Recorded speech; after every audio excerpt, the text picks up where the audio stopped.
Einen wunderschönen guten Tag.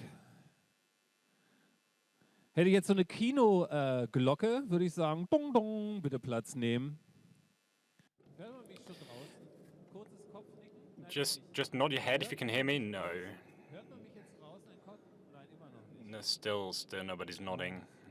Ich wusste, das wird ganz schwierig. I knew this was going to get tricky if they start late and our slot is now. Now you can hear me. Yes. Ja, hervorragend. Wunderschönen guten Tag. Sie dürfen jetzt applaudieren. Hi everyone, you may now applaud. Ich weiß, ich habe noch nichts geleistet, aber es hat I know I haven't done anything yet, but in the past years this has relaxed the atmosphere a bit. The next slots might be a bit surprised. I'm used to this. My name is Max Spadek, and I will be hosting stage 2. I will be telling you what's changed, where you may need to go because it's somewhere else than where you may expect it, and so on. For our English-speaking visitors, if you don't understand German and we have a German panel or a German session or talk, you can get your headphones over there. Yeah, he's waving, she's waving, I don't know. And everything will be translated. And indeed, if you can hear me now, you're wearing your headphones. Well done. It's 11 o'clock, and I was told that we really have to get going quickly, otherwise we're going to have to spend the whole night here. We have so many things to do. We're going to start with a debate, with a panel debate. Let's try again with the applause. Now that's still not satisfactory. A plea for decent community management.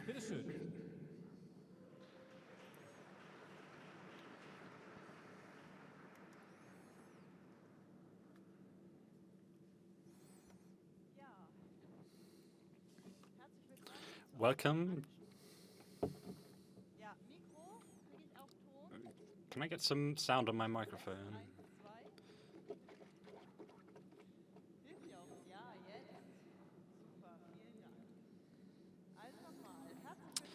Welcome to our plea for good or decent community management. My name is Vivian Pein, and I am part of the of a society for social media management, and I've been doing this job for several years.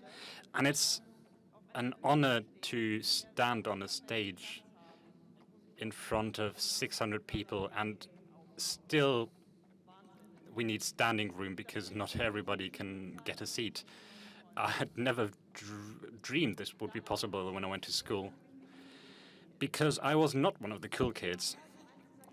I was one of the kids who were a bit different, a bit nerdy, not quite within body norms, and never enough branded fashion. And of course, this made me pray for those kids who base their popularity on bullying. And I'm sure some of you know the feeling of being exactly the person everybody points at and laughs.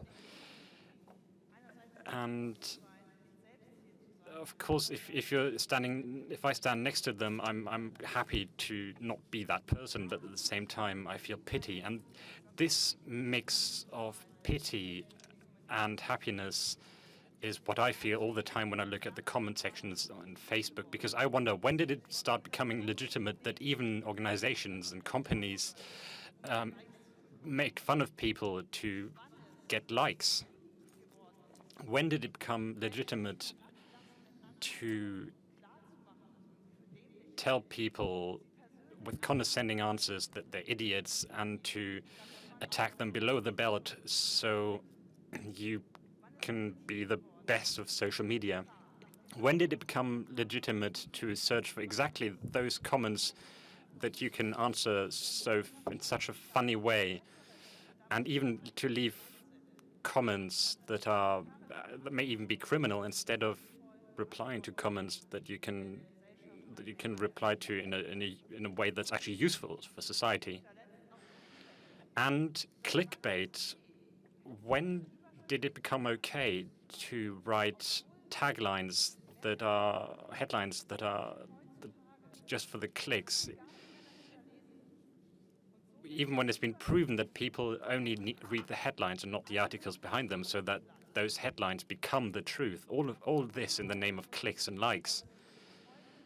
But let's speak about the consequences for the individual, the shame that people feel. Let's also talk about the consequences for organizations and society. First of all, there's a loss of prestige, because even if we read this and if we smirk at these comments, we wonder, would I want to be the person who's treated by this company in such a way? And the answer usually is no. This negative association remains. Then we see a worsening of the culture of discussion, of debate culture. If the community manager starts with this kind of tone on their site, then it's not surprising that others who comment on that page take up that tone. And this goes beyond Facebook. Explain to a person that doesn't have 100% media literacy why they can't talk to people on the internet the same way a newspaper does. Then there's a loss of credibility. The Johannes Gutenberg University conducted a study that clearly showed that newspapers, daily newspapers that use sarcasm in moderation, become less credible and less relevant. The thing we need today when talking about, is that what we need in this day and age of fake news? And this also increases echo chambers, because newspapers become less credible on the one hand, but on the other hand, if I ask a question on a public page and then instead of getting an answer, I just get poked fun at, then I'm going to look for alternatives. I hope that now finally the last person in this room understands that we need good community management that does not make use of these methods.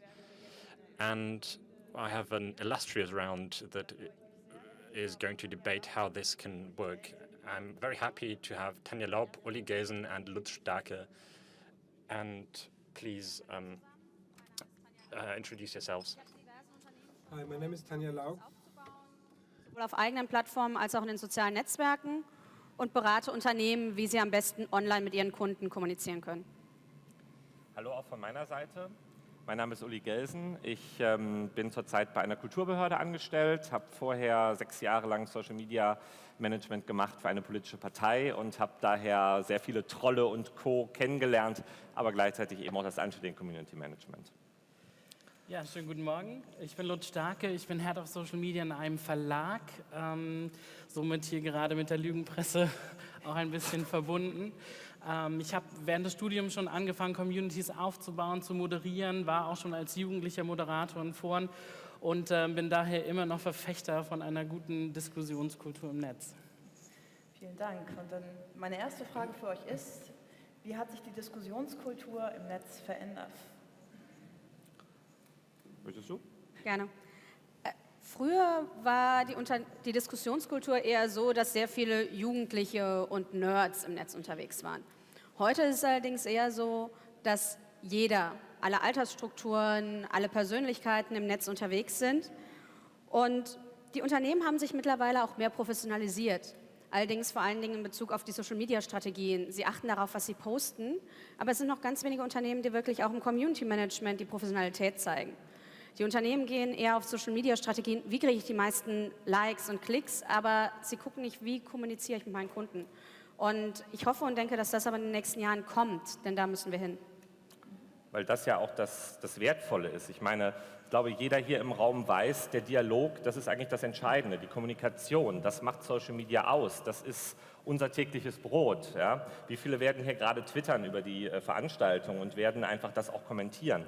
Und diesen Dialog aufzugreifen als Unternehmen, als Behörde, als politische Institution und dann eben aber auch nicht diese ganzen, sagen wir mal, diese blöden Kommentare einfach dann zu antworten, sondern natürlich mit einer gewissen Empathie, da werden wir gleich noch, denke ich, zu kommen, darüber zu sprechen, das ist wichtig. Und so viel Trolle auch gekommen sind und so viel auch Negatives und Hass gekommen ist, wenn wir nicht dagegen steuern, wer dann? Also ich könnte jetzt überlegen, dass die Diskussionskultur irgendwie besser geworden wäre, weil heute alle mit ihrem Klarnamen auch unterwegs sind. Das könnte ich jetzt überlegen, weil früher gab es halt Anonymität. We used to have anonymity or perceived anonymity, and now everybody's on Facebook, and it seems it should be totally easy peasy, and we'd only have nice comments, but that's not how it works, of course. I believe that many things have gone a bit awry, and whether or not you believe in filter bubbles, like you may think that somebody only moves in this filter bubble and only increases, like only reads things that aligns with their opinions and has the, if you will, the courage to make fun of people. There was a study done in South Korea where they introduced the de-anonymization law. People get assigned a number, and you have to provide that number when you register for a forum or for a social network. And yeah, some people may believe that this improves this discussion. And it was shown that people, even though they had to prove their identity, the comments did not improve. This may be because they were still, in a way, anonymous. So, can you say that it got worse in the past years? I feel like it was. Yes, absolutely. The tone has got an entirely new negative quality, and people don't care that their full name is shown. They say things on the internet that they would never say to someone's face, but the internet is a free space, and they believe that they can say what they want. The tone has definitely become rougher on all levels. And of course, these are not just real people who use these rough tones, but there are also bots and machines that are constructed to lead these discussions. In my past job, I had an example where we had 100,000 troll comments within 36 hours. They all had the same name, Michael Müller or Max Mustermann. And of course, you can't react adequately to these. It's just spam, and you have to accept it. If there are no troll comments, but the really bad comments, how do you cope with having to read that kind of things all day? I'd say alcohol, but that doesn't always help. In our community management, we had the so-called Fancy Friday, and that was enormously important for the team. We did it every 2, 3, 4 weeks, and we just took some time off, and we'd go out and have a picnic in the park, or go to the cinema together, or we'd go to a shop and buy nerd stuff. And we did that together, and the company allowed this because they knew that we're in the middle of a community where both the nice and happy memories are made, but also all the rubbish. There's this perfect quote by Wilhelm Busch. If you're angry, count to 4, and if that doesn't help, then explode. That's not always the solution, but for me, it's very important.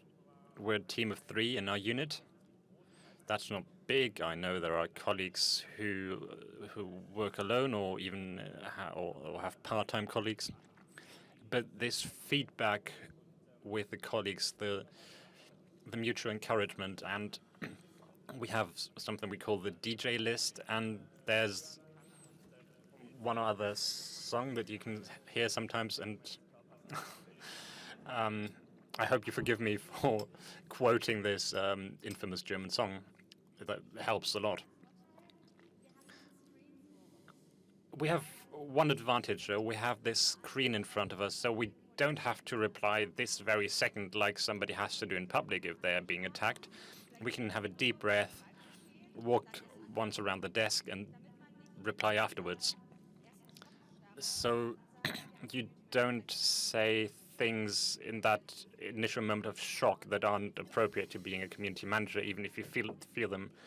And I feel it helps a lot to meet with friends who have nothing whatsoever to do with what we do, because you don't talk about the subjects. And whenever I meet a colleague over a beer, you end up talking about this swamp of negative comments, and that can't happen.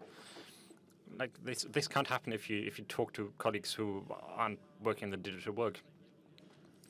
Yeah, like what you said about walking once around the desk. Something I did was just to open a Word document, and I wrote a terrible reply, and fuck off you. And then I pressed Control A and delete, and that does help. That helped me to cope. Yeah, and I think the opposite of what you do, Tanja, is very helpful as well. Talking to colleagues from the same line of work, people who, when I had to read these comments all day, I thought it was really helpful to just talk to colleagues and ask them, hey, how are you doing? Because you do lose your faith in humanity. It's you have to remind yourself that this is only a small, tiny part of society. There are so many nice people out there who think the same way that you do, not like those people who shout the loudest on the internet. And another song that really helps is Pink Fluffy Unicorns. Well, everyone's got their favorite. And depending on how teams are set up, it really helps to rotate so that you don't have one person reading hate comments for 8 hours every day. But they should maybe only do that job for 2 hours, and then somebody else takes over. And it also helps to sit in front of the screen and smile, just to increase your personal positive motivation so you don't get dragged into that swamp. And what we haven't talked about, we should have talked about cats. Cat content is very important. Although I have to admit, panda bear content is even better. Or sloths. They spend 20 hours of each day asleep. Yeah, just look at videos of sloths and you suddenly become very calm. Cactuses are the new owls. I was at a telecommunications company and I consulted them on interaction on our platform and how they can debate with our users in a reasonable way, and they have something really good. They gathered their positive comments from online forums and printed them out, and this analog thing is really helpful because you may be enraged and you just look at the wall of happiness and see some nice comments, and it's really good. So that helps with the anger of writing indecent comments. And this brings us to our topic. I asked you to gather some terrible examples, and we're going to talk about them now. Can you give me some terrible examples? And this is the first reply. Gaststätte, und da hat sich ein Gast beschwert über den schlechten Service. Und anstatt dass die das Ganze nutzen und schauen, okay, wo können wir uns verbessern, wie können wir unseren Gästen einen Service bieten, reagieren die sehr ungehalten. Nicht nur das, sie sind wirklich herablassend. Das Ganze ist nicht unser Problem, sind überheblich, geh doch woanders hin, wir brauchen dich nicht, wir haben genug andere Kunden. Nicht nur, dass man so einem einzelnen Gast nicht antwortet. Was die total verkennen ist, das ist nicht eine Mail, die an jemanden rausgeht. Das ist nicht eine Antwort, die Sie einem einzelnen Gast geben. Dies steht öffentlich in den sozialen Medien. Das heißt, jeder, der sich über dieses Café informiert, und es war nicht die einzige Antwort, sondern Sie haben auf alle Beschwerden so reagiert. Ich überlege mir dreimal, ob ich in so ein Café gehe. Wobei, nee, ihr eigentlich gar nicht, sondern ich weiß direkt, ich gehe da nicht hin. Und jeder im Raum geht nicht mehr hin. Also inzwischen hat sogar das Riesenpublikum auf der publica dann geschafft. Also. Ja, das nächste Beispiel ist von Lutz. Genau, und hier geht es um einen Fall in den Niederlanden. Und hier haben 2 junge Männer Händchen gehalten und wurden dafür auf öffentlicher Straße verprügelt. Im Zuge dessen haben sehr viele Solidarität gezeigt, hier in dem Beispiel das Parlament in den Niederlanden, und Politiker, die zum Parlament hingehen, haben auch Händchen gehalten. Daraufhin schreibt ein User, die Niederlande machen in letzter Zeit vieles richtig, gute Aktion, würde ich sofort unterschreiben, ist ein netter, toller Kommentar, aber was jetzt kommt, da ist nun, liebe Welt, jetzt leider wirklich kein gutes Beispiel. Und zwar schreiben sie, they are great, it's fantastic. Also gerade mit diesem Ton könnte ich mir das sehr gut vorstellen. Und zwar geht es darum, sie beantworten diesen super guten, tollen Kommentar mit etwas Ironischem, was natürlich irgendwie auch lustig war, das verstehe ich auch, ja. Aber in diesem Fall ist es wirklich ein nochmal lustig machen über die ganze Aussage, und dieses also das Video der Niederlande war ja auch nicht ganz perfekt, und da dann wieder zu spiegeln, naja, sie sind halt eben doch nicht ganz perfekt, die Niederlande, obwohl sie hier so ein tolles Beispiel machen, finde ich sehr daneben. Da geht es auch gerade um die Meta-Aussage, die dahinter steht. Ja. Und dann...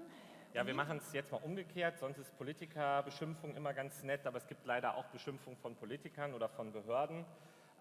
Hier war der Fall, dass ein Abgeordneter eine Fahrt nach Berlin gemacht hat und eben da ein Bild getwittert hat, sich dann im Hintergrund noch jemand, jetzt hier verpixelt auch, da eben zu sehen war, und dann eben von dem Politiker die Antwort kam, nachdem gesagt wurde, die Blondine freut sich, dass sie auf das Foto kommt, immer Schlampe halt. Und es gibt nicht nur dieses Beispiel, es gibt auch andere, wo Politiker Arschloch schreiben auf Nutzerkommentare und andere Dinge.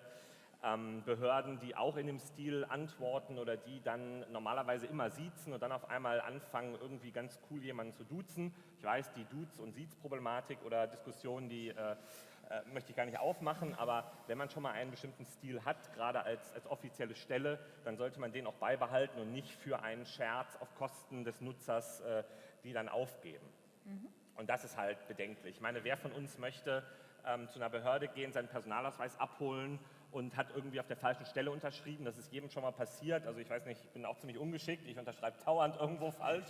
Und dann, was passiert dann? Dann würde der Mensch mir gegenüber lachen und sagen, oh, bist du blöd. Das erwarte ich ja nicht von einer offiziellen Stelle, sondern im Gegenteil, ich erwarte, dass der trotzdem freundlich ist, trotzdem mir hilft, auch wenn er eben natürlich unter einem gewissen Druck ist und ich da etwas falsch gemacht habe. Ja, das erwarte ich nicht nur von der Politik, das erwarte ich auch von Unternehmen und Organisationen. Also das ist halt genau das. Also ich glaube, früher konnte man sich nicht vorstellen, dass wenn man in Tante-Emma-Laden geht, Tante Emma dann anfängt, einen zu beschimpfen, weil man gerade irgendwie tollpatschig war. Und wenn Emma das gemacht hat, dann ist man da halt nicht mehr einkaufen gegangen. Also in der Politik gibt es immer dieses wunderbare Beispiel, dass gesagt wird, du benimmst dich im Netz so, wie du dich an einem Infostand benimmst. Also der eine oder andere wird schon mal am Infostand gewesen sein, die Politiker, die sich da am liebsten hinstellen, irgendwie im Dreieck, damit sie nur nicht mit jemandem reden müssen.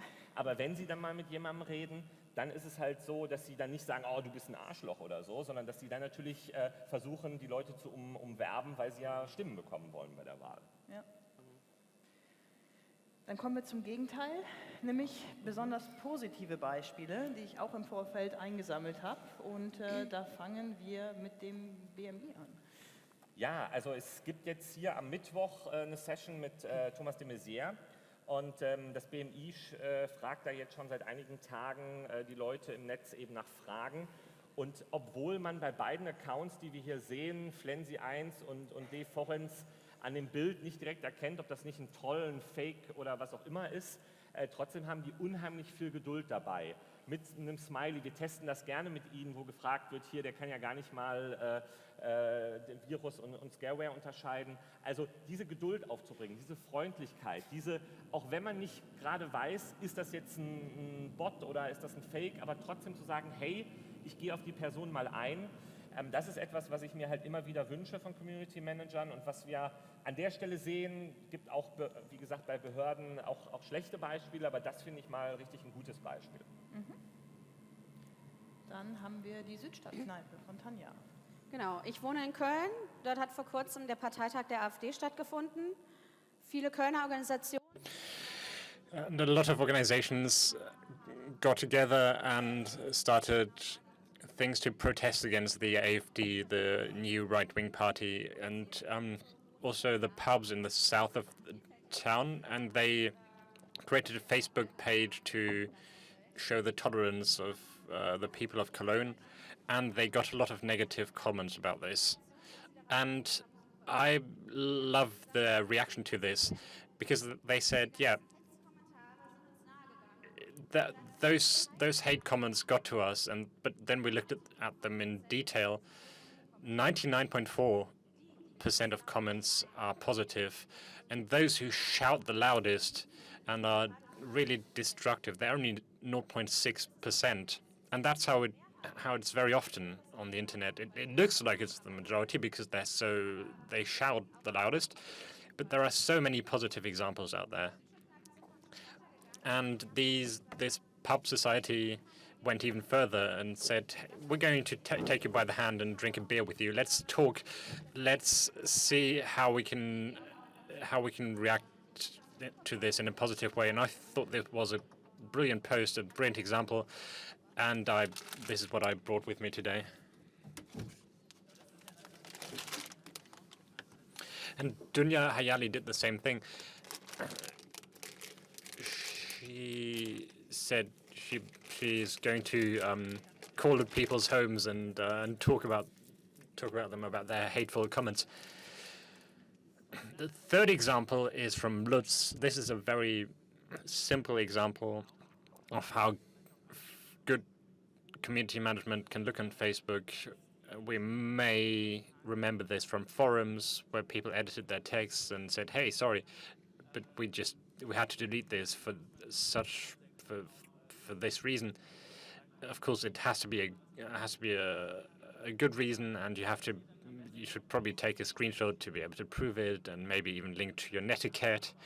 Very simple, but I think this is a very good way of moderating comments and educating users towards a good discussion. And netiquette especially is very underestimated. And this is from Lutz as well, isn't it? Oh, right. I thought I only had one. This is the federal government talking about a statistic and I think the government is doing very well on Facebook. Not all the time, but not everybody is. Nobody is perfect all the time. And they actually reply to the criticism. They provide a link.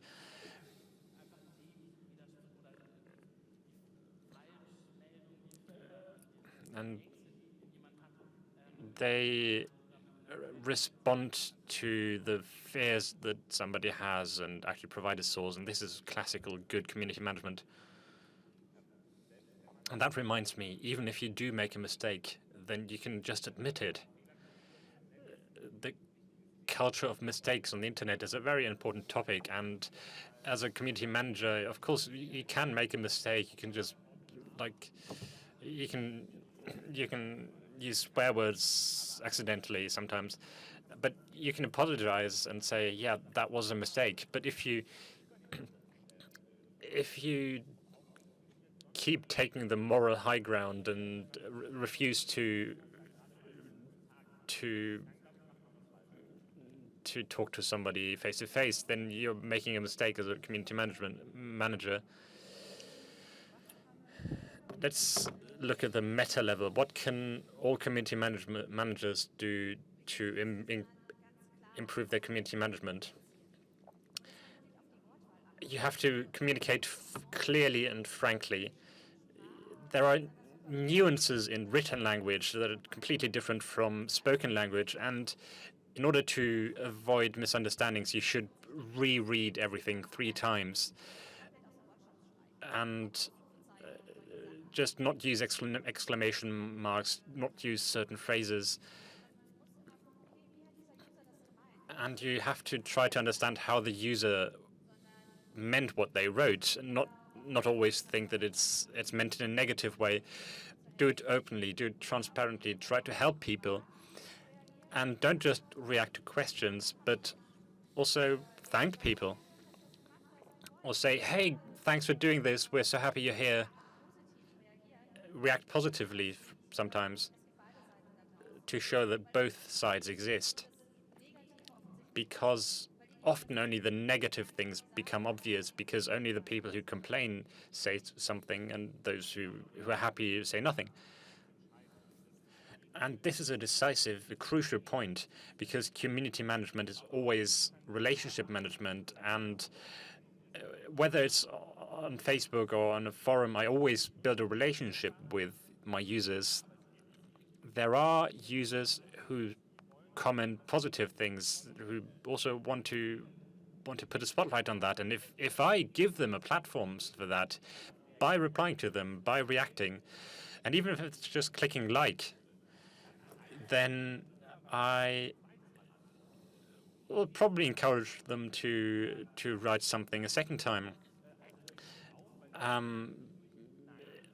Otherwise, they might believe they just drown this flood of negative comments. But if I show them that I see their positive comments and that I appreciate what they wrote, then that's going to make them more likely to post again. And of course, eye level is very important. We speak to people on their eye level. Everybody has a bad day sometimes. That happens to me just as much as to others. But I don't expect them to poke fun at me for that. And even if it's spelling mistakes, we all know that. Sometimes you just forget a letter and then the word gets a whole different meaning. You all know the examples. But I'm still not going to say, "Oh God, what an idiot!" They just made a mistake, and that's okay. Eye level is important, yes, of course, and humor. Humor is important. Be it on forums where you have a bit closer contact to your users than on Facebook. But there's a huge difference between being funny as in humorous, and being condescending and sarcastic. And sarcasm often gets lost anyway. I like to show my personality. I find myself very funny anyway. And I like to bring this personality into the discussion. Like, if you're a team of community managers, you can't just give standard replies all the time. One of you might be a bit funnier, one of you might be a bit more melancholic and say, yeah, I totally understand you. And that's what makes a good forum. Yes, and I also think that that a lot depends on the culture of debate that you foster on your side. Because the Facebook algorithm pulls the comments to the top that get the most replies, and of course if you reply to only negative comments, and only those are going to bubble to the top. So if you start replying to positive comments, then the atmosphere can change. And if you have rules, you have to enforce them against everyone. That's both trolls and your favorites as well. And there's what they call the nasty effect. They did a study on nanotechnology, and under that study there were comments both for and against nanotechnology. And one study group got simply neutral comments, and the other group had got to read comments that had exactly the same debates, but with lots of swear words. And that second group felt a lot more negatively towards nanotechnology. So if you publish an article and don't moderate the comments and just leave the insults as they are, then that's going to worsen the topic. That's going to shine a negative light on the topic. And what can all of us do to improve discussion, debate culture on the internet. We can all just react more positively. If we have a bad experience, we like to complain about it. But maybe we should thank people if we had a positive experience and say, hey, I loved your service, your food was great. Simply to show to the people who get negative comments all day that there are other sides to the debate. And if you see bullying on the internet, you shouldn't ignore it. You shouldn't think, oh, okay, I'll just switch the comment and see, look at the next posting. No, you have to react. And if somebody starts and says, sorry, what you wrote there is not okay, a lot of people are going to follow. Because if somebody starts writing a positive comment, others are going to follow. But if nobody starts, they're all going to stay hidden. And all of us can act and react and show how positive community management can be and be active on the internet. And I trust in the power of swarm intelligence, what Tanja just said. When we had those terrible terrorist attacks, and that, of course, there were people who posted conspiracy theories, but others simply posted cat content, cat pictures, and said, let's not start speculating. And the swarm intelligence got behind that, and more people started doing that. Let's not speculate. Let's not retweet some stupid comments from idiots posting conspiracy theories. Let's do something positive. And this positive force that was started by that, if we use this in a small way from time to time, then we're going to see it in a much bigger way. And I like the hashtag or the group Wir sind hier, we are here. If you don't know it, then look it up on Facebook. They look for those filthy comments on the internet. They look at news organizations' pages and look at the comment sections on articles about refugees, and they argue against those. They use hyperlinks and leave the hashtag Wir sind hier, German for we are here, and post that in their own group so that others can get behind that and react positively. And also this as well as classic community management. And just to add, we all read things where we think, oh my God, I'd have to react to that. Do I really have to react to it? Do I have to react within a matter of seconds? Of course I get agitated when somebody writes something that is obviously what you might call fake news. But if I react to it, I put it on a pedestal. For example, some right-wing idiots. Should I retweet some right-wing idiots just to prove how idiotic they are? That's not going to help. It would be better to just post the opposite view. And that's what I do all the time. We all knew these people from our Facebook stream or from our news streams who keeps retweeting fake news. And there's this brilliant site in German called Mimikama who take these tweets and dissect them and just prove them wrong. And I often don't reply to those posts. I just post the link to Mimikama, and it usually takes between 5 to 10 seconds until that link disappears. And often people thank me for posting it because they had no idea. And that's the reason. That tends to be the reason why people do things they shouldn't be doing, because they simply don't know any better. We can never assume that everybody has the same knowledge about the internet that we have. And if you take people by the hand and show them kindness and explain things to them, then that helps a lot.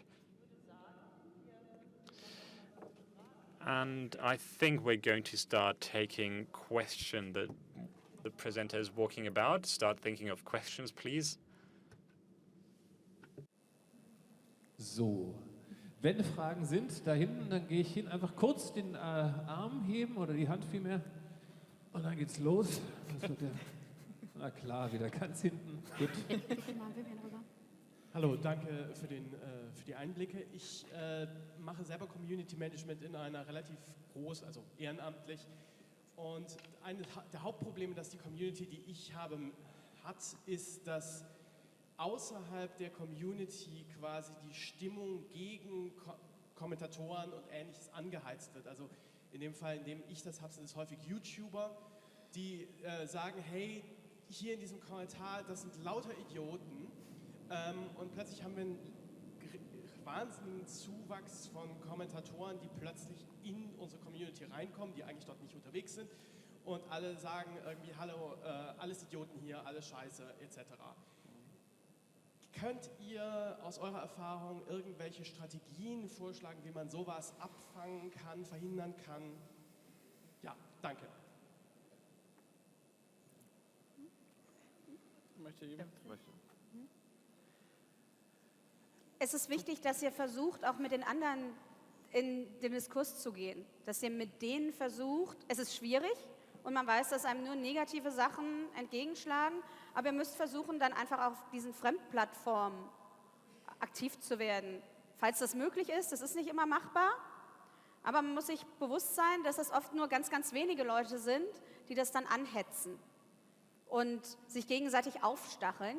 Die trauen sich nicht, das bei euch auf dem Forum zu machen. Ihr müsst sehen, dass ihr bei euch wirklich die Community-Hygiene, sagen wir es mal so, aufbaut, sodass auch eure eigenen User, wenn sie auf anderen Plattformen unterwegs sind, euch dort verteidigen und dort für euch sprechen. Und das klang für mich so ein bisschen, ich hoffe, ich interpretiere das richtig, dass das so, ja, vielleicht dann mehrfach schon passiert ist, aber eigentlich immer ein temporär begrenzter Effekt ist. Also nach dem Motto, da gibt es einen Kommentar, dann kommt da jemand und sagt, lasst uns da mal motzen, ja, und motzt da mal alle, ruft die auf und dann ist das 2, 3 Tage und dann sind die wieder weg. So hätte ich es jetzt verstanden. Dann muss ich ganz ehrlich sagen, dann gibt es auch die Methode, das ein bisschen auszuhalten und nach 2, 3 Tagen einfach zu sehen, das ebbt ab, weil irgendwann verlieren die Interesse dran. Das sind eben keine Mitglieder deiner oder ihrer Community, sondern das sind eben Leute, die da mal kurzzeitig einfallen, die kurzzeitig irgendwie Stress machen wollen. Und wenn man denen dann nicht diesen Gegenstress bietet, sondern, wie Tanja gesagt hat, vernünftig auf die eingeht, dann verlieren die auch schnell das Interesse wieder und man hat relativ schnell dann auch wieder die Ruhe. Ich würde noch ganz stark mit Transparenz arbeiten. Wenn ihr genau nachvollziehen könnt, dass sie sich an einer anderen Stelle organisieren und dann zu euch kommen mit genau dem Ziel, bei euch Stress zu machen, kann man das auch durchaus mal öffentlich schreiben oder mal nachfragen, warum sie das denn tun. Also das Nachfragen würde ich dann privat tun, weil es scheint ja irgendeine Motivation dahinter zu liegen. Und um da wirklich dezidiert drauf einzugehen, fehlt mir der Kontext, aber grundsätzlich das Thema Transparenz. Also woher kommt das Ganze? Was machen die bei euch? Was ist das Ziel von deren Seite? Und gegenüber eurer Community klarlegen, dass es Menschen gibt, die genau nur mit dem Ziel zu euch reinkommen. Ja, hallo, ich hätte auch noch eine Frage. Erstmal vielen, vielen Dank euch Vieren da vorne für diese geballte Ladung Fachkompetenz und die vielen Antworten und die Beispiele, sowohl positive als auch negative. Das fand ich sehr, sehr gut gemacht. Ganz zu Anfang der Session kam kurz es auf, dass sogar Unternehmen ihr Community Management so machen, dass sie Leute vorführen, dass zum Teil also dass man dann so sagt, naja, ein Glück, dass ich es nicht bin, aber irgendwie ist das ja nicht ganz richtig. Da fiel mir gleich als allererstes als Berliner vielleicht auch die BVG-Kampagne ein, der Twitter, der sicherlich auch über Berlin hinaus bekannt ist. Das ist jetzt nicht vielleicht immer so ein Vorführen, aber da passiert ganz oft sowas, dass sich Leute natürlich über die BVG beschweren und die Leute, das sind ja zum Teil professionelle Gagschreiber dahinter diesem Twitter, sich dann so ein bisschen schon lustig machen. Das ist für alle, die da nicht mit betroffen sind, dann durchaus mal schmunzelwürdig und manchmal aber auch geht es ein bisschen sehr hart, also an Grenzen, wo ich sagen würde, weiß nicht, ob ich das jetzt so gut finden würde. Und die Frage ist dann ja genau, für viele, die das lesen, die finden das jetzt vielleicht toll, aber finden wir deswegen die BVG besser? Ist das im Sinne dieser Kampagne? Könnt ihr ein paar Worte dazu einfach sagen, was ihr davon haltet oder wie ihr das bewerten würdet? Also ich würde zumindest erstmal immer der jetzt gerade fertig gemacht wird von der BVG, mir nochmal genauer anschauen und da finde ich es dann, also wenn ich weiß, okay, das ist jetzt ein Twitter-Account, der sowieso lustig ist, dann kann ich das übersehen, dann ist mir das auch egal, aber wenn du, wie gesagt, einfach jetzt jemand sagt, hier, euer Automat war kaputt, das ist jetzt mal richtig doof, wurde jetzt kontrolliert und muss 40 € zahlen, dann finde ich, da müsste einfach der Service-Gedanke wesentlich mehr im Vordergrund stehen, dass man sagt, hier, nächstes Mal nimm die App oder es gibt mehrere Automaten an jeder Station, vielleicht wäre ein anderer erreichbar oder wie auch immer. Also erstmal den Twitter-Account angucken, wenn er immer lustig twittert, dann kann ich auch lustig darauf antworten, ist das auch so auf Augenhöhe, dann finde ich das in Ordnung. Das muss aber auch jemand anderes auch verstehen, das sehe ich auch ein, aber sonst würde ich halt immer Service als erstes sehen. Ja, also. Ja, es gibt einige Unternehmen, die das Ganze einfach überziehen. Die denken, sie müssten immer und überall schlagfertig antworten und dann auch teilweise Grenzen überschreiten, weil sie denken, damit stechen sie besonders heraus. Aber ich finde, wie Lutz gesagt hat, es ist viel, viel wichtiger, dass du wirklich auf den Kunden individuell eingehst, dass du ihm einen Service und eine Antwort lieferst und nicht dich da irgendwie so in scheinender Richtung hinstellst und sagst, hallo, ich bin der Coolste. Es geht darum, der User hat eine Frage, antworte ihm, ohne dass du immer in irgendeine Kerbe schlagen musst. Also die Grenze zwischen miteinander lachen und über den anderen lachen, die ist halt manchmal ganz schwer zu ziehen, beziehungsweise manchmal ist sie auch sehr einfach zu ziehen, weil man sie dann einfach als Betroffener spürt. Dadurch, dass jeder von uns mal Betroffener sein kann, das hatte ich ja eben auch schon mal gesagt, glaube ich, muss man sich immer wieder bewusst machen, ich kann mal einen Automaten falsch bedient haben, ich kann mal das falsche Ticket gezogen haben oder sonst was, das ist doch völlig normal. Deshalb, glaube ich, hat ein Unternehmen nicht das Recht, sich über mich dann lustig zu machen, weil ich einen Fehler gemacht habe. Das ist, und das sollte auch jedem anständigen Community Manager klar sein, das ist nicht der richtige Weg, um mit Leuten umzugehen. Und letztlich ist es ein Kundenservice, den wir betreiben. Also es ist eine Dienstleistung. Ja? Und Dienstleistung bedeutet, dass man dem anderen gegenüber diesen Dienst erweist, und zwar nicht ihn lächerlich zu machen, sondern ihm zu unterstützen, ihm zu helfen, ihn in seiner Frage oder in seiner Fragestellung dann eben das zu beantworten. Und wir haben hier hinten noch eine Frage. Hi everyone, it's not really a question. I lead the social media team at the Welt newspaper, and I wanted to take this opportunity to respond to what you said. I'm a bit disappointed because what you showed doesn't show the whole picture. Many experts and all our readers know that humor is just one way of handling things. If you look at a website or Twitter and just look at our postings, Ulrich is one of our biggest fans, yeah, because he used to post so much Panda Bear content. We have a lot of examples of replying to people, give service, providing sources and links.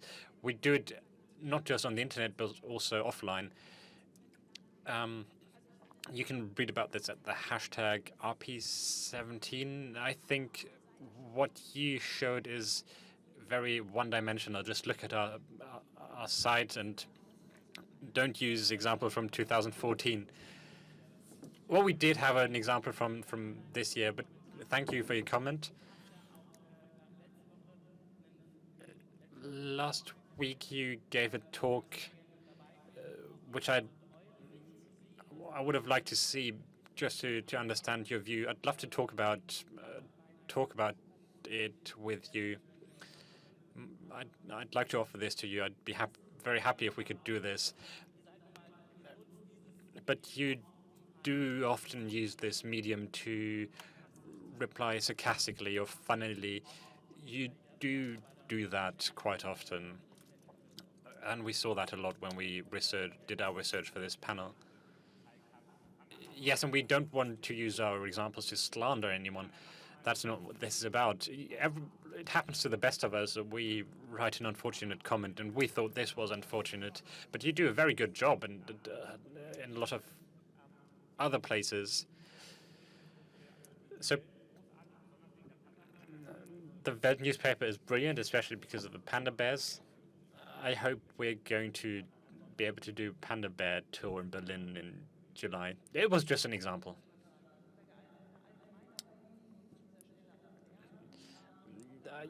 Yeah, I was going to say that we shouldn't generalize, but we should also take it seriously if somebody felt offended by an example as this.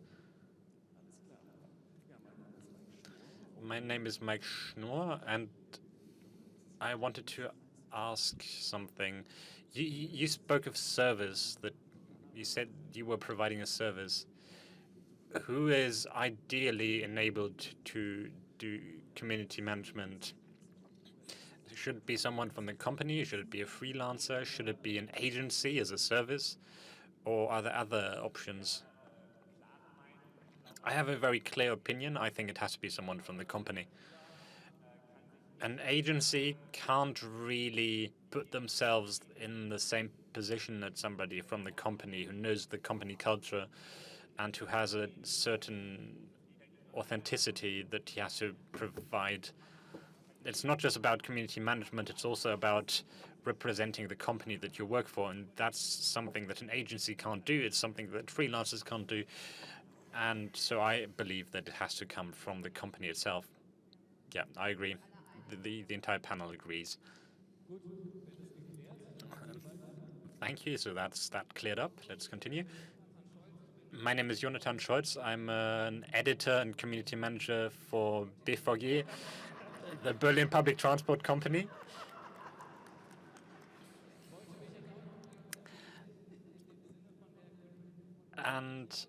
And I would like to say something similar to my colleague from the Welt newspaper if this is shown in such a one-sided way.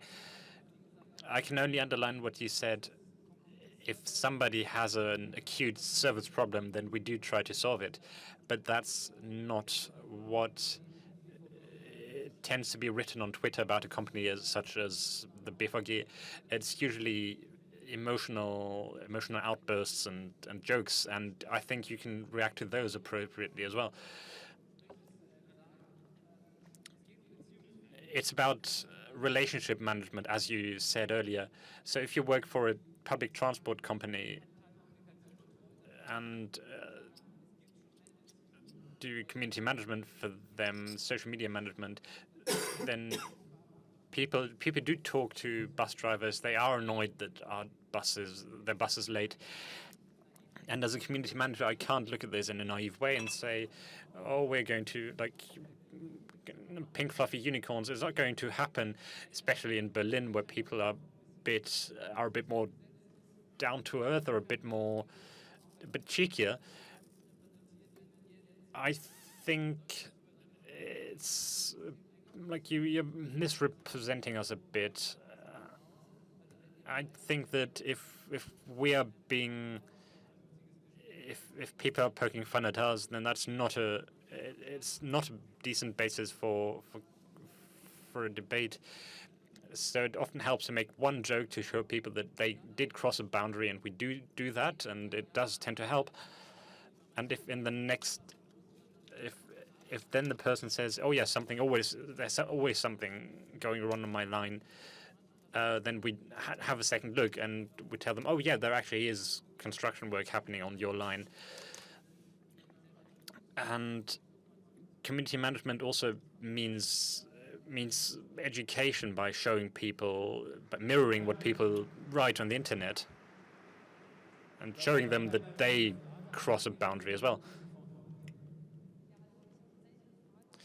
I actually do have a question. I work for a large NGO, and we do a lot we work a lot on girls and women's rights, and we have some actual misogynists on our side. We try to do it nicely. We try to use facts. We can use SEGs. We can use statistics, but at some point, sometimes we reach a point where we can do no more, and then we end up deleting things, but then people scream censorship, and it's always the same people. Blocking doesn't help. They always come back.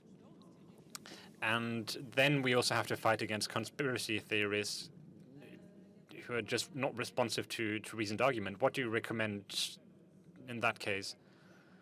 Is that your own community, or is it on social networks? The problem is mainly on Facebook, and if we advertise on Facebook, because of course people get more attention than that way. I think you're actually doing what you're doing is the right thing. You have to cope with people coming back, and of course, people scream censorship very easily. But if you have house rules, if you have an etiquette, then you have to moderate very strictly, and deleting is a way of doing that. I mean, freedom of expression doesn't mean that simply means doesn't mean that you can't say people, hey, don't say that on our website. And you can embed your netiquette on your website and say that your site does not accept extremist or racist or misogynist comments, and we reserve the right to delete that kind of comments. That makes you transparent. Of course, they're still going to scream censorship, but you can prove them wrong by showing what you're doing. I think 3 or 4 years ago, we actually took a screenshot of everything we deleted and gathered them in a list. And when people complained, which did happen, they actually called me on the telephone and screamed censorship. And I asked them for their name, and they gave me their name, and then I looked them up in my list and told them, well, if you believe what you wrote doesn't conflict with our community guidelines, then have a nice day. I think if there are still questions, you have the opportunity of getting them answered next to the stage, but there's an epilogue as well. Yes, thank you for the interesting discussion and the inspiration. I would like to introduce you to Ishq for a better communication culture. Because if we all use empathy in how we approach others and debate on eye level and with sovereignty and humor, if it's appropriate, and combine the whole thing with kindness, which is that combination of goodness and, well, it doesn't translate to German. That's going to improve the communication culture on the internet. Spread love, not hate, or as we say on Republika, love out loud. Thank you very much.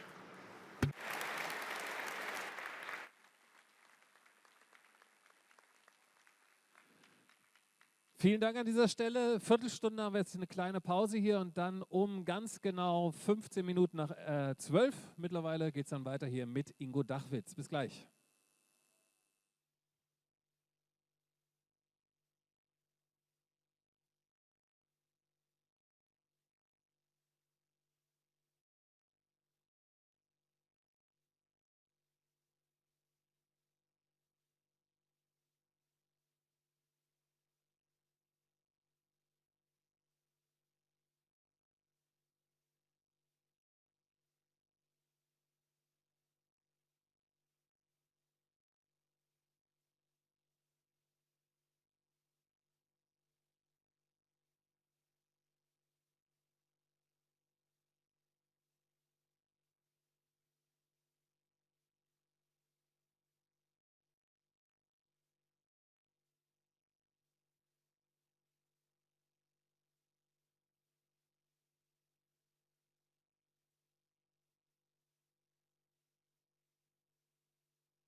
Nö, das passt. Wobei, können wir es ein bisschen größer machen? Klar, das Problem ist, dann rutschen die Notizen ein bisschen hier unten raus oder man macht Und ich muss scrollen. ein bisschen kleiner. Also das müsstest du dann sagen, wie...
Dann sind wir auf Sendung.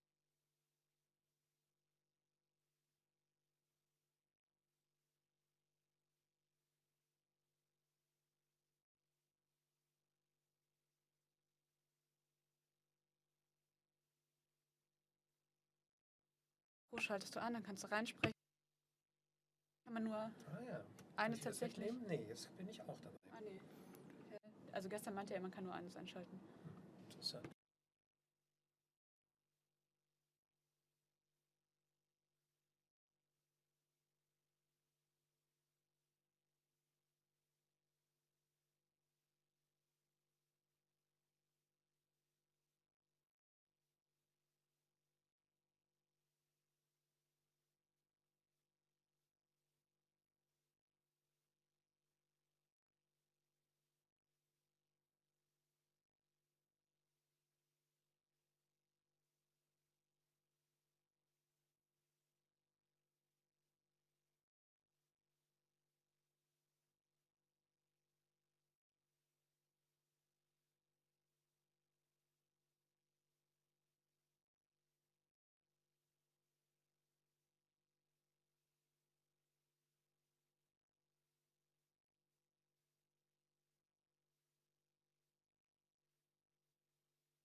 So welcome back.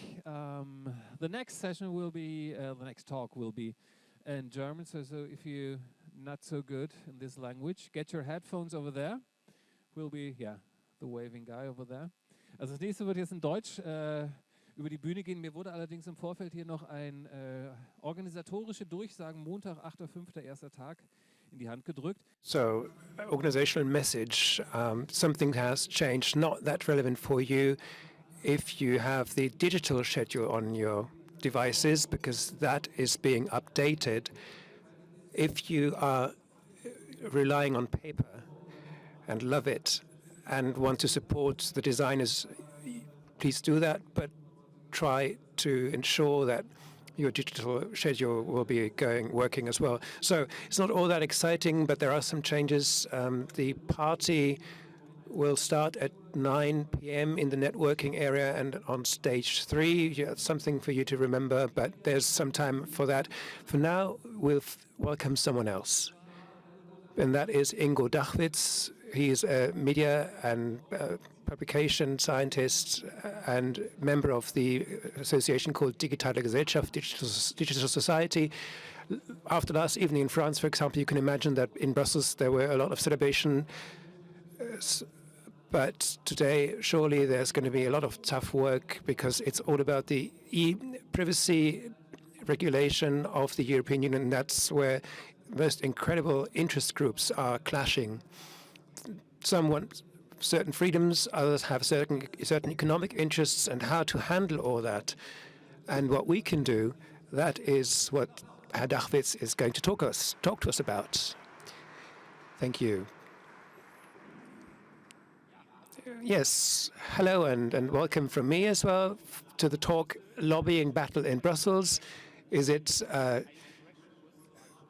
endless tracking or not? It's a crash course about the e-privacy reform. Who of you came here because of the German pun in the title and is expecting a funny talk, and who wants to learn something about data protection? Well, that is a fairly good sign, because even in a year where the Chancellor and Interior Minister will not tire of saying how outdated data protection is, there are people that take an interest in the topic.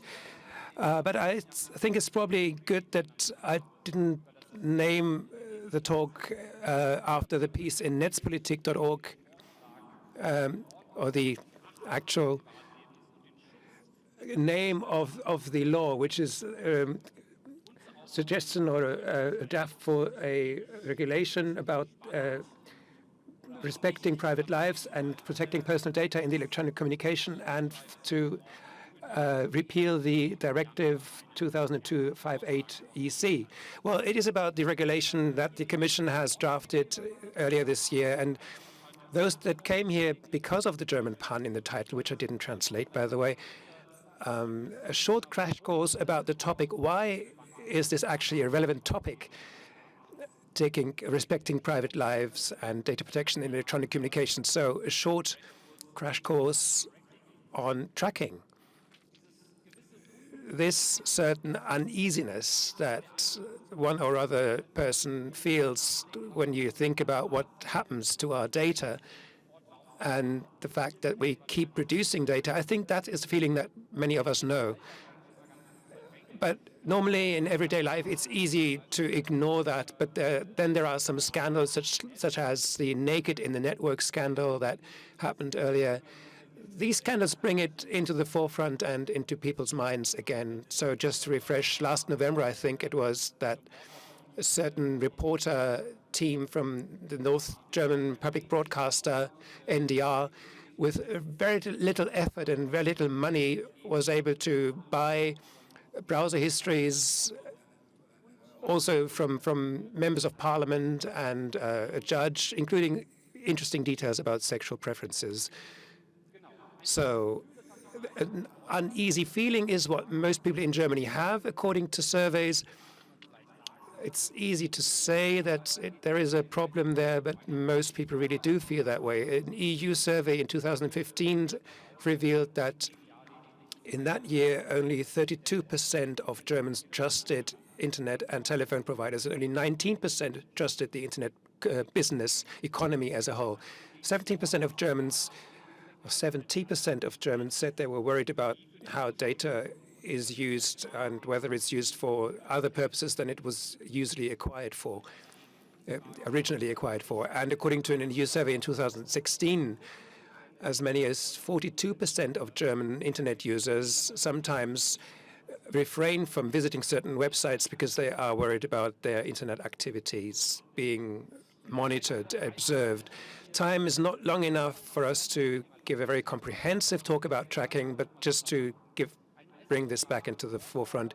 An American researcher ran an automated analysis of the 1 million most visited websites in 2015, and he found that 9 out of 10 of these websites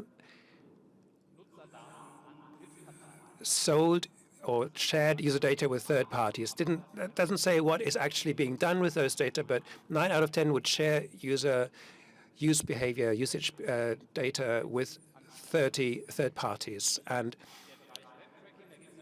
the web tracking field is a large one, of course, but you can observe a certain monopolization or concentration of web tracking capacities at certain large providers. According to this study from 2015, 78% of those 1 million website visits were handed over to Google.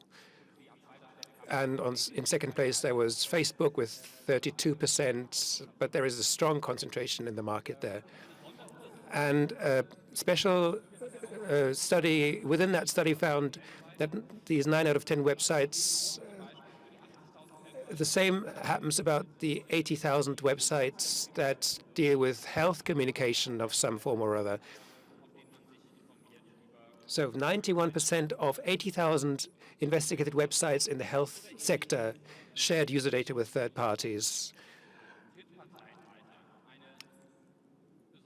Very particularly active industry when it comes to analyzing user behavior is news websites. The Tactical Tech Collective has their trachography tool, which you can find under trachography.org and still use. I can only recommend it. In 2015, they found that most German news websites, besides netzpolitik.org, of course,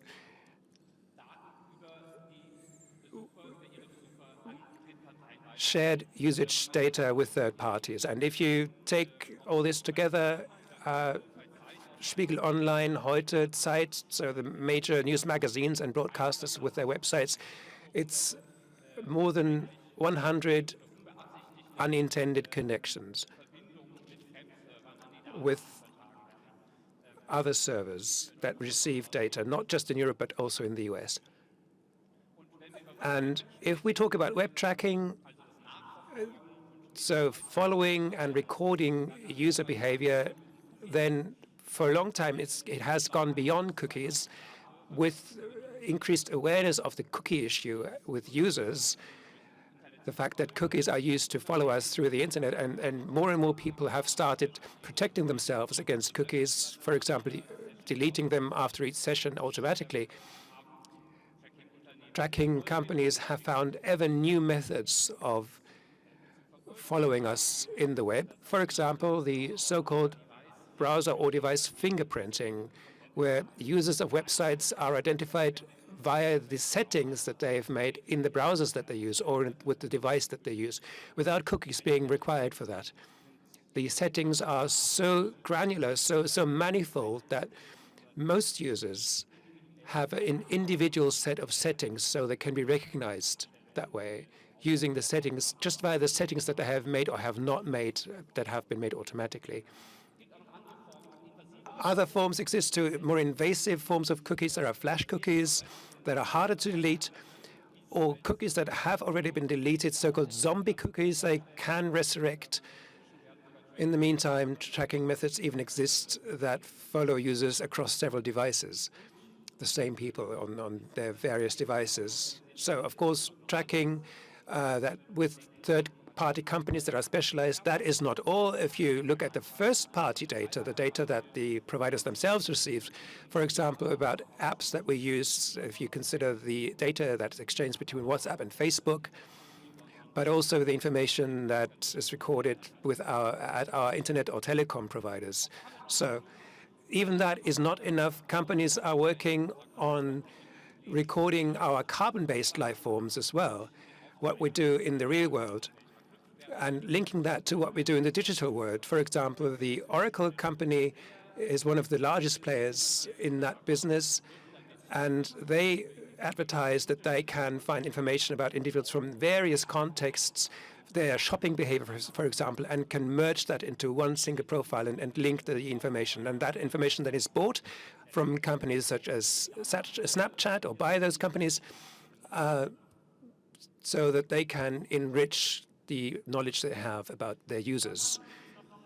And then there is a further form, so if it's still not enough, the real offline tracking, so to say, the possibilities of following our actual movements in the supermarket or in a shopping mall. And that is based on the fact that our devices, whenever they are looking for a Wi-Fi network or a Bluetooth device that they can connect to, they send certain identifying numbers, the MAC address, for example, or the IMEI or the other numbers. So that is used, for example, to track movements in the store. How are the people walking through my store? Where do they stop? Where do they not stop? What's the flow of traffic? But you can also follow movements through various stores if there is a unique identifying number, and that does exist. And another thing, even though it's in its early days, the Internet of Things, we're in the age of smart machines, and we have all kinds of smart sensors that make our lives easier, right? There are network toothbrushes, coffee machines, refrigerators, toilets even these days. There are toys such as the doll that was outlawed in Germany recently, and even our sex toys can connect to the internet. Well, yeah, soon there will be a smart condom as well, finally. And last but not least, smart assistant systems that make our lives at home so much easier.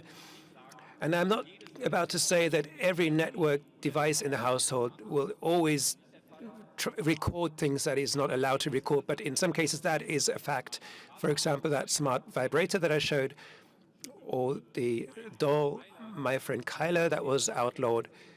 We shouldn't forget that the Internet of Things, of course, is an Internet of Things that is connected to people. The Internet of Things is not just machines communicating, but data and information about people is transmitted. And that's why it's important and good that the EU is working on the rules for that kind of thing. E-privacy is the word for that.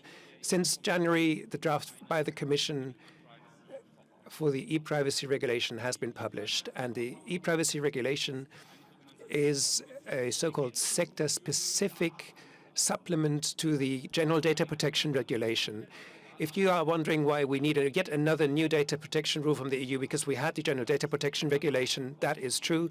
The general data protection regulation will be enforced from May 2018, but it's a very general rule that is, for example, that applies to that gives us the rules for when we run a certain club, association, and store members' data on our computers. The e-privacy regulation is supposed to be a specific rule to supplement the general data protection regulation for the area of electronic communication, which I've just outlined.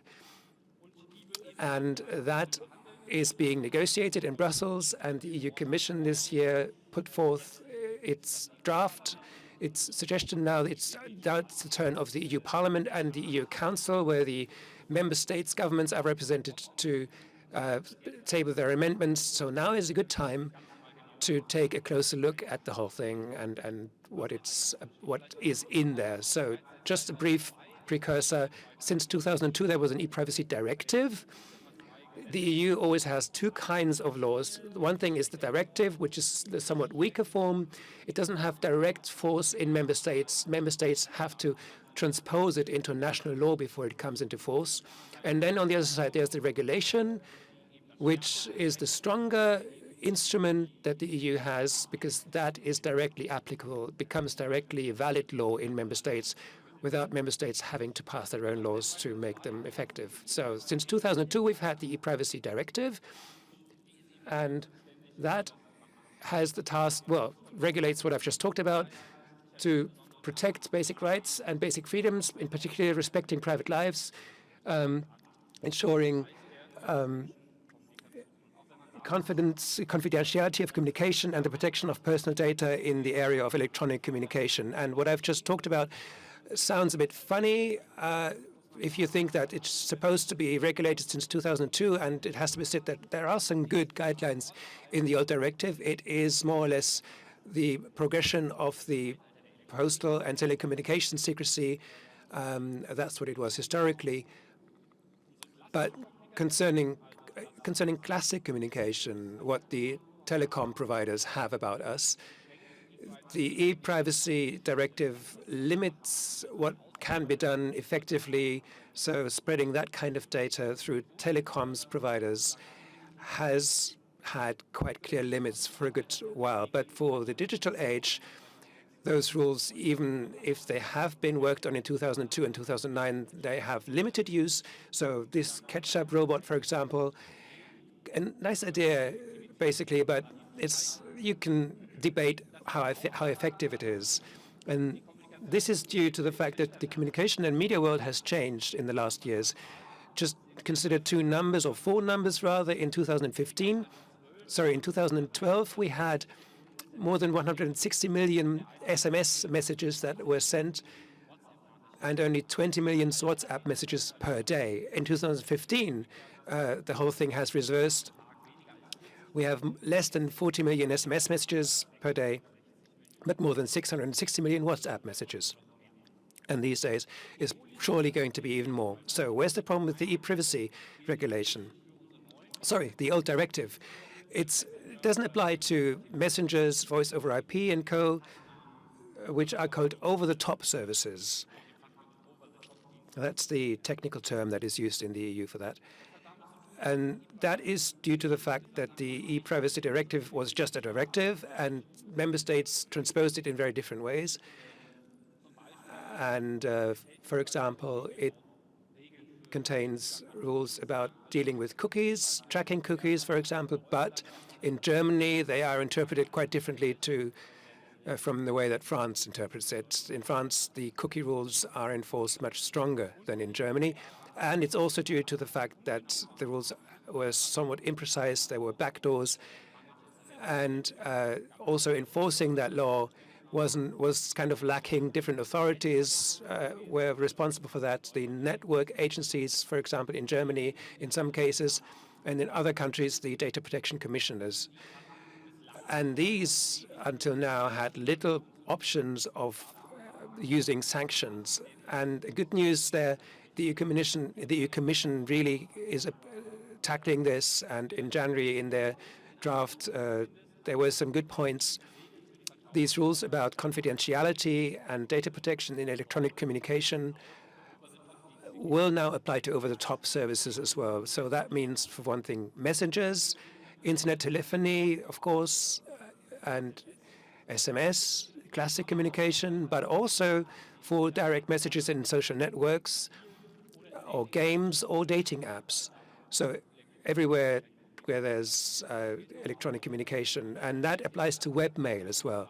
So the question whether Google really can scan their customers' emails and use the information for targeted advertising, that will be easier to decide in the future.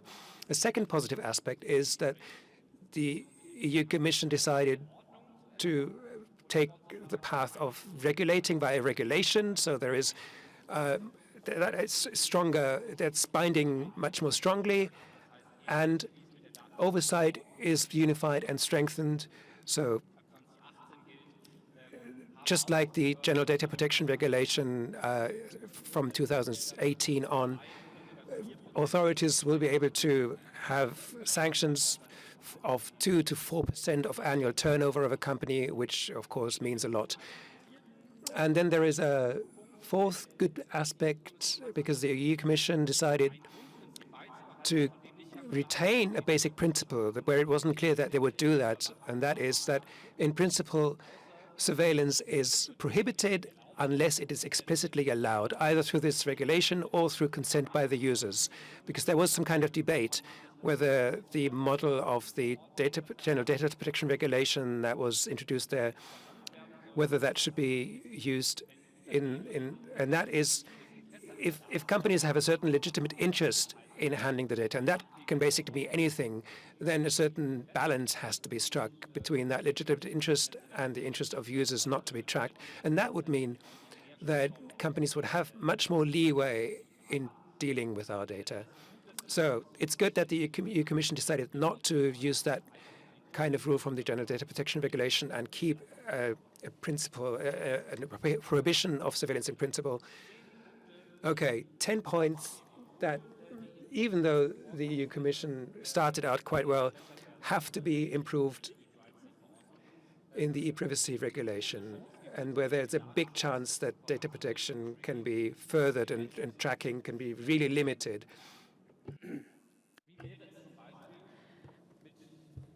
What about consequently prohibiting tracking for sensible areas? Why don't you say in certain areas users shouldn't be allowed to allow companies to track their data? So, like, you all know how it is. You just click a button and then your data is being used. So why we don't identify areas where data is not allowed to be tracked? For example, underage people or health care data. Why don't we say that's like so critical that it should be absolutely forbidden to track that data? The second big point is about metadata. So data which is not the content of the message itself, but the data who is sending which message to whom. So in the background we see like communication tracked for a politician who got his data from his telecommunication provider, which makes it quite visible how the network of metadata can look and how that already allows a quite good picture about the data which is already given there.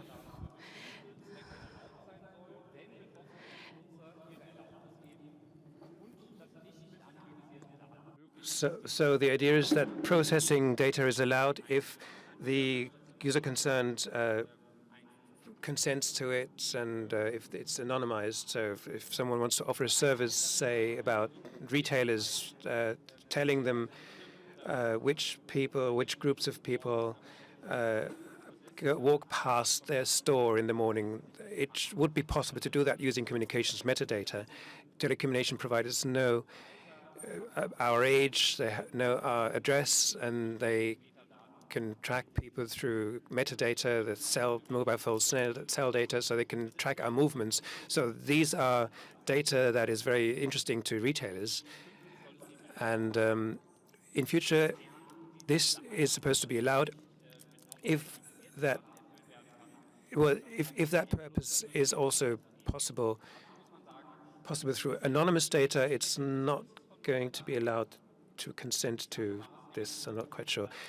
So this is something that has to be improved, because we had the rules that providers, the data that providers can derive from our metadata automatically had to have an added value to the end user to be permissible. So that condition has now gone away, and the purposes for which data can be used, metadata can be used, do not really have to have to have an added value for the end user concerned whose data is being used. And in principle, through the depth of information that can be derived from metadata, it would be appropriate to say we no longer distinguish between metadata and content data. The analysis of content data is regulated in the e-privacy regulation because it says there that not just I as an individual have to consent, but all people that are taking part in that communication have to consent in evaluating such data. So if my metadata are being analyzed and an analysis is being made with whom I communicate, of course that yields the data about my communication partners as well. So other people's data are immediately involved. And a third demand about that would improve the protection of metadata would be an obligation to run assessments on the use of metadata, because these data have such an impact on the lives of the people concerned that the companies intending to analyze this data will have to run an assessment. That is a certain institutionalized process in which they have to consider the impact on the privacy of the people concerned.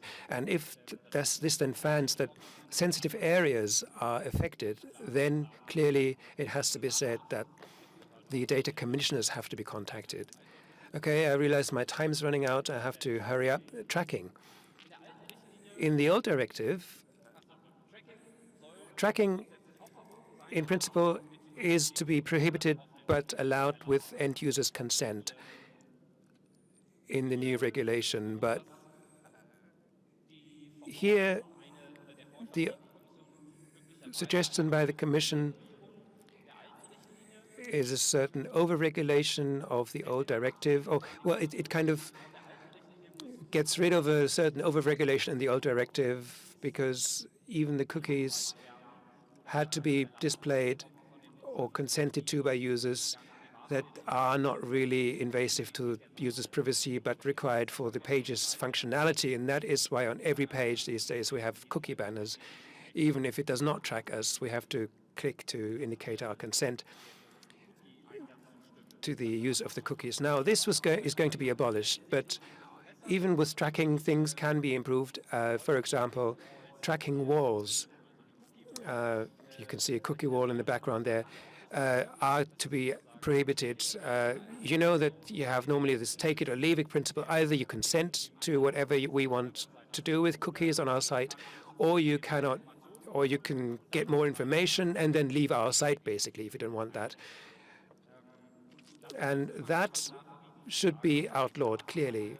That can't be a take it or leave it principle. No cookie or tracking walls. Surely that has to be outlawed. And then effective protection of particularly invasive tracking methods such as zombie cookies or reviving cookies should be outlawed in principle. And if people consent to tracking, this consent should be particularly informed. Now, I really have to speed up. Further, it's supposed to be still allowed that a certain audience measurement takes place. And in this, it should be made clear that, yes, you can analyze how many people visit my website and what they click on, but that cannot be a backdoor to set up profiling. And Wi-Fi and Bluetooth tracking, and this is a huge thing. This is supposed to be actually allowed as soon as the company is concerned, give a short notice about it happening. And surely there have to be clear limits for that. Only on the basis of an informed consent, this should be allowed. And wherever possible, data have to be anonymized. Now, two more important points, the others I'll have to skip. The EU Commission suggests that consent can also be given through settings in the browser or whatever device you use to access a site, which means that do not track that most companies simply ignore would then be enforced, and that would be, of course, a huge step forward. If we can make one single setting in the browser that we don't want to be tracked, and companies have to abide by that. There again, the devil is in the detail. There are things to improve. Sorry, I have to skip that now. Then privacy settings. In an old draft of the regulation, it said that companies are obliged to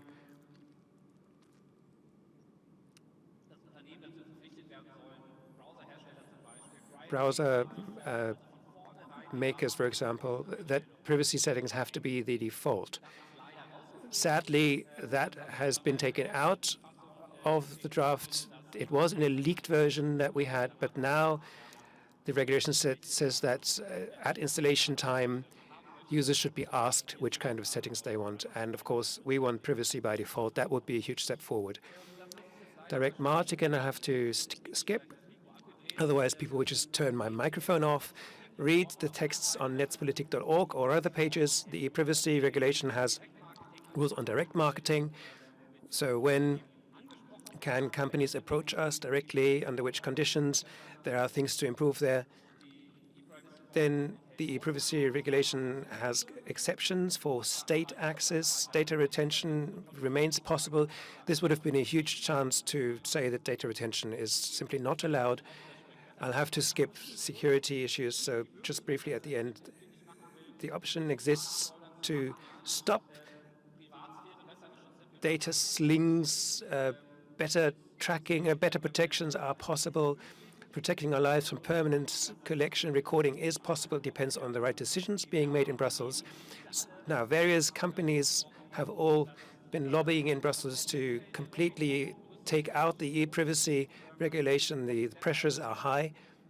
So therefore, even if this was somewhat brief, I can only recommend, by pleading to you, fight for your digital rights. This is what's going to happen, and this is where finally you can have clear limits for tracking. But what it needs for that is public attention. It needs people that engage and that strengthen the organizations that work for interests of users and data protection here and in Brussels. So that is my plea to you.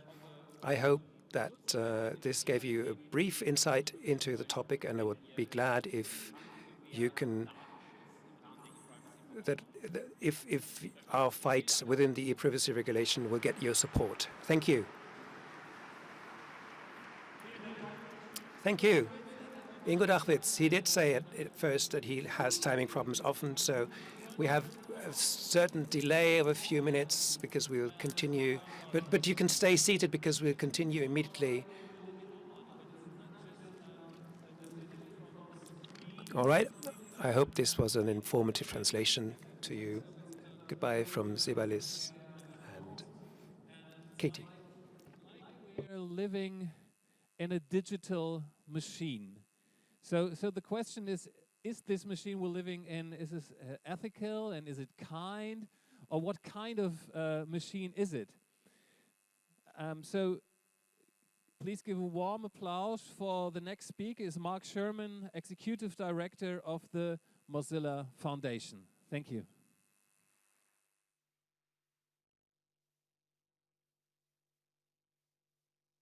Already. That's amazing. I'll just let people get settled for a second, or have these lab coat people coming to the front. They must be running an internet health clinic upstairs, which you should go visit after I finish my talk in the laboratory area. So, good morning, I guess, good afternoon, Republica. Great to be back. So I was here last year, and last year what I talked about was really the rise of digital empires, and in particular that both companies and governments are using the internet to consolidate power in ways that we really have never seen before. And I talked about taking inspiration from the environmental movement and building a movement for the health of the internet, something to balance those empires. And that movement really needs to be something not just about protesting, although demanding what we want from governments is a part of that. It also needs to be about actually coding, building, and figuring out the future, the digital future we want. So I still and in that, I did talk about one goal, which we've been working on, and we have an event upstairs in the laboratory here about making the health of the internet, just like the health of the planet, a mainstream social issue. So, Mozilla and many of you have still been working on that in the last year. What I want to do this year is get to some of the more specific issues. If we need to build a movement for the health of the internet, if we want to stand up for an internet that reflects all of us, what are the things we need to be talking about now? And I pondered for a while, and I thought maybe I'll talk about sort of the rise of authoritarian governments and how they're playing into taking advantage of the internet and eroding the internet. And I decided not to talk about that. Instead, I decided to talk about pets. And they're actually all connected, and I'll come back to the connection at the end. But really where I want to go now is something very specific, but also very huge, which is these are Bluetooth teddy bears and unicorns. And they're actually, earlier this year, came out that the technology behind them was very easily hacked, super insecure. And millions of recordings of children talking to their parents through the video cameras in those toys, and millions of recordings of the parents talking to their children were easily accessible from Amazon if you knew the right way to get access to them.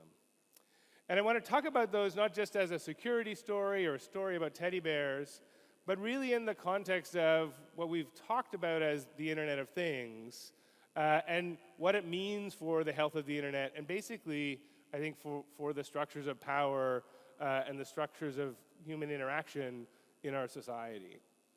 And you can use whatever term you want. Internet of Things is an easy one to use because it's been picked up by business and by the media. The important point about it, and why it's worth us all really beginning a dialogue around this right now, is that between now, and you can see it kind of going up, the Internet of Things, just any kind of connected device, will be at 50 billion devices in just 3 years. And so that means, almost 10 devices for every person on the planet. Not quite, but almost that. And that's just 3 years from now. So we're talking about everything from teddy bears to our cars, to our appliances, to our cities, having an internet and sensors and cameras and microphones built into them. And we really are talking about an era of completely pervasive computing. A computer that spans the whole globe and envelops all of us. And, on top of that, there are, three other trends that are connected into that, which are also moving at an extreme pace. One is the emergence of widespread voice interfaces like Amazon Alexa. The other is VR starting to become a reality. And the third is artificial intelligence and machine learning, which are becoming very real, much faster, certainly than I expected, as really it's just about a set of algorithms taking the big data, the training data that we all generate every single day as we use every single app.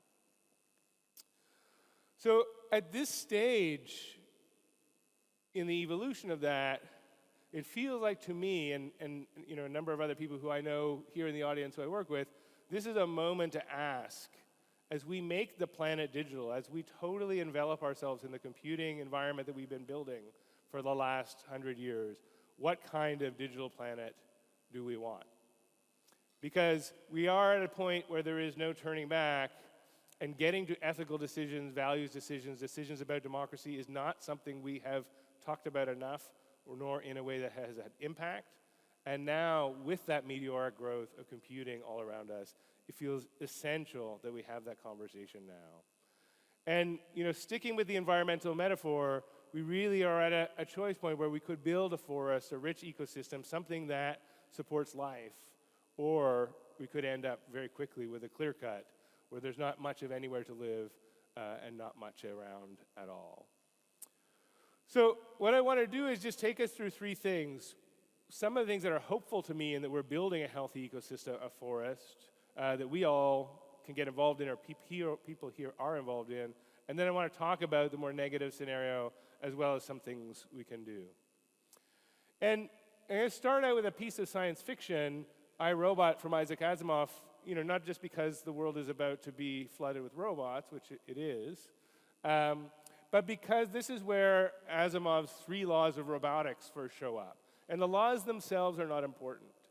What is important is that in this, Asimov posits, as we rarely do right now, that we can consciously talk about the rules we want to operate with in relationship to machines. And now is a moment where we need to be having that conversation for real, at a global scale, in a way with real political power behind it that has influence. We have to be talking about the kind of world we want. And I have some hope in that when I look around at the open hardware movement, and this is a set of people in a workshop that Mozilla's Open IoT Studio was running, building some things with Arduino, in that I grew up at a time certainly surrounded by computers, and I think most people in the smartphone world live in a time today where hardware, the material of the Internet of Things, seems immutable. It comes from a factory. And the open hardware movement really in the last 10 years has grown up and said, no, it doesn't have to be that way. The same principles we applied to open source can be true of all of the computing around us. Now, it still seems crazy. This is a hobbyist thing. But people are doing fun and interesting things as well as learning and basically painting a different future. They're building a fingerprint scanner garage door opener that is not connected to Apple's cloud or Google's cloud or Amazon's cloud. They're chasing away raccoons with their own motion detecting squirt gun robot, which is also not connected to the Amazon cloud or the Google cloud or the Apple cloud. They're keeping themselves safe by building, a jacket that says which way I'm turning on my bicycle. Maybe a little more frivolous, possibly stupid, they're building self-lacing Nikes with Arduinos. And my favorite, as I looked around for things people are building with Arduino today, a smartphone control pumpkin flamethrower. Everybody should have one. Keeps the kids you don't like away at Halloween. So, these are real things people are doing, and they show some whimsy, some pragmatism, but also that we are at a spot where the hardware around us is something we could play with. Now, unfortunately, and there's all kinds of ways, and we could give a whole talk just digging into that, I think where we are now with open hardware still is stuck at the place that, say, the Homebrew Computer Club, which this is a pixelated photo of, was in the 70s. And of course, the Apple computers come out of that, so it's good. There's a bunch of people playing with technology. And some of the values of that hacker ethic that are there in the early phases of this kind of work stay through even to today, but certainly in early computing. General purpose computing is something that invites all of us to do what we want with a computer, which is very different than many previous technologies. But that also led to the centralization, the consolidation of power, to think that those people who built the Apple I also are building some of the biggest power consolidation systems in the world. It didn't go exactly in the direction and on the values that we hoped. So just to think about IoT for a second, how do we get to the future we want? And a place that I take inspiration from, and that a bunch of Mozilla people are involved in, is a set of things, of which this Good Home project here is one, where people are looking at design and ethics and the human outcomes we want as things that we can actually dig into and direct in terms of where we're going in the world of pervasive computing. So the Good Home is a series of kind of roving exhibits and a set of people who are working on those sorts of questions and the kinds of things that they do. I think these are all off the website, so I don't know if they're from the London or the Milan or both exhibits they both did. But Internet Adhesives, something by Michelle Thorne, who's here today up in the Internet Health Clinic from Mozilla, positing that really we shouldn't have to take these manufactured devices from factories and buy things new all the time, but we should be able to take pieces of technology and weave them into things in our everyday lives and make them do what we want in whimsical and also pragmatic ways. The very fun birdcage concept, which was on display, of an Arduino or a kind of open hardware-driven piece of art that actually also tells me about air quality, much like a canary in a coal mine would. And then one of my favorites, the privacy dimmer, which is really a kind of ecosystem of open hardware as well as beautiful objects, aimed at being able to configure how we want privacy to work in our home and with our data in ways where there are presets on the smartphone, as well as then beautiful devices that are much more natural in the flow of our life, where we express what we want our privacy to be at any particular moment. And the values of this Good Home project, to me, are what is exciting. And also, frankly, what I think really points to the fact that this next era, if we engage it properly, could be more shaped by Europe and other parts of the world and not by America, which is very much where this is coming from. Looking at being open, being humble, being resilient, being local, being sustainable, being post-capitalistic, which is not being anti-capitalistic, understanding there is an economy around this, but it should be a human economy. And the idea that we explore with this, to me, is another level up beyond the Homebrew Computer Club, beyond just working with open hardware. It's saying we can design this future. It is a critical moment, and if we don't, it's going to go another way. And I'll get to that in a second. And the good news also out of Europe is that you have other people doing the same thing. The IoT Design Manifesto has a similar set of values, a similar set of proposition, although targeted a little bit more at developers. And all of those things really go back to that same idea of the 3 laws of robotics. We can make a bargain, make a plan, set rules, have values that say where we want to go with this society. So, if we push ourselves in the right direction, we can have a rich ecosystem, we can have a forest, or we can decide to cut it down. And I worry that very quickly that is where we're headed, is into the clear cut of the digital planet and all of us. And I'll just take a moment with another piece of science fiction just quickly, and this is Philip K. Dick Ubik. He's probably my favorite science fiction author. And I don't put this here for the obvious reason, but the obvious reason is, this weird force called Ubik shows up at the first chapter of every chapter in that book as a different product. Much like the internet and power and Google do always show up as a different product, but are really one thing. The reason I want to bring this is much more about the banality, and you don't need to read the screen, I'll read it for you. There's a great passage in the book where the door refused to open, and it says, 5 cents, please. And then the main character searches his pockets, he doesn't have any coins, he says, I'll pay you tomorrow. The door is still locked. He says, what I pay you, he says to the door, it's the nature of a gratuity. I don't have to pay you. And the door speaking, says, I think otherwise. Look at the purchase contract you signed when you bought this apartment. He found the contract, and sure enough, payment for his door opening and shutting constituted a mandatory fee, not a tip. It was kind of funny and banal, but that's 50 years ago, and frankly, it is the world that we are making and designing. So just some funny but also worrisome examples. This is a piece highlighted in Boing Boing of a product called Juicero. It's an awesome name. Only could you find products named so well on the program Silicon Valley. But this is a juicer that won't work unless you buy their packages of kale juice or carrot juice or whatever. And if they're older than 6 days old, based on the barcode, they won't even let you use the packages they sold. Very much like the door. But now, funny, if you buy it, you're probably stupid. I'm sorry if anybody here is a Juicero owner. But, it is a kind of thing that is happening.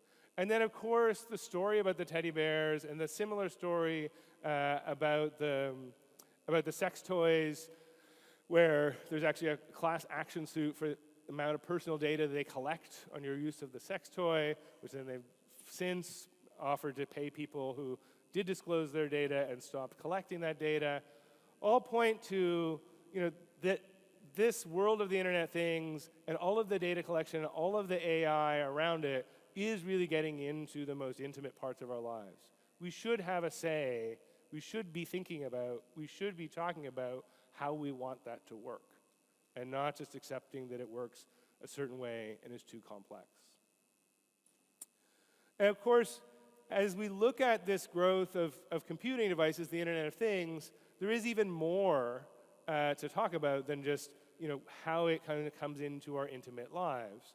If you remember from last year, this botnet named Melih, which has been used many times since, took over a bunch of Internet of Things devices, which because they tend to be sort of off to the side of our lives, they're not our computers that we update or our phones that we update so frequently, are easy targets for these botnets that can then be used for denial of service attacks. And the Melih botnet took down Twitter and dozens of other sites by a denial of service attack at a scale that has been rarely seen. And the piece about that is we are just at the tip of the iceberg of the security threats, not just botnets, that we are creating by creating a pervasive computing environment where there are no regulations, no requirements around security. And Bruce Schneier, who's at MIT, talks about it, and a number of other people do as well, that kind of privacy pollution as being like an environmental externality. The people who produce those devices, often far from the places where the damage happens, have no incentive and in most cases don't give a damn whether they are creating something that can create tremendous economic and social havoc. And we actually have to be serious about that. We are dramatically accelerating a threat to ourselves because we have wound computers around us into our lives and our economy and thought nothing of how their vulnerability can take us out in the kneecaps and damage us in real ways. And then, of course, the other and obvious piece, which is rarely talked about, is starting to get talked about more, not talked about enough, really is that as we get to AI and connected devices together, the job situation will totally change. We talk about 40, 50% unemployment in industrialized societies or post-industrialized societies as being a real thing in the next 10, 20, 30 years. And that is very much tied to that spike of the Internet of Things. It's not just about getting a connected toaster. And so, whether that is Uber, which is controversial for many of other reasons, being on the forefront of its drivers will all be fired at some point, or many other kinds of automation, the connected device AI world will fundamentally change the fabric of work and our economy soon, and we're not talking about it enough. And then, the more obvious one, but you can't ignore it because it is so pervasive, is the listening machine that we are building all around us. And this last couple of weeks, I guess last week even, Amazon Alexa went to another level. They released the Echo Look, which you can see here, which is the incredibly helpful camera and microphone you can put in your bedroom so it can give you fashion advice and sell you clothes that if you've run out of socks or your clothes don't match, the AI can help you with that. But of course, really what we are doing is putting microphones and cameras all around us in ways that Orwell never could have imagined, and that we're buying out of delight and excitement and our own money. And of course, it's not just the companies who are watching that. Those IoT devices are easy targets for state actors or non-state actors who have malicious intent. So we are building a panopticon never imaginable out of the consumer devices that we all so desire, and it is growing by leaps and bounds in its scale and interconnectivity. And so that's really the thing to sit in as it kind of come to the close, but then also maybe look at action, is the scale of this really I don't think any of us, even when we're talking about it, have imagined. And if we bring the wrong values into wrapping computers all around us, we have many, many things that can go wrong. And certainly we can imagine a digital world, which is the world at this point, that is very much like a clear cut. And I'm worried that that's where we're headed. So the question, especially at a place like Republica, for people who are politicized about these things is, what does stewardship look like? So to stick with the environmental metaphor, what does it look like in this world for us to steward the values that came with the internet or that we bring as people who want human society to be good and kind and ethical and inclusive and multicultural and global? What kind of digital planet do we want is a thing we need to ask in a very serious way, not just as cocktail party conversation, as that grows. And so I do think the forest is possible, the clear cut is avoidable. We can create a responsible, ethical, and human digital planet, but we have to take it seriously as a mainstream political issue, as a mainstream thing that we build right now. And there's three things as we try to grow that movement that I think we all need to be doing more of and putting more money behind, that are very much on the kind of, in the tradition of environmental stewardship and build on the last 10, 20, 30, 40, 50 years of hackers and digital making as a form of stewardship. Just standing in the streets alone will not get us the responsible, ethical, human digital planet we want. So what do we need to do? Certainly one thing is build it. Just build it now. And that's hard. This is Casa Yasmina, which is an open source connected home in Turin in Italy, started by Bruce Sterling, the science fiction author, and others. And why I use it as an example of build it is we can and must build an ethical and responsible digital world that reflects our values in a way that reflects design and is real and that we use every day. Just motion-controlled raccoon squirt guns will not change things. We need to see how do we actually make open source, secure, human-controlled, people-controlled, not centralized, not monopolized digital lives possible. I mean, you can also just check out and go and live in a forest, but even that forest is completely connected into this world more and more. So we have to, in a serious way that involves design and technology and politics, look at building real worlds that reflect the kind of values I talked about earlier in the Good Home piece. We need to organize, but not necessarily just in the street and in ways that traditional movements have. And why I put this up here, although it's an American example, is the Consumer Reports, and there are similar organizations around the world, consumers' unions, has really started to look at privacy as the main consumer issue in the next decade to organize around. And one of the things it's done, what that symbol is there on the side, is start to build a privacy testing standard, knowing that it is going to need to engage a network of other organizations and citizens to privacy test the scale of products that we have in front of us and to point to companies that need to improve their privacy and security standards because they can't, in their history of testing washing machines and cars, they could do it all themselves. They can't do that themselves.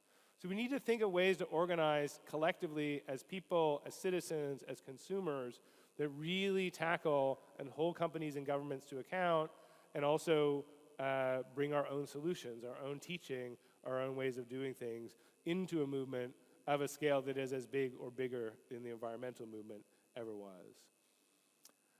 And then the last thing I would just say is we do need to imagine.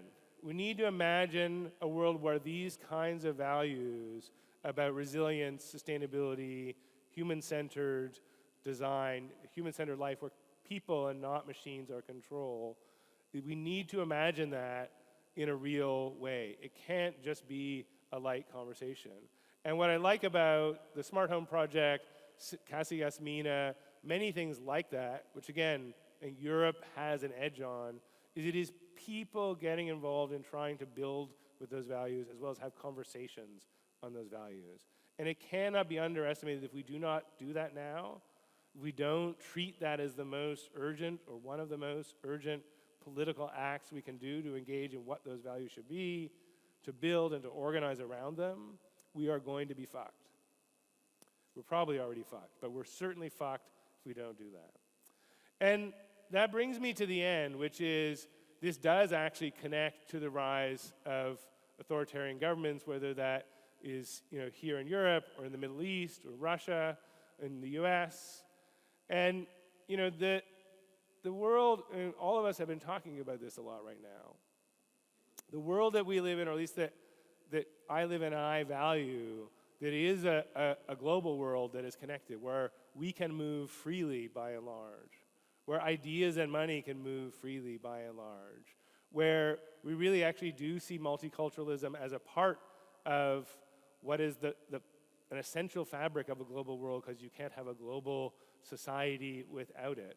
Those are things that I kind of take for granted as values. If you go back and read Jean-Pierre Barlow's Declaration of Independence in Cyberspace, he talks about those things as being values for the digital world we're building. I take those for granted as a part of the politics of the internet.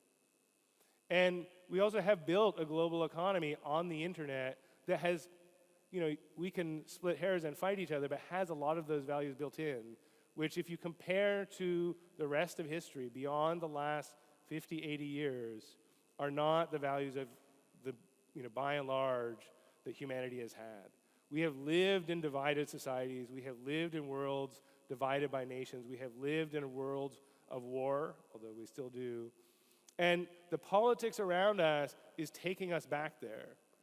So it really, when we think about the politics of the internet, which are actually very much, as we've seen in recent elections, interwoven into what is happening in the politics of the state, there is no more urgent time than ever if we want a society that is inclusive, that is global, that is multicultural, and where we shape the future, to also get involved in the politics of the internet and bring into the mainstream the idea that we need a healthy internet that we control. The stakes have never been higher, and this is the kind of group that needs to get involved and really grow something big. Thank you very much.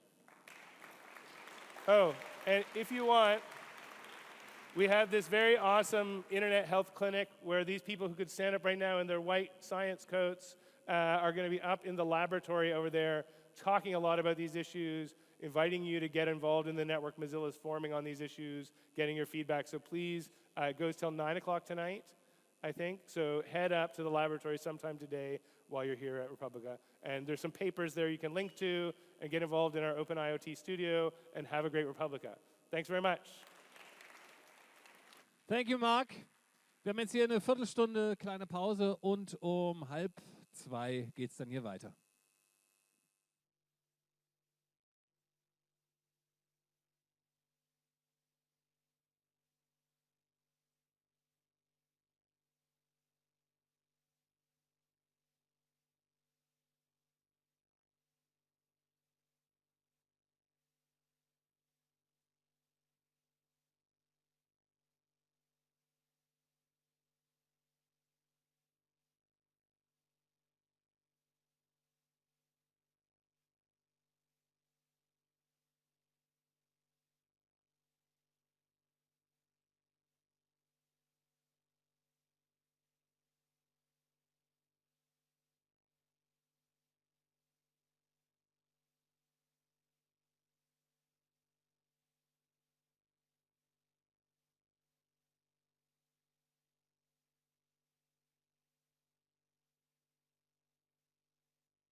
Okay, so welcome back. As you can see, the next one will be in English and will be a panel.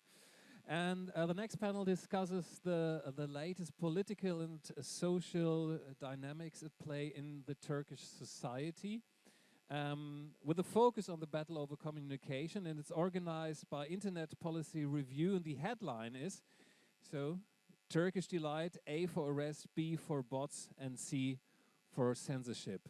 Please welcome.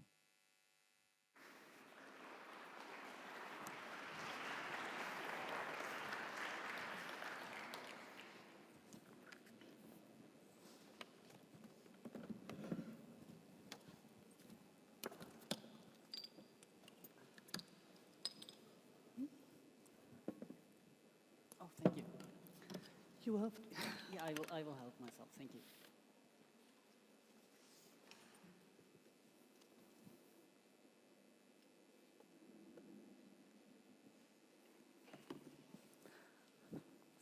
Hello, everybody. Glad to see you. My name is Uta Meyer-Hahn. I'm a doctoral researcher at the Humboldt Institute for Internet and Society here in Berlin, and I'm also a former academic editor of the Internet Policy Review, which is the journal on online regulation and the organizer of this session. Last year, when we had the idea for this panel, we thought there was a story to be told.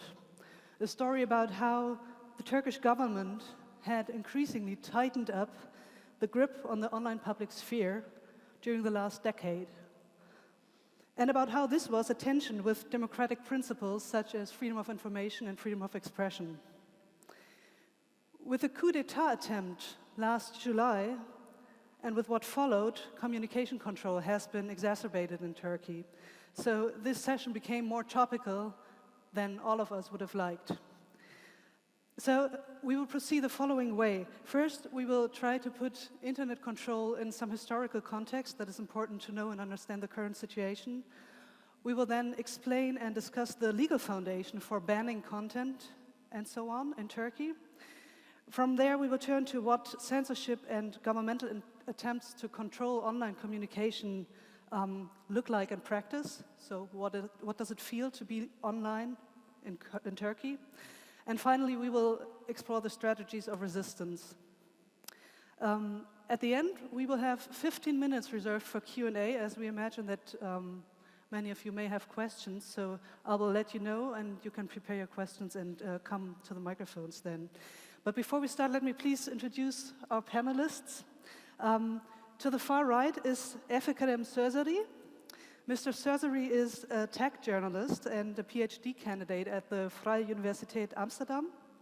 He writes and occasionally he also sings about press freedom, internet censorships, and internet censorship for outlets such as the Daily Dot, Vocativ, Global Voices, as well as German Taz. Most recently, Mr. Sörseri has co-authored an academic report in which he analyzes Turkey's internet policy after the coup attempt. And one of the many interesting findings of this report is that the Turkish government is increasingly engaging in informal and less traceable modes of communication control. He will tell us more about this later on. To his left is Professor Başak Çalı. Professor Çalı teaches international law at the Hertie School of Governance here in Berlin, and she's also director of the Center for Global Public Law at Koç University in Istanbul. Among the many positions that she has held, she served as a Council of Europe expert on the European Convention on Human Rights since 2002. In several of her publications, she deals with media freedom. Professor Çalı has called for the European Court of Human Rights to become more active in the sense that when the court rules in the spirit of media freedom, that these rulings actually lead to more protection for journalists on the ground. Next to me is Dr. Melih Kırlıdoğ. He was a longtime faculty member in the computer engineering department of Marmara Üniversitesi in Istanbul. In his 2015 much downloaded and well-received article on the Internet Policy Review, he retraced the road to extensive internet censorship in Turkey. Dr. Kırlıdoğ points out that the Turkish public is less aligned with the government than it might appear from the outside. He himself signed the Academics for Peace petition, which led to the dismissal of close to 400 signatories from the university positions as of today, and including himself. So please give a round of applause to our three panelists before we start the panel.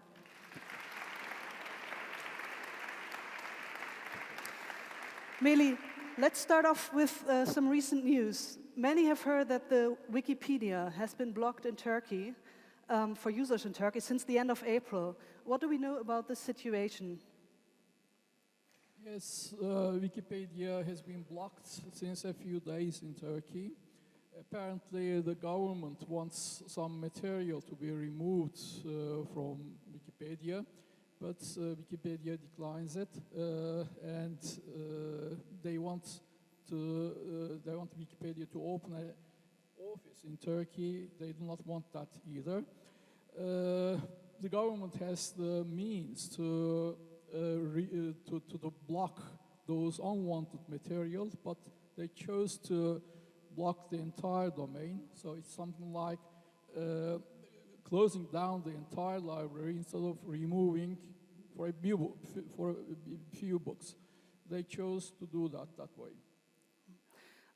We've heard that this block is legally based on something that is called the Internet law in Turkey, the law number 5651. What does this law regulate? Give us some historical context. And how did Turkey arrive at this?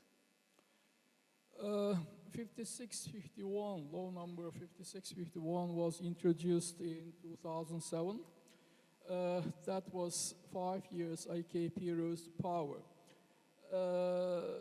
During that time, AKP was pro-democracy, vehemently pro-democracy, and enjoyed the full support of the Western world. So it was some sort of honeymoon between the almost the entire world and the AKP, and everybody was surprised with that law because essentially it's a censorship law. So we now understand that 5651 is very important as an early signal what the AKP will be like in the next decade. So its importance is beyond that censorship issue. AKP, what did the law bring? It took some catalog crimes from the Turkish penal code, such as child abuse, prostitution, incitement to suicide, and so on, such things. But the child abuse was very important because it was used as an excuse to introduce the law. Prior to the law, just a few months before the introduction of the law, Turkish press was flooded by the child abuse stories on the net. That was something unusual because child abuse is a problem in Turkey, just like all over the world, maybe not more than average, but it's not a very big problem on the net. So now we understand that it has been used as an excuse to introduce the law. It was effective because the MPs, the opposition MPs, did not want to get involved in such a critical issue. 5651 brought some organizational differences. There was an organization, public organization named TIB, Telekomünikasyon İletişim Başkanlığı, that is Presidency of Telecommunications, something like that. And it was, the main task of it was to tap the telephones by the court order. By the 5651, it became very powerful and it became the main mechanism for censorship and surveillance in the web. That time was the honeymoon cooperation between the Gülen movement and the AKP, and the TIB was filled with the Güleniz. We had some amendments to 56-51, and with each amendment, the law became more and more draconian. In December 2013, there was a major corruption scandal implying Erdogan, his family, and his cabinet ministers, and 4 of the cabinet ministers had to resign as a result of that scandal.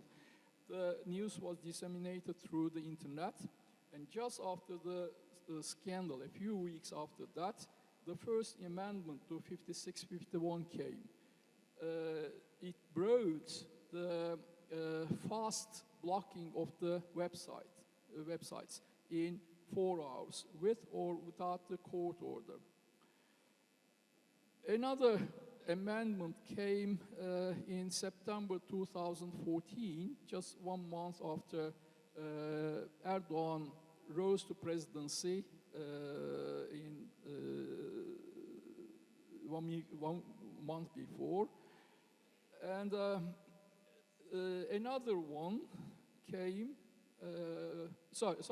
just after the September amendments, Constitutional Court overturned the amendments, some key amendments, some very important amendments. But AKP waited for some time. Some key elements of the Constitutional Court, the judges retired, and then they brought the same amendments with different wording again. Thank you. Maybe we can pick up on that.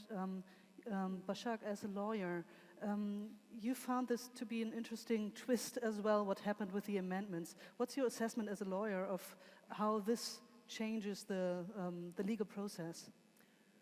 I mean, as Melih was just talking about this is a very new law. It's 2007, and the story of censorship is really from 2007 until now, that this is the process that we're discovering with this law.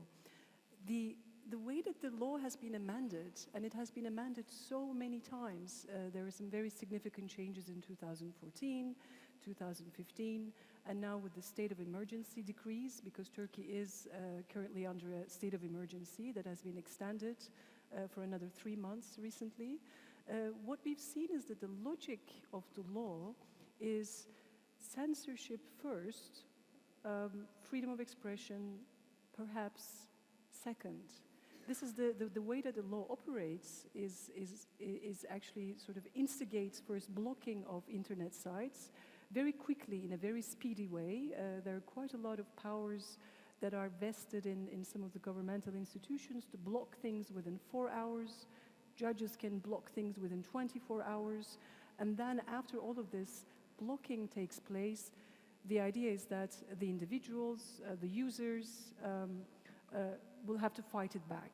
So the logic of the law has reversed the way we tend to think about freedom of expression, where we will think that the expression is the principle and the exception under very sort of limited circumstances would be some sort of a limitation.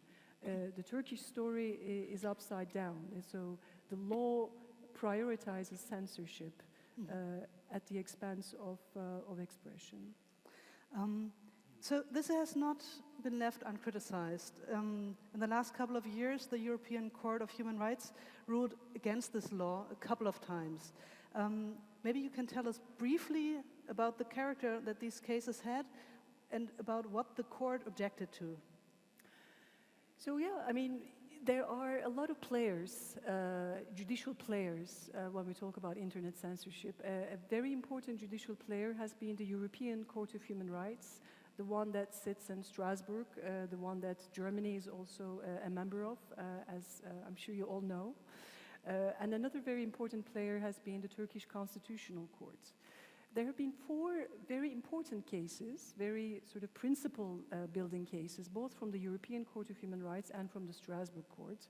And these have happened in 2012, 2014, 2015.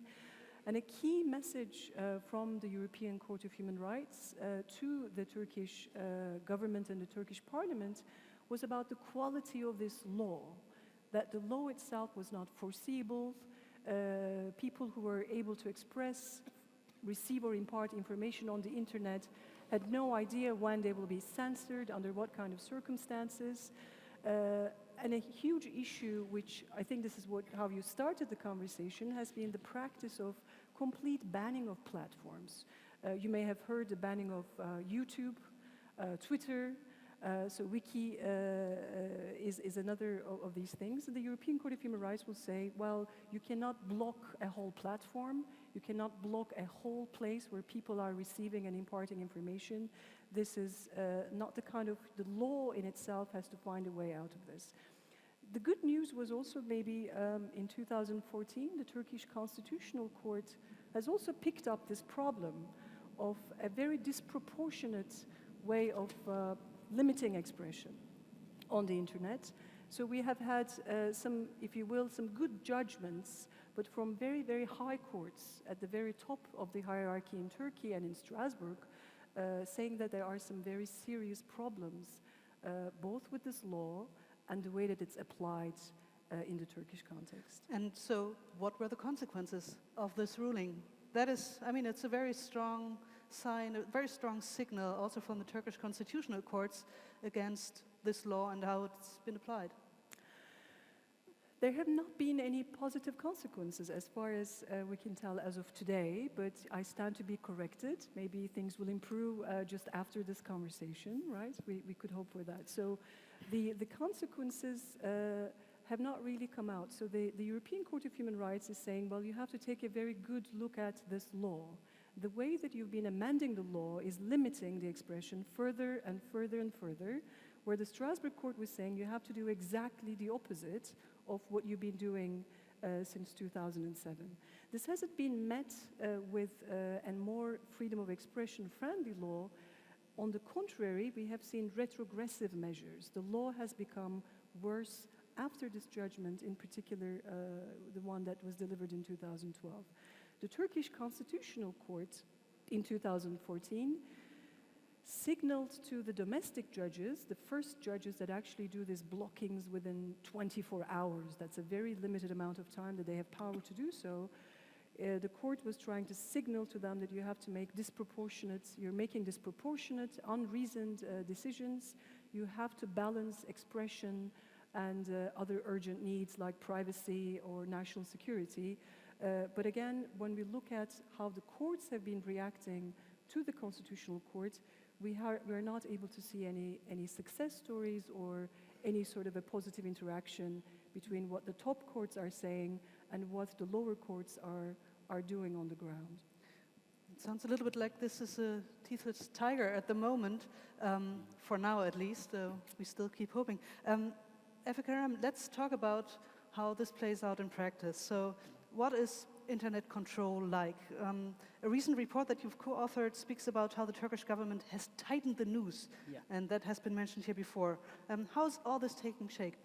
Well, it's pretty much following this legal history, actually, and all these legal history and the methods of blocking is following the government's needs to censor content. So when this law was introduced in 2007, a year after, the government started to block content by the DNS blacklists. And these DNS blacklists were synced. Can you maybe hear me? Maybe you explain a little bit what DNS blacklists are. Sure. Domain name servers are like phone books of internet. So when you are writing something on your browser's address book, then it takes you to Google, it takes you to Twitter.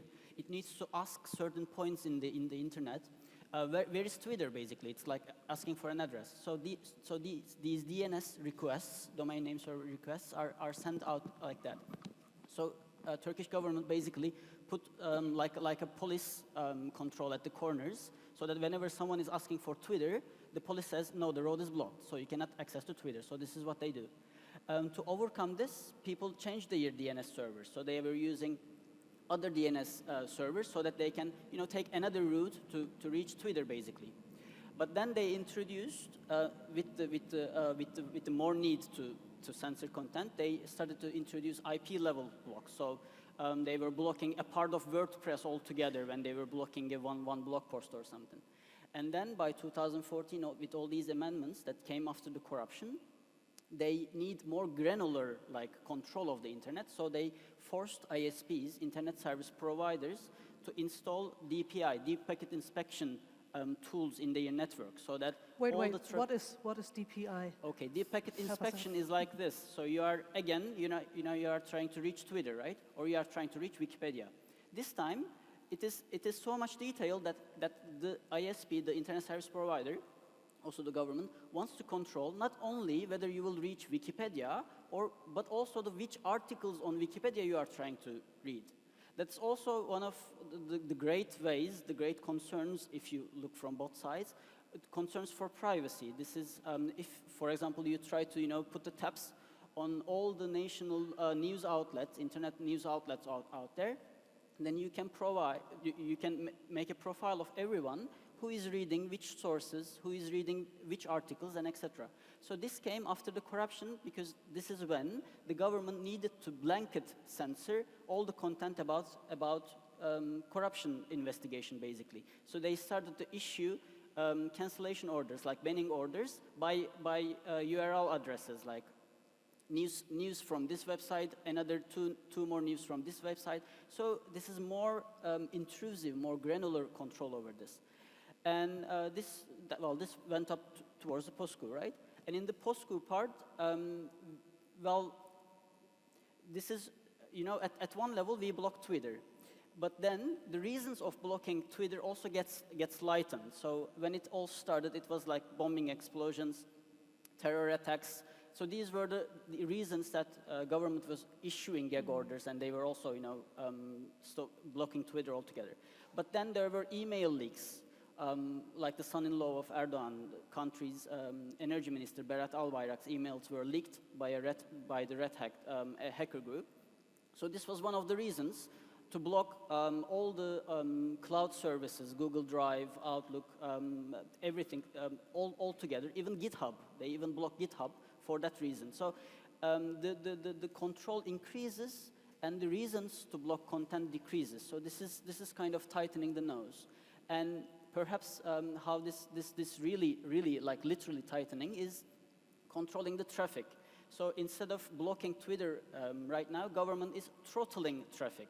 So that means, again, let's go with the same, you are all of you going to Twitter, but then government puts a control at one corner and says that there is only one line to Twitter. So not all of you cannot go. So you all wait there. There's a huge traffic to go to Twitter, and it takes about 20 minutes for you to see the Twitter page,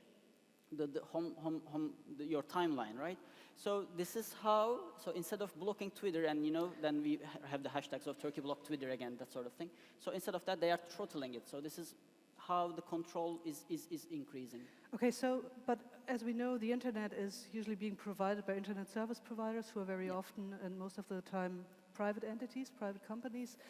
And the internet works in a decent way. So how can the government throttle the traffic of everybody in Turkey? How is this even feasible? Unfortunately, it goes pretty much like the media ownership procedure. There are certain licenses that these internet service providers have to have from the Turkish government. So if you are not playing with the game with the government, if you are not implementing the censorship orders, basically, your license to operate in Turkey can be cancelled.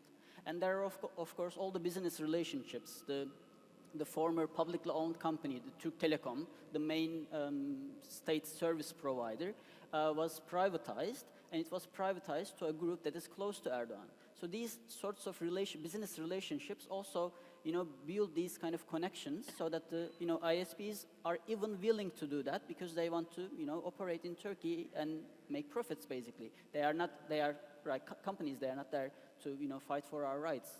Mm. So you've been talking about the blocking of content specifically. Yeah. You've been talking about throttling. Yeah. We've also heard stories about total blackouts. Is there any truth in this? And how a general question from the outside also always is, how do we know about these measures? How do we understand that these measures are taking place? How do you as a tech journalist make sure that what you're reporting is actually right? There's a great monitoring group in Turkey. It's called Turkey Blocks. And if you're interested about Turkey, please follow their work. They put some probes like a small computers on every network, basically on every ISP all around Turkey. So what these small computers do are they are like sending requests to Twitter, so everywhere. So in the end, they have the data of whether Twitter is accessible from Turkey. Twitter is accessible from this corner of Turkey, whether internet is accessible from this corner of Turkey. And what you refer are the regional blackouts, so they shut down internet on certain region of Turkey. It's related to the Kurdish conflict. So they were replacing the local elected officials over there, elected mayors. And they were expecting protests, and to prevent protests, this is also a way, you know, the intrusion, the interference with the connection increases with the reasons becoming, you know, smaller and lighter. Başak, maybe just briefly, you've already alluded to that earlier. These different types of measures. What do they look like from a legal perspective? Is it all the same whether I block a specific piece of content or if I block a whole platform? What does this look like from your perspective? And then also following to that, to the people who are affected by the banning of content, there should be an appeal process. Maybe you can also talk about that a little bit. But first, what can you sort the situation legally? Is it all the same? So I guess by this time you've learned the name of the law or the number of the law. It's the 5651. So there are a lot of answers to your questions are in this law. There are lots of ways of blocking both the URLs and also the domain names. There are possibilities provided for this under different issues. So Melih started with the sort of the pornography and that sort of more sort of general concerns, but there are also specific provisions where you can block websites or content on websites on grounds of national security, prevention of crime, national order, and then there's a separate body where you could block these things based on privacy concerns. So there are lots of exceptions as to how you would be blocking things, and there could be multiple routes to this. For national security, for example, the government could initiate the process. The Prime Minister's office or any of the ministries could say, we have a concern with this particular site, we'd like this to be blocked, and then that has to be followed through within 4 hours of an interim measure, that it will be quickly done, and then this will come before a judge. And the judge has to decide sort of within 24 to 48 hours on these things. So these things can very, very quickly happen. In terms of slowing down the internet or some of the other measures, there's a huge debate within the Turkish legal community about whether these have actually any legal basis. So this law doesn't allow for these things to happen. The law is about blocking websites or blocking sort of URLs, but not sort of the slowing down on the internet. So just to be clear, there's no Turkish law that says you can slow down the internet. It's not written down anywhere. So in terms of the appeal process, when someone's website or URL is blocked or their website is blocked, what could they do? The law operates on the principle that it will first get blocked, so you have to fight that back. So you cannot sort of have a time to have a discussion about whether it should or it shouldn't be. You have to appeal to a judge, and these judges are sort of single formation judges. So they're not sort of a judicial appeal, but a single judge. Explain that a little bit more. Single formation judges. Single formation judge, right? So this is called criminal peace justices. This is a particular judicial arrangement that was brought in just a couple of years back. This is a very special judicial formation that only deals with this type of decisions, for example, of blocking or unblocking of the internet. So this is just composed of one person, so not a panel, a single judge will make this decision. And if they make the decision, you can appeal to the next judge. So you don't appeal up hierarchically, but so if your internet was blocked, your URL was blocked by judge number 1, you can appeal to judge number 2. And they're at the same hierarchy, which has been an issue that has also been debated. So if judge number 2 agrees with judge number 1, that's it. You have actually exhausted your remedies. then you can go to the Turkish Constitutional Court on grounds of freedom of expression, freedom to receive or impart information. And of course, from one judge to the other is a very quick journey. So this will, you could be rejected within a few days from both of these two judges, but your journey to the Turkish Constitutional Court will be months, if not years. So that's going to be a very long process to get your constitutional rights back after quickly you will be rejected from judge number 1 and 2. Just to come back to where we started about the Wikipedia, at what stage is the Wikipedia case right now? So let me say just two quick more things. So there are two types of legal activism that has been born in relation to this type of censorship in Turkey, which is also quite remarkable. One is if you're the victim. So if your own site was blocked, obviously you will want to do this. But a lot of individuals will not want to do that. It's quite expensive. You need a lot of lawyers to go to the Turkish Constitutional Court. It's very difficult. But what we've seen is also a user activism.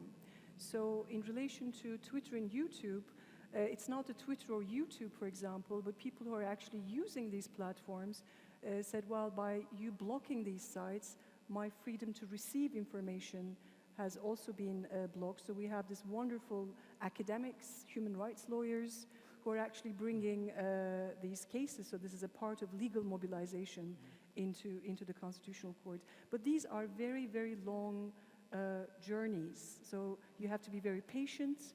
You have to have a huge amount of legal advice. You have to have good lawyers. And if you lose at the Constitutional Court, then your next step is that you may be able to go to the European Court of Human Rights.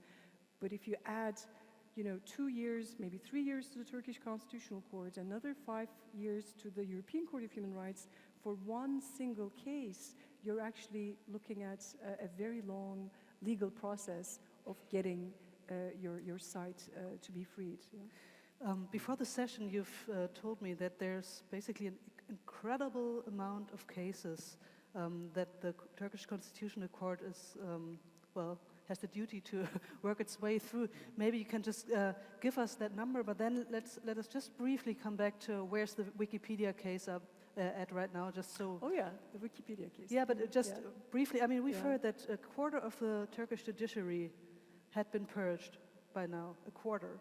Is that right?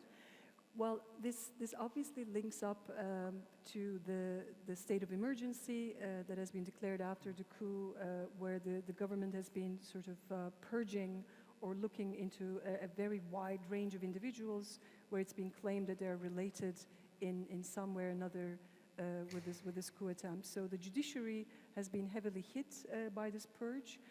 The statistics sort of change, but some say 1 in 5 of the judiciary has been hit in some way or another by these practices. Now, since the coup, which was also raised, obviously there are lots of individuals who are seeking to claim their rights under the Constitution. So the recent statistics are talking about over 100,000 cases that are pending before the Constitutional Court. These are not only internet cases, these are cases relating to the Constitution and the Constitutional Court's remit. So the amount of time it will take the Constitutional Court to deal with 100,000 cases, I mean, I don't know, you can imagine, this is going to be an exceptional amount of time. Some of these cases will be in relation to internet closures, but this will be only a small part of these cases. Coming back to Wikipedia, so this it follows this trend of having an interim order. That's 4 hours. Within 4 hours, this Wikipedia is blocked. Then within 24 hours, judge number 1 has to make a decision. So that decision is made. There has been 2 appeals. One is user-generated activism. Users have launched an appeal. And of course, Wikipedia, through their lawyers, are perfectly entitled to do that. So we have 2 types of legal challenges, both by users and by Wikipedia. So the one group have already been rejected by the judge, this judge number 1 and 2. So what will happen is the next stage is they're going to add on to those 100,000 cases pending before the Constitutional Court and they will wait their turn for that to be decided. Okay, thank you. Eva-Maria, internet control is not only about censoring, obviously. Control is also about,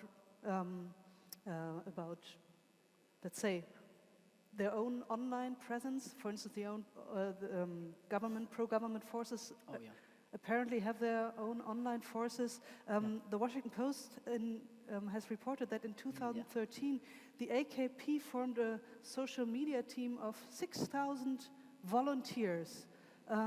What do you know about this? It was right after the Gezi protests, and perhaps how we will remember within network studies that how the Gezi protest was organized. So it's fair to say that it was organized over social media, much more on Twitter actually. So it was instant, and it was going viral. It was reaching everywhere, and well, perhaps more prominent users of Twitter or the group that is using more was on Gezi protests also. So they were using it. So this was forming these volunteer, AKP youth, basically Erdogan's youth, who are part of the party, perhaps supporting him. Sitting down all together and giving a reply, like promoting AKP in a sense that AKP is also good on these senses. So perhaps it's kind of fair that they will also have a reply, right? They will also put an online presence. Yeah, where's the difference to a healthy democratic discourse? Yeah, but the difference is what they try to do then. I mean, only promoting AKP on social media is fair game. But when you are also attacking the opponents of AKP, then it becomes dubious. It started with journalists, actually. One particular journalist received hundreds of attacks after he wrote something critical about AKP, about Erdogan's policy, basically. Especially when his security policy is criticized, especially internal security with the Kurdish matter. His foreign policy in Syria is debated, criticized, also visible in the Wikipedia case. The reaction gets very high. So these volunteer members who sound like peaceful at the beginning turned very abusive, very they really targeted online harassment attacks, especially to female journalists.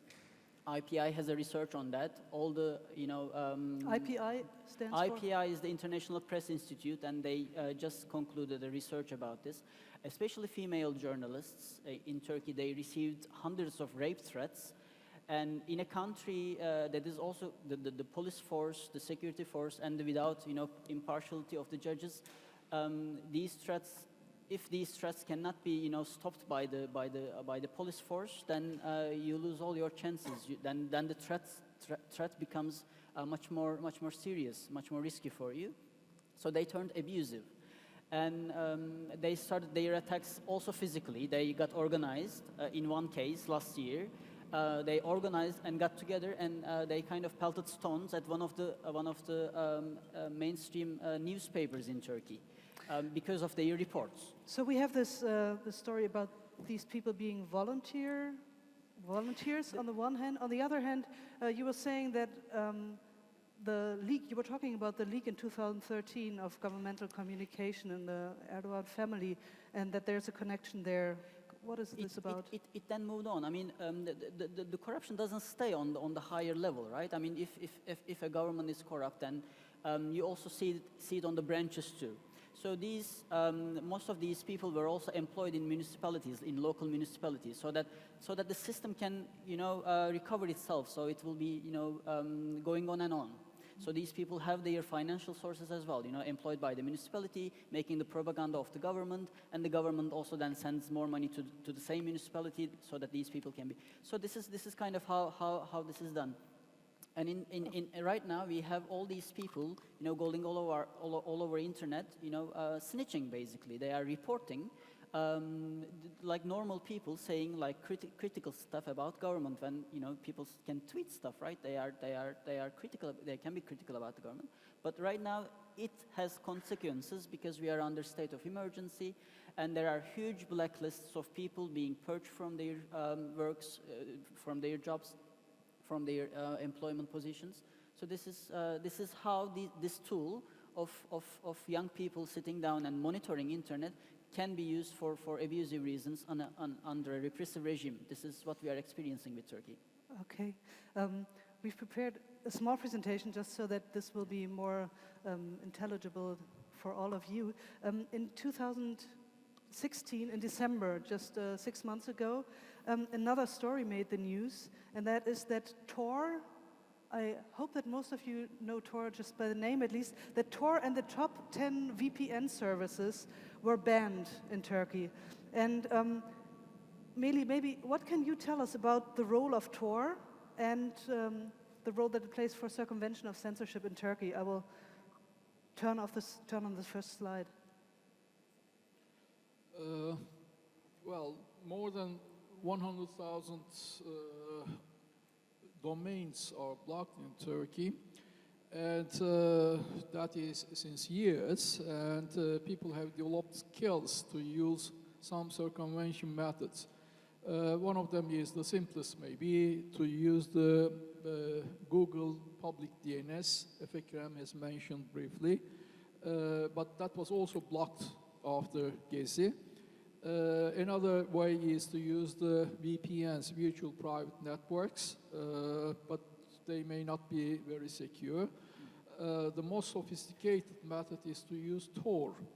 Tor is a volunteer produced system. Maybe some of you or all of you use it. What it does is that it allows you to access the web with two things. One is that it hides your identity. The second is that it encrypts your communication. So that's an ideal tool for accessing the internet in an environment where there is censorship or danger. I will turn to the next. Sorry? I will use next.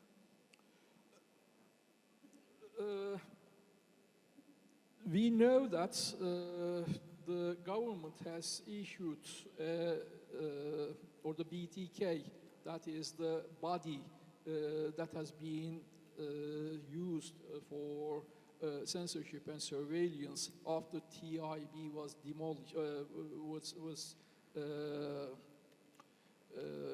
shut down after the coup. BTK is now responsible for surveillance and censorship. It used to be the parent organization of the TIB, and BTK issued an order to the ISPs to use the censorship mechanism for the Tor and the VPNs, as Ekrem said.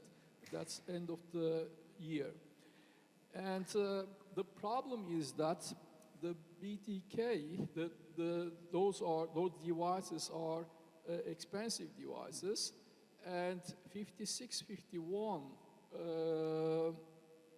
says that those devices must be paid and purchased by the ISPs.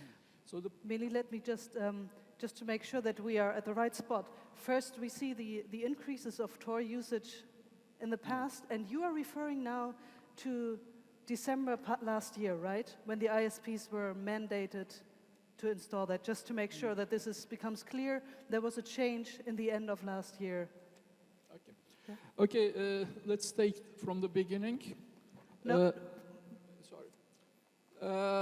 That is the Tor usage. So you see a Skype during the Gezi from almost 0 to 80,000. And then we have almost a straight line going with ups and downs. In 2017, we have bomb attacks at Istanbul football stadium. So we have a spike here too. And then in 2017, we have some gradual decrease. That explains the results of that decree of the BTK. So some ISPs are now using the blocking mechanisms. But the problem, as I've said, is that those devices are not cheap, and the ISPs must pay for them. So apparently some ISPs can do that, but some cannot, and we should have another one. And as a result, we have such a figure. This is the directly connecting Tor users from Turkey. So up until the last year, we have almost a straight line. And then we have some spike for some events, and we have gradual down. This is the default usage of Tor. But Tor also provides some more sophisticated access to internet through the bridges. There are several bridges, like MEEC or BFS4, whatever. You need to tell, I'm not sure if everybody knows what bridges are. What are bridges? And I'm turning to the next slide, because bridge traffic goes up. That is the important thing. Bridges are the servers that are not listed on the web. So if your normal access to Tor is blocked, you can use bridges. So that is an alternative, a more sophisticated way of using the bridges. So those devices that have been bought can possibly block the Tor to some extent. They may have some questionable effectiveness, but bridges seem to be a bit more difficult to block. Okay. So, okay. We are running a little bit out of time, and I'm trying to make sure that we get to all the topics. Just a note to you, before I ask Melih the last question, make sure to think of some questions yourself. Our panelists will be happy to answer them in just 5 minutes. I think the microphones will find you. Because, so up to this point, we've talked about control, we've talked about how the open web has been restricted, and we've talked little about strategies of resistance. And now, as you have lost your job due to a signatory that you made under a call to resolve peacefully the situation in eastern Turkey, and have been very active online in other ways, what are the ways that people in Turkey do resist? We've looked at Tor. What are other ways? Well, there is a strong and vivid resistance in Turkey, and part of that resistance is on the web. Erdogan said that the coup attempt was a gift from God, so that he could neutralize the power of the Gülenists. But he used that gift also for neutralizing many people who have nothing to do with the coup attempt, unlike the Gülenists. So there are now more than 120,000 employees that have been removed from their jobs. Almost 1/4 of them are in prison now. And the resistance continues. We can divide the resistance into two. One is legal and the other is illegal. For the legal part, we can mention the remaining still open newspapers, namely Cumhuriyet, Bir Gün, and Evrensel. They are still available, but some members of these journals, newspapers are in prison. And they have strong presence also on the web. The second group of the legal party is the internet news portals such as Sendika.org. Sendika.org is, we should have,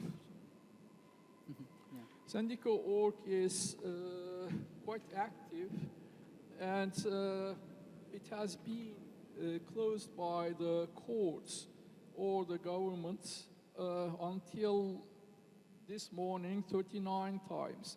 So when Sendika 25.org is closed, 26 is available.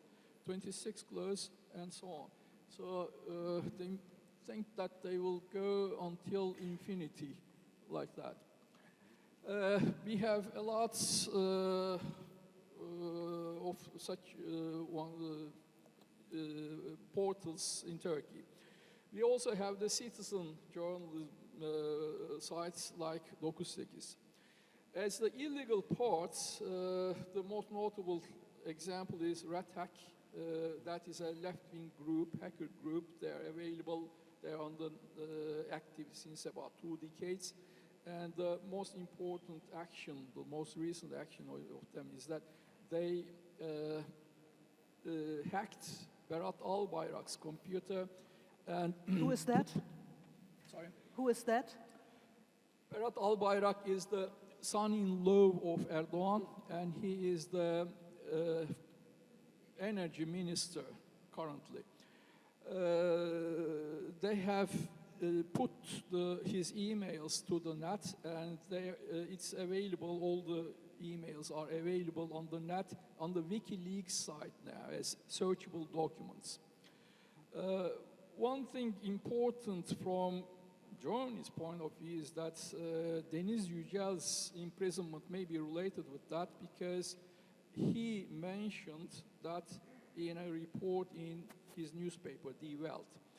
And what's more important is that in the report, the establishment of the troll army, AKP troll army, and Berat Albayrak's involvement in a company named Power Trans, which we know that that company has been involved in oil trade with the so-called Islamic State.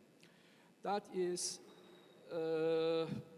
the important thing, because it has been banned, all sort of trade is banned by the United Nations Security Council. Thank you.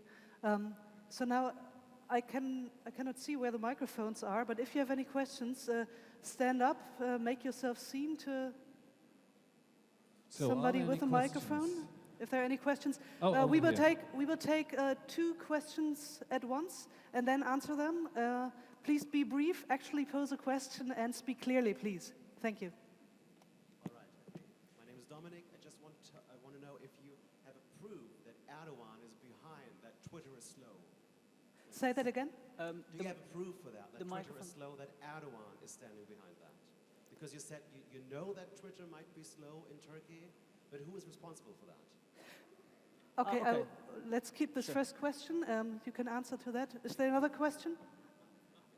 Directly answer. Okay, please answer directly. Okay, well, of course there's no button on Erdogan's desk that he presses and then Twitter slows down. But this is kind of a business relationship that is established after years of years. So this leak, the leak of emails from Erdogan's son-in-law, is one of our primary sources that we know how these business relationships are formed, both with the media and with the rest as well. So we know that although Turkey had different prime ministers after Erdogan was elected as a president, he always had the last say on any matter, including which publicist will have an opinion article on a pro-government newspaper. So that, on that detail. So he's very much controlling country, controlling Turkey. So this is how we know, basically. Okay, the next question, please. Over here. Yeah. Please introduce yourself shortly as well. Hello, my name is Paul Hildebrand. I'm from the journalism school here in Berlin.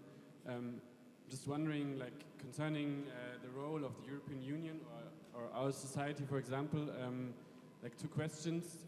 First is we're talking about a very long period of slowly putting censorship on the Turkish society. At what point of this time we could have done something, the European Union could have done something? And the second question is, now that we are at that point, that so many websites and possibilities to communication are limited, are controlled, what can we do right now?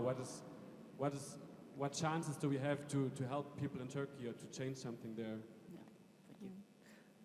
Who would like to answer? Maybe first Başak, if you would like to add something then as well.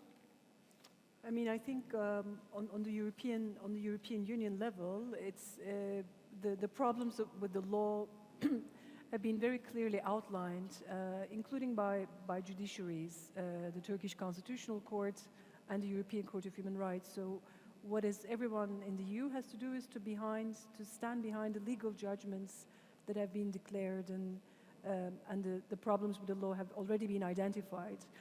So EU has to be a lot more principled and actually push for the legal decisions that even the Turkish legal system itself has managed to come up with in criticizing the law. I think this has to be done on a very consistent basis. But I think I also have a suggestion for outsiders, and I think Efe highlighted this, that some of these organizations like Twitter and other big organizations, they easily sometimes agree with these censorship laws as well. So one of the other things is actually to look at the private providers, and there's a lot of things that people outside of Turkey can do in relation to asking how the private providers are actually dealing with these censorship questions. And I think this is another issue, that freedom of expression is not just there for the states, but also for the corporations to protect. And this is something that we're lacking, a concerted action to also look at the corporate behavior behind censorship, I think. I think that question is well answered. Would you like to add something? Yeah, exactly. We have, I guess, time for one or two more questions, if they are brief. Are there any more questions? Please raise your hand. No, right now. There are no questions. Well, we will stick around if you have any questions. Also, the report that Efe Karem has co-authored recently, which I mentioned in the introduction, you can find that, I'm sure, for instance, on the Twitter feed of the Internet Policy Review. As I said, the organizer of the session, I think our colleague will tweet that out. Thank you very much. Thank you so much for all of you being here. It's been a great pleasure and honor for me to have you here. And I guess there's a last question. Maybe if you want to have a last word, what outsiders can do to help. I'm sure many people are interested and also touched by what you said. So what is your specific suggestion? Well, I am much more naive in this, and even this very session that you are here asking this question, I'm replying, and we are replying about Turkey. Even this is a very good start, actually. Knowing about Turkey, knowing about what's going on. Right now, we are in Germany. You know, we can write these things, we can criticize the government, but people similar age of you, with similar profiles, similar education, they should have similar rights, right? But they don't. So knowing that and knowing this contrast, I think is the beginning. So I think this session is what you can do, really. Okay. Thank you very much. Please give a warm applause to our panelists. Thank you. Thank you. Thank you very much. Vielen Dank. Falls es noch Fragen gibt, dann gibt es gleich hier bestimmt neben der Bühne eine Möglichkeit, die noch zu stellen. Ansonsten geht es hier jetzt weiter in 15 Minuten.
So welcome back.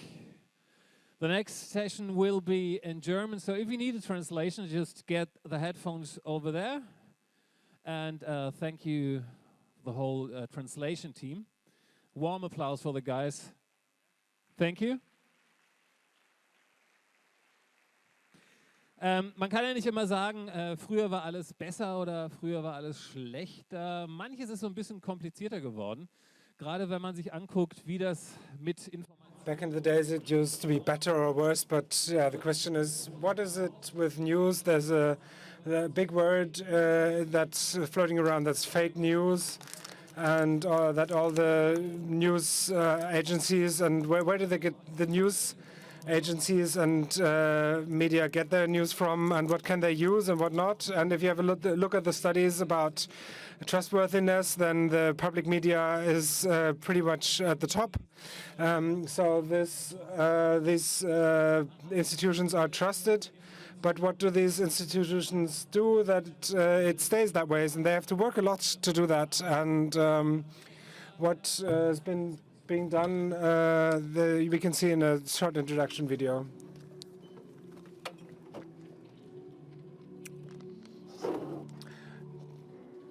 Fake news and social bots, public opinion in the voting year of 2017. Sorry, we're not getting the audio on the headphones, so I can't hear it. Sorry.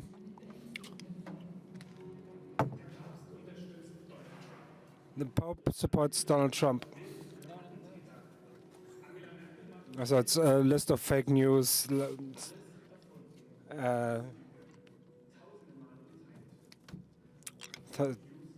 shared by the thousands. We believe the unbelievable. They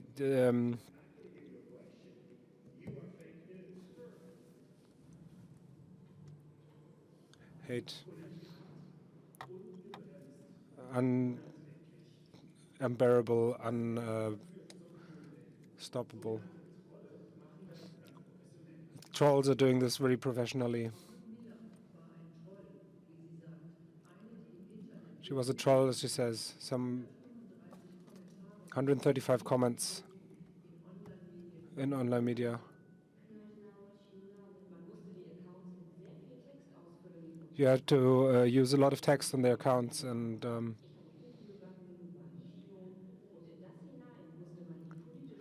in those accounts, then you had to add the political comments. Sorry, we don't have the audio, so I can't listen and talk at the same time, unfortunately.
Bitte begrüßen Sie auf der Bühne der Republika.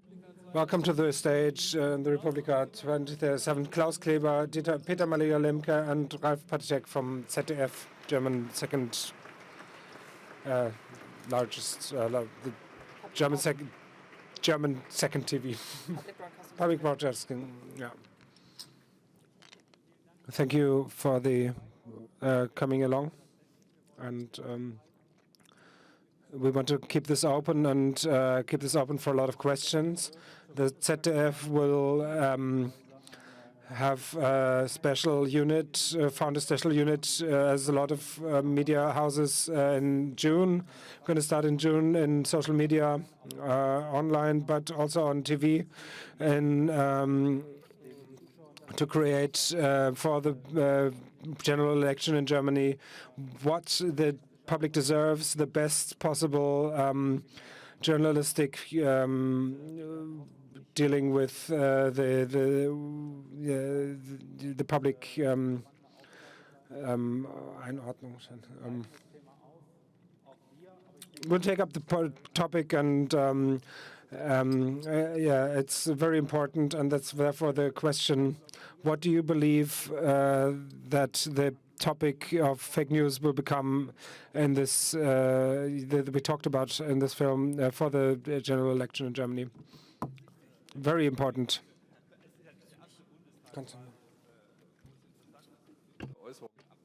Well, of course, it's not the first election where it's going to be interesting to check whether things that people say are actually true or not. But this is something that is going to be much faster than in the past. And thanks to social media, important questions come into the limelight much more quickly. But, well, basically, this is some of the very essential parts of journalism. I don't remember when exactly it was, but a few years ago, there was the minister-president of North Rhine-Westphalia who claimed at a public event that the CO2 emissions of nuclear plants would be the same as those of coal plants. And that was something that was in the media for like a day without anyone saying anything against it. So we then looked at that claim and did the math. And that's one of those things where we could really prove that this was complete BS, where someone who was usually credible, a politician who has high status, who simply said something that was not true. He later took that back, but there was a whole day where that really was being broadcasted, and then after one day we did the math and could say whether this was true or not. It was an easy answer, yes or no. Unfortunately, in journalistic everyday life, there's often you have an unclear answer, and secondly, you also often have a very complicated article or segment for TV. So, for example, we had a segment on public opinion in Germany, and the result was a bit like, well, some say this, some say that. Overall, this claim that we tried to explore as part of the segment, we were interested in this claim, but we couldn't even find an answer despite us being interested in it as well. And that's when it becomes really complex. And so one thing where you really check whether a claim, where you can check a claim whether it's true or not, that's something very different from what was in the movie there, where someone just goes online and spreads something that is just completely wrong. And that's really frustrating when you see how these lies get legs and are essentially almost impossible to catch and restrict again. Well, that's also basically desinformation. It's not really wrong information. Is your phone turned on? Well, that's absolutely unacceptable. It's more about destabilizing. It's about spreading fear and creating this feeling that you can't really trust anyone anymore, including the established media.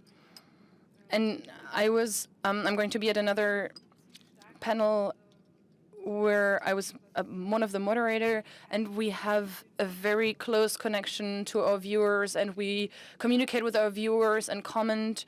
And that's also where we get the majority of fake news, where a lot of people are messaging us and they're saying, well, why don't you do anything about this incredible story that a supermarket at Leipzig main station is frequently attacked and robbed by refugees.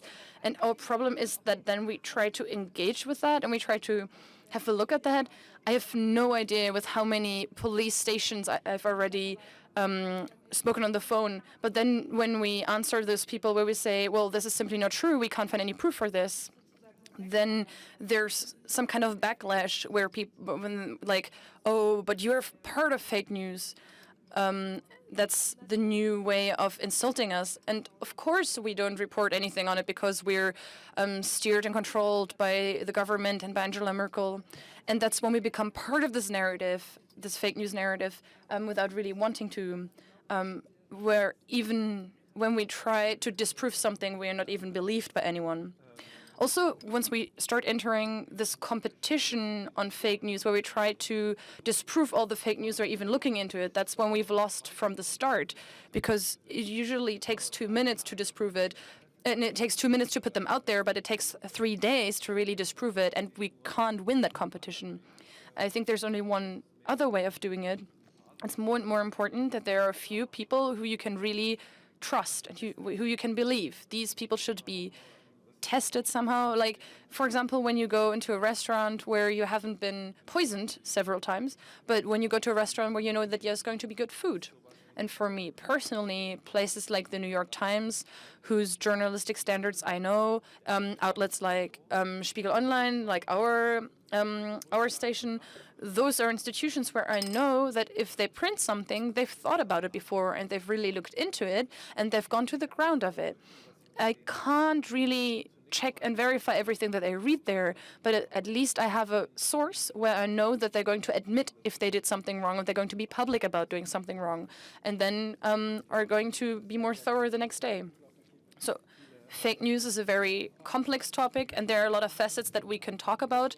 We don't simply want to be here at the stage and tell you what we think about the world. We also would like to enter a dialogue with the audience. So anyone who has any questions, we're here for all the questions that you maybe always wanted to ask.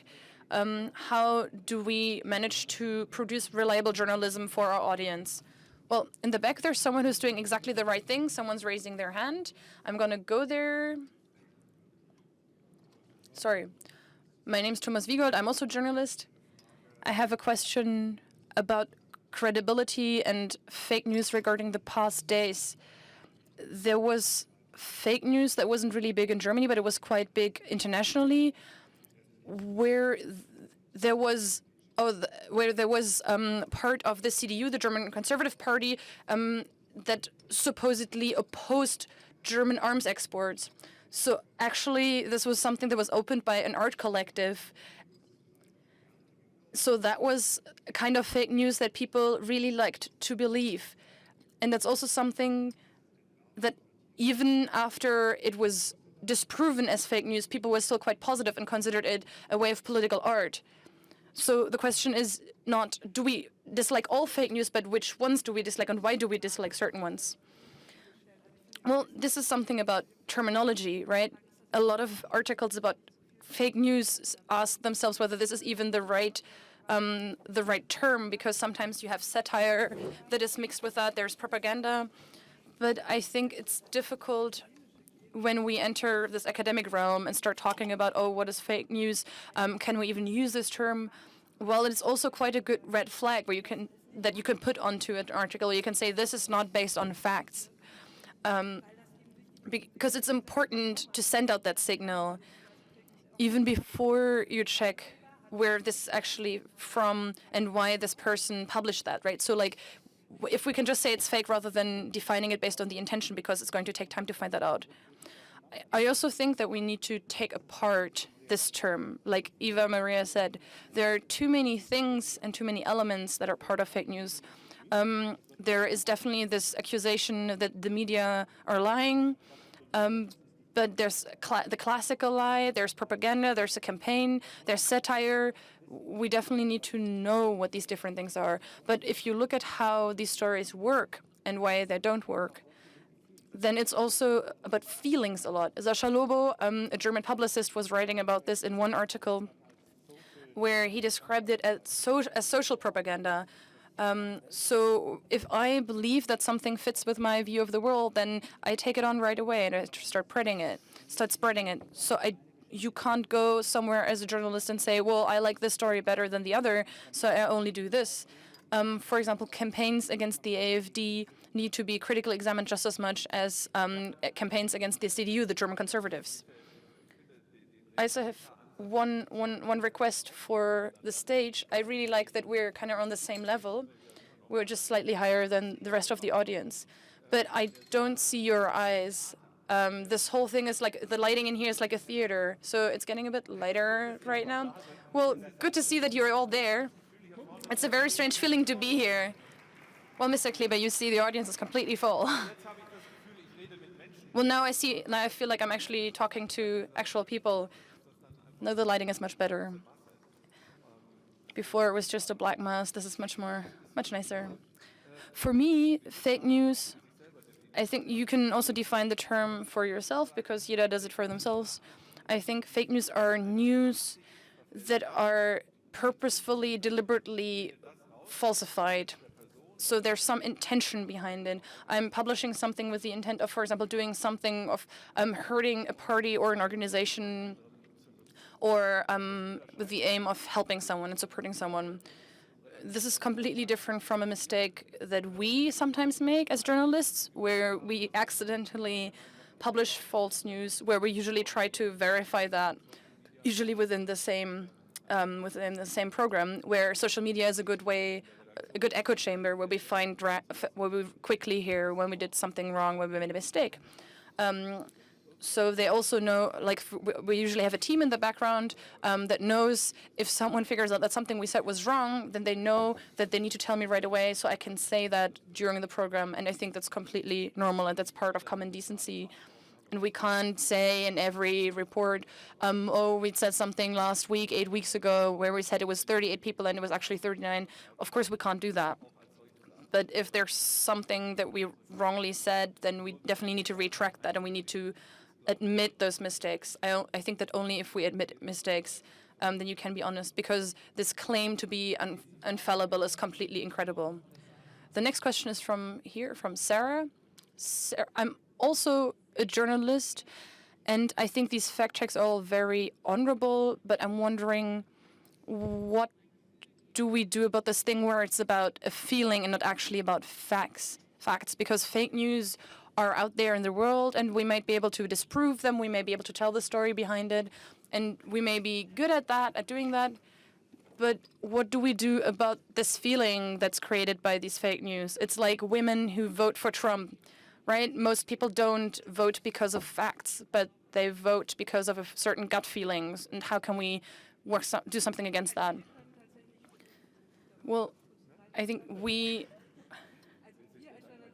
as journalists can just be more transparent in the work we do.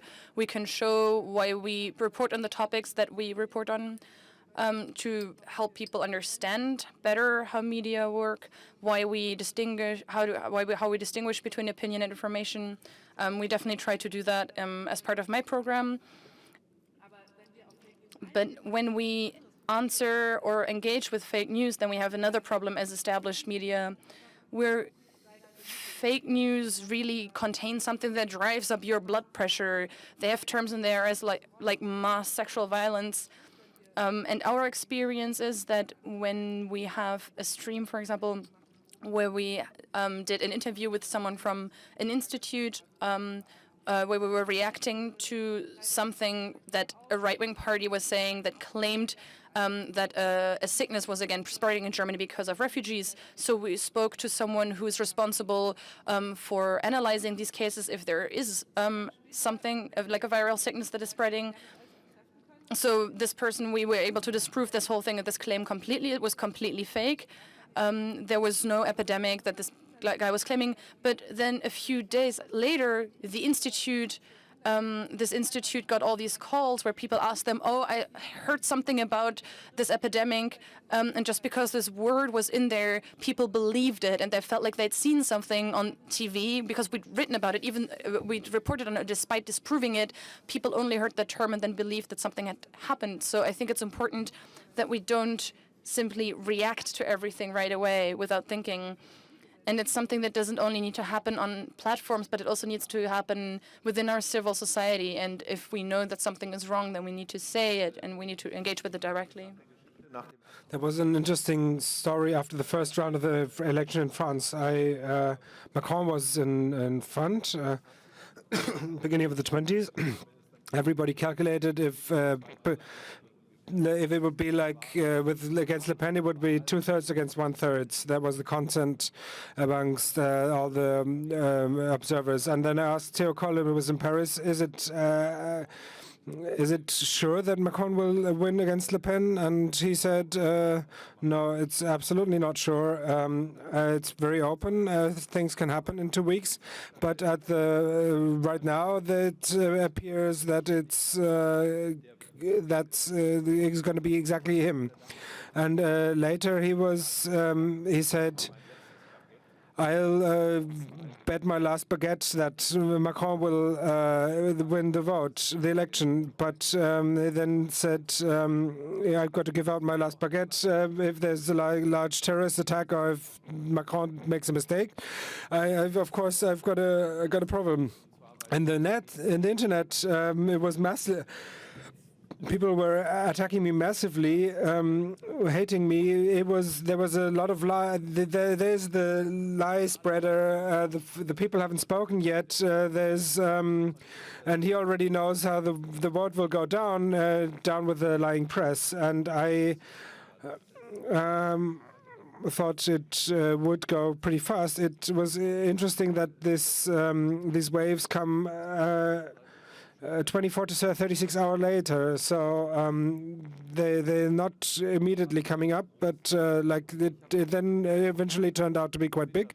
Well, let's tweet what I thought I'd tweet the journalist who think he knows everything lies, and the journalist who was war das?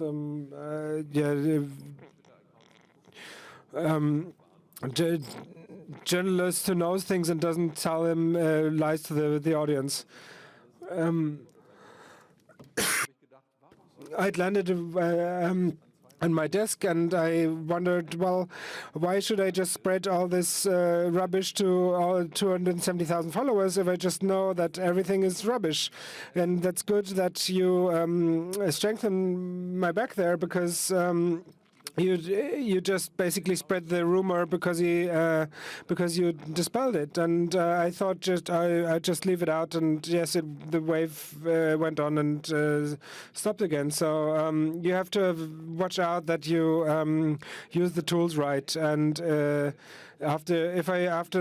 see a tweet after the show at midnight or 1 o'clock. You're immediately tempted to answer to some sort of tweet, and since Trump, I know how dangerous this can be, and this works. And they know a stupid remark about Trump works with the audience, even in such an elite audience with like this. You only have to pluck the right strings, and then things work, and you have to refrain yourself from doing too much. Then, so the other question is: shouldn't you deal with all these things at all? Should you ignore all this? I think this is the wrong answer you can give. You have to take things that are happening seriously, but not too emotional and too actionistic. But just classically take the journalist criteria and like relevance, and from time to time have a look and say this is stupid and just throw it away, or just say no, this is. There's no, it's not crossing a certain threshold to actually talk about it, but we need to deal with it, and because we're dealing with new media and ways of communications, and there's a lot of great journalists and people at universities talking about and thinking about how does this work with new ways of communications, where how does knowledge transfer work? How are the topics set? And the old schemes don't work anymore. And I'd say we're in a laboratory situation where we learn by doing, and that's because there's a lot of fact-check teams and test teams with good colleagues to find the right way to get the right information to the people and the audience. And I think there's how to deal to the question how to deal with this. There's not a good answer.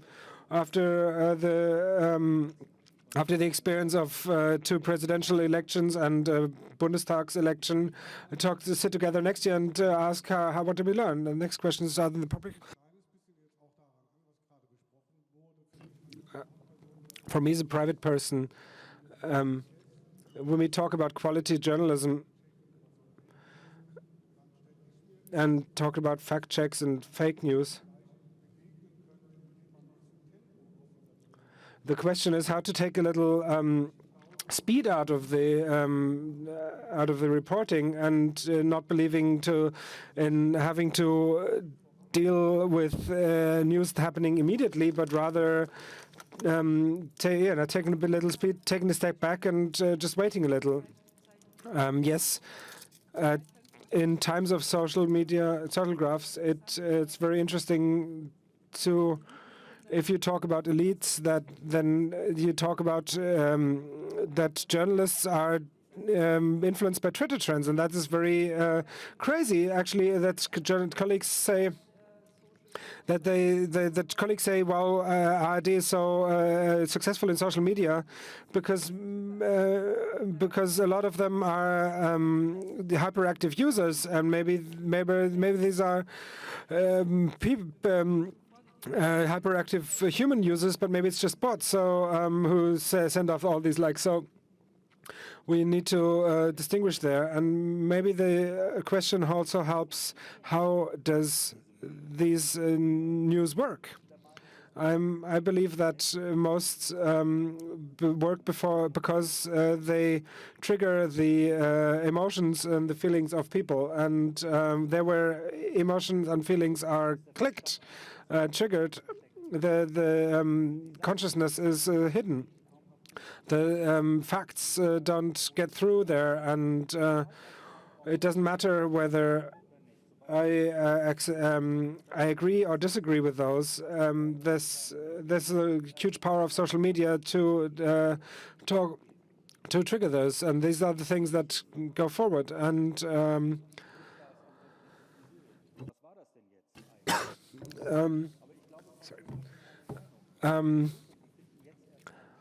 everybody has an opinion, and like for example with the chemical attack in Syria, like we have to wait and not just talk about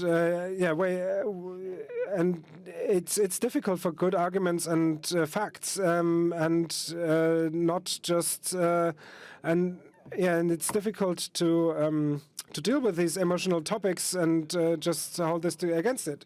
I've got a practical experience with that. We have a frame with which you experience this. I'm surprised very often what wrong expectations people have towards us, even those who basically are sympathetic with us, not the people who shout out lying press, people like the public media and like our service and are, the people we should really respect and who trust us. And I really often experienced that you're invited by public public event at some public event to you speak to like 400 or 500 people and everything is like settled, and then you ask them, do you know you can imagine we're public media and we belong to the society, and if suddenly 1 million refugees come to Germany, then of course Steffen Seiwert, the speaker of the chancellor, or even politicians, and I talk about how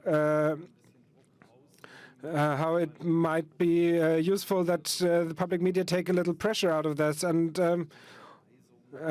we talk about this. In a back room. What do you think about this? And people think it's great, and that should be like that. And I never want to hide, because that's obviously not okay at all. It's completely unthinkable that I talk to politicians, and they take an influence. And of course, it's not true that I talk. Of course, it's not true that I talk to a minister before an interview and that I talk about the questions I'm going to ask. Of course not. I'm not playing football and telling the goalkeeper before in which corner I'm going to shoot. So it's not about false or true. It's not about the interview. It's when it comes to an interview, then of course we're antagonists, and I'm of course not discussing my strategy with them, and obviously they're also not going to tell me secrets from the cabinet. You've got to do a lot of work to figure this out and find out these things, and this is obviously the completely wrong picture of our work ethic. That this is the swamp on which this sort of idea of a lying press is thriving, and even those who are who like us think we are in the bed with these people. It doesn't fit what I've been working on the last 40 years. I don't understand this, that people believe this. And what if someone is really attacks me because of wrong expression and wants to sue me in court and whatever, I had to look at it. I claimed that in a city in Thuringia, I cited an article in Die Zeit in a city in Thuringia, small gardens. There's the German Reichsflag, and he sued me in criminal court because and it's cooked up. And mach mal ruhig weiter. Well, at some point I called this guy who had actually sued me and called him and was like, oh, this is Klaus Kleber. And he was like, oh, well, that's so nice that you're calling me. And this is not supposed to be a funny anecdote. I think that's very telling, right? This guy who supposedly talks to Merkel every day and talks to her about how to report on media, this guy is now calling me and is taking me seriously. Well, that was the point of this call. I wanted to take him seriously, and we had a nice chat. And his answer was like, "Oh, I just wanted to have a conversation with you." And I was like, "Well, is that the only way of doing it?" And he was like, "Well, everyone was really angry," and I thought, "Well, I'm going to go all out." And it was very interesting with a very nice guy. And since then, I'm slightly reassured when I look at all the trash that's on my Twitter account and that people tweet at our program's account. I presume that the majority of people who post these things are actually people who you can have a conversation with. We just need to reach them. But not everyone says that I'm simply a tool of the system also believes that. Yeah, I also think that every time someone calls us fake media, we usually reply and we ask, wait, what happened? What did we lie about? Tell us precisely what the problem was. And then there usually isn't much in terms of an answer. And then, but more of a comment where it's like, oh, nice of you to ask. And I think that's really the best thing that you can do, where you offer someone to have a conversation. Of course, we can't have individual conversations with everyone. We have 4 million viewers on average. Next question from Martin here. Hello. I was wondering whether we're really approaching the topic correctly, if we're using fact checks, and when we focus this whole debate on this question of whether something is true or not, isn't the most important question whether something is relevant? Because as long as we're doing this whole fact-checking thing, which also means that we're somehow affirming the relevance of this information, then we're letting someone else dictate the topics that we are writing about. Because then something that's already a really big topic in this public opinion war, then the question is we're not even discussing whether this conflict in itself is a good idea. Just an anecdote: about a year ago, I had an online discussion, of course, about refugee criminality, and the question was, oh, why is nobody reporting on that? There was this thing in Freiburg in southern Germany, and so I asked this other person, well, do you really do you want us to report on every single murder that happens in Germany? Do you want us to report on every single rape in the main media? And the answer really was yes. I want to know all of those things. Yeah, of course, because for this guy, that's part of this whole threat scenario. But then the question is that relevant? Do we really paint an accurate picture of reality if we only focus on the bad things? Well, no, of course not. And especially because part of these fake news, or most of the fake news that we see, most of those are actually local fake news, right? So it's always the same stories that are always happening in the same place. For example, this one supermarket or this one kindergarten. And for like a national news program, that's of course not something that is relevant, even if it were true. But this increases this idea of the threat scenario, right? It's right around the corner. It could be everywhere. You're in danger as well. And of course, I think it's really important that that local journalism is doing something there, but they also have the same experience that we have, where they completely pulverize and destroy fake news. And then the answer they get is, well, of course you can't report about the fact that this is true anyway. So they have the same problem. So I really think it's really important. I really want to jump in there for civil society and to have some activism online. For example, when you're part of a neighborhood reading group, when somebody says these fake things, then that you really go up against that and say this is not true. Or for example, a while ago, there was this guy from a supermarket who made a really big post on Facebook who said, nobody told me to claim not to be attacked or robbed. And I think that's much more efficient on this local level than if we do it every single time on the national level. But I think it's really more about this underlying stereotype about the state media. There are a lot of people in Germany who, in light of the fact that there are 1 million refugees from a different culture who came to Germany, so they're really scared about that. They think that's too many and we can't save all of them, which is probably true. But that is something that's too much for us. We shouldn't be doing that. These people, they definitely exist. And I'm not talking about racists, I'm not talking about Nazis. I'm talking about people who are worried that their environment is going to change in a way that they don't want. And these people experienced how German media, in September 2015, when this whole thing really started, where there was this general idea, an underlying idea of, yeah, great, it's welcoming culture with the good ones. We're willing to help. We're someone who's welcoming other people and who's welcoming them with open arms. That was this underlying atmosphere in the media. And these people experienced this moment very differently. They experienced that as too much, please close everything. And these people have taken this mistrust from them into the current day and now don't trust us anymore, that we're also going to report on the bad sides, the dark sides of these developments, that we're going to report on those in the same way that we report on other things, where we report on the bad sides. And I think there's one reason for this very underlying, very basic mistrust in our objectivity. And if it's not only about murders like the one in Freiburg, but when there are other murders that really happen and there is proof, and there are things where we know there's lots of men, lots of young men.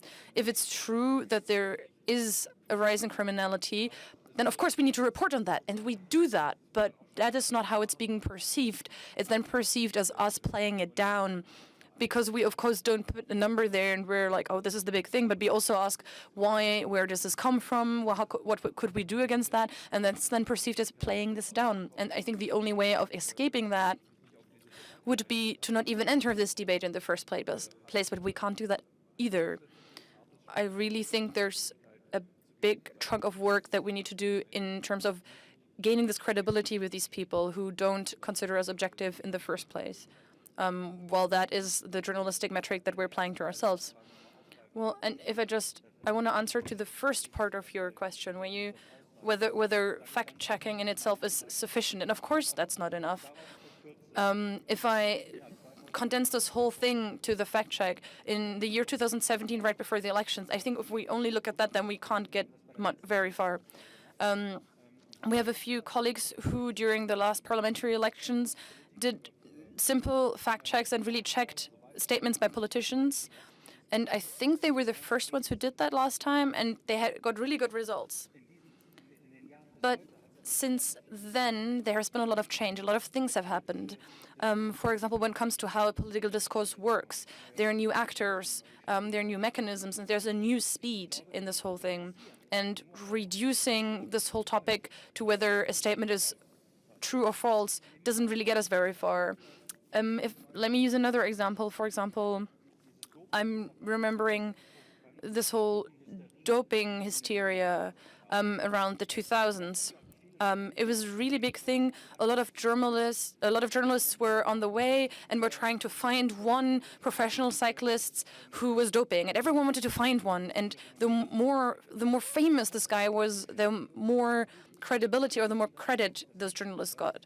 And that kind of ebbed down, and instead people started looking at the structures behind it. And I think that's what we need to do. We need to ask questions. We need to put things into context. We need to translate the things that happen in the events. What we said before, right? You can't play this game where we're trying to chase everything. We can't win it.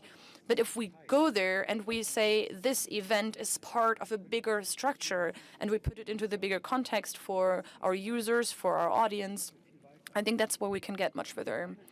Well, just reducing it to true or false, no, that's definitely not the answer that we should give our viewers and readers as journalists.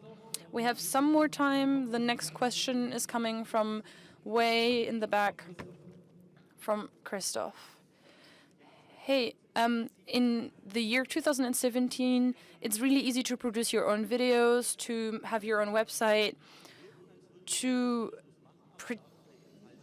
pretend like one is doing real journalism, but actually spread false news.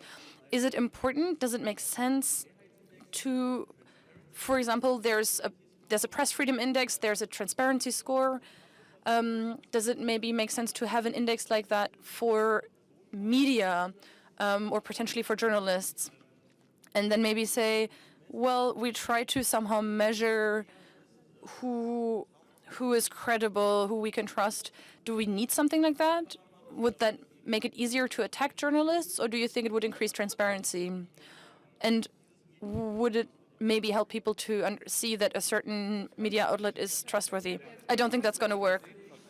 Who should do that? Well, who should make that decision? I think really the question is once there are so many outlets that function as mass media, wouldn't it be better if we had more competency in dealing with media and in understanding media and of how journalists work? As you've demonstrated earlier, there's very much a minority of people who actually understand that. And I think there are good projects. There's, for example, there's this new website in Switzerland where people provide tools for young journalists or for journalists who are not professional to show them how a newsroom works, how journalists work, how they find sources, how do they check whether sources are accurate.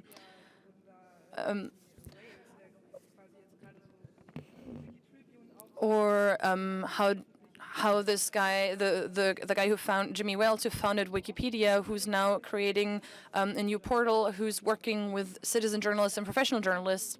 So these things can only be good, right? When we have more education in these questions for more people. And I think there's going to be a positive effect for us as well, because there's going to be more people who understand how we work and why we cover certain things and why we don't cover certain things.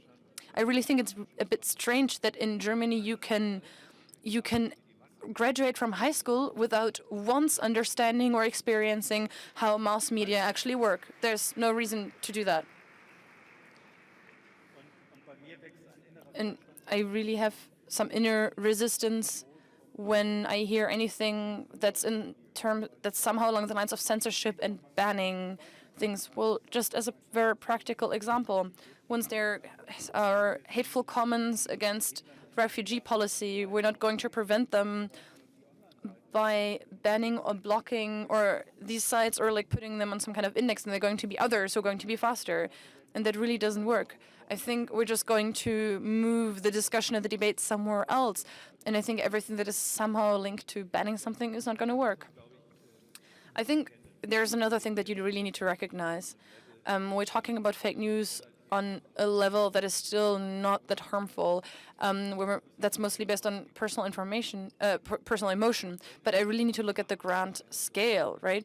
If I'm someone who's ruling a country, regardless of whether that country is in the East or in the West, and I think it is in my interest to attack a certain country or to use chemical weapons or to undermine another country.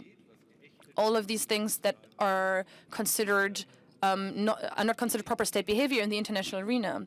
Then now you don't need to do that in secret anymore. I can do that quite openly as long as I succeed in steering and influencing public opinion in such a way that people are not entirely sure whether I really did that.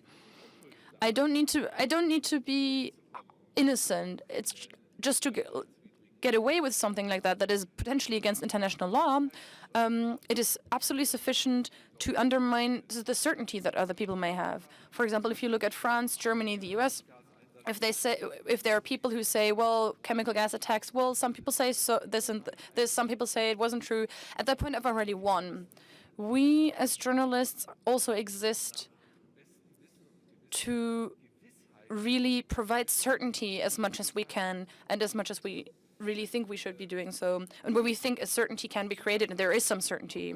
If I let people believe that Elvis Presley is alive and that the moon landing was somehow created in a Hollywood studio, I think that's not harmful. But at a point where we're talking about things like, for example, the violation of international law, like attacking other countries, then we as the community of journalists really need to be able to provide what is certain and need to present things that are facts and that we can prove are facts and that we know to be facts, to actually be able to convince the audience, because this lack of clarity is very, very dangerous, and it gives free rein to people who are liars.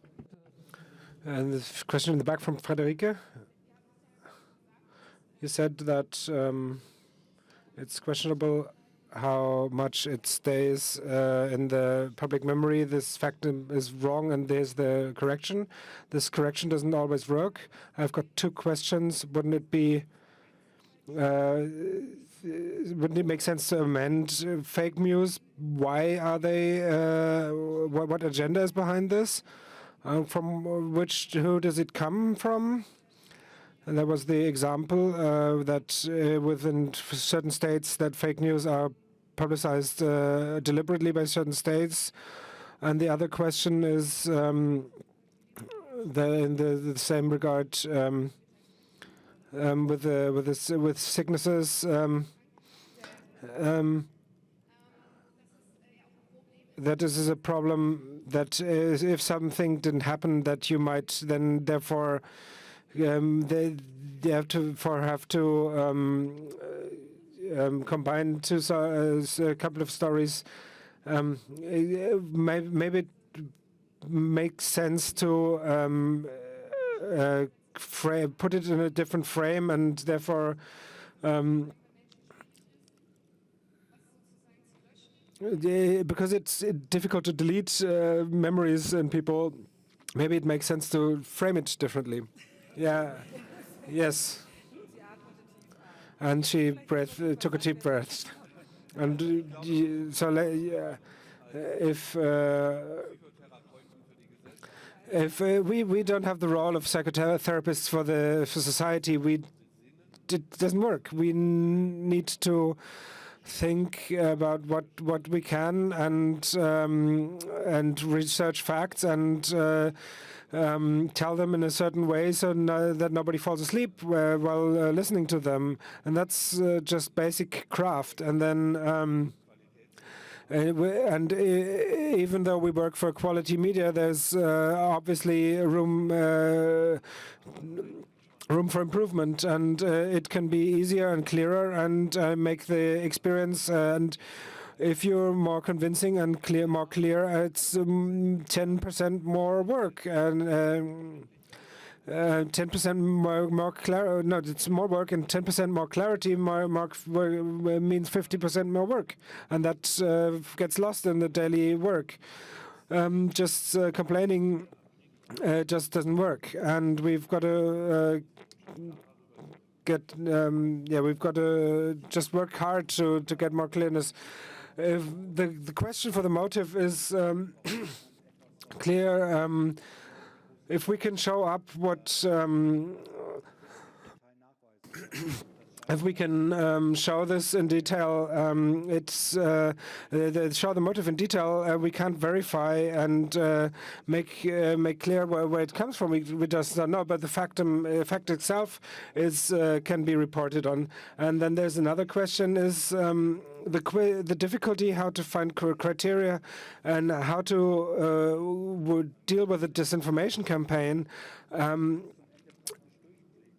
If you go through this from start to end, is the data leak, data hack with the World Anti-Doping Agency from a certain group, is that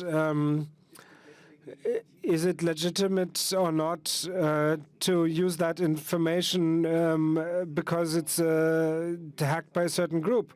Is it legitimate to show that certain doping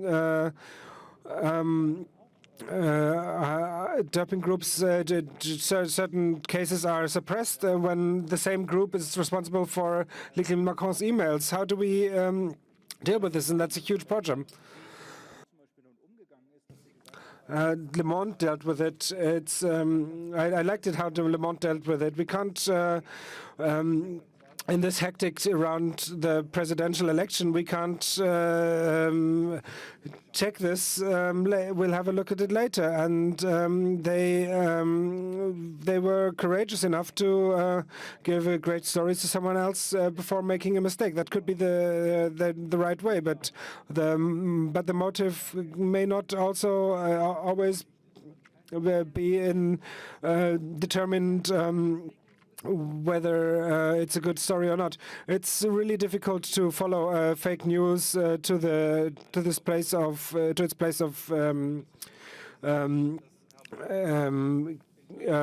existent, and the Die Welt followed the story that Macron is actually gay, and the marriage with his wife is just facade, and this rumor came up and went down again, and the people found it out.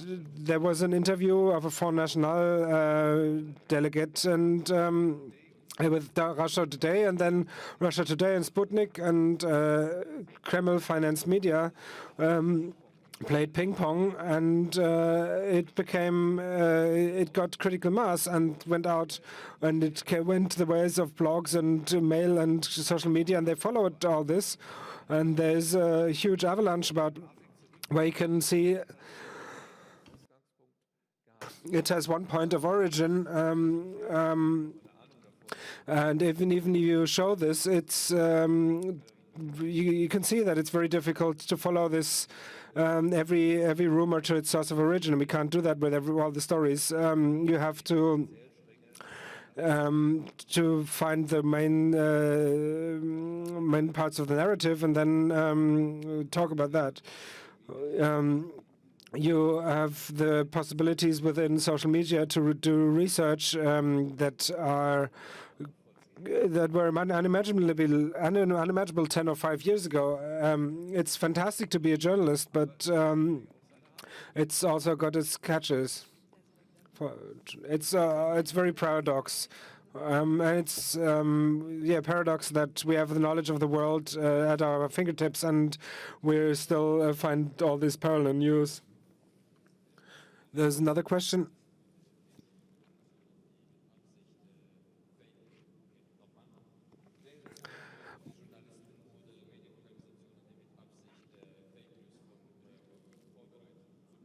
would it be a solution to punish the organizations who deliberately publish fake news?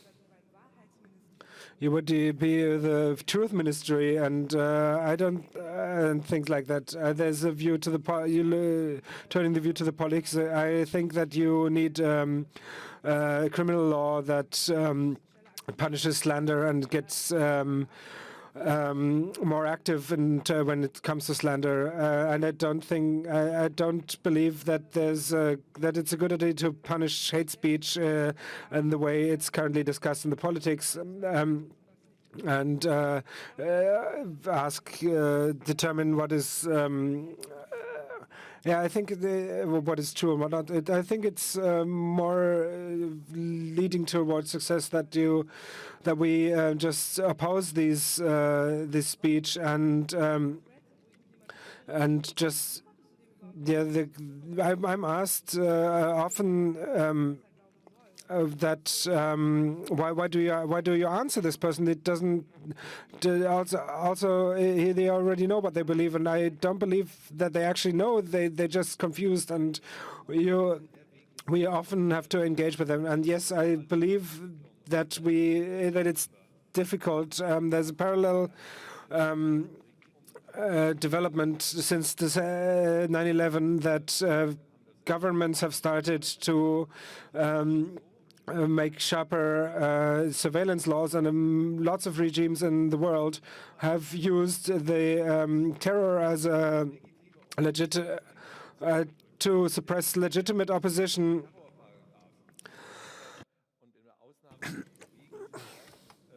Denis Yücel is in prison because of a terror paragraph, and because of terror, he doesn't even need a proper lawyer, because if we do the same, if we suppress also expressions of opinion, then we want to have weed out the poisonous speech. If we put up lists what you're allowed to say and what not, then that's a really difficult and dangerous path to go along. We have to work as journalists. We have to work towards this danger, and we can't get rid of this and just put it down to reduce it to a level of poisonousness that is acceptable, and that's a task we have to do as journalists and not the politicians.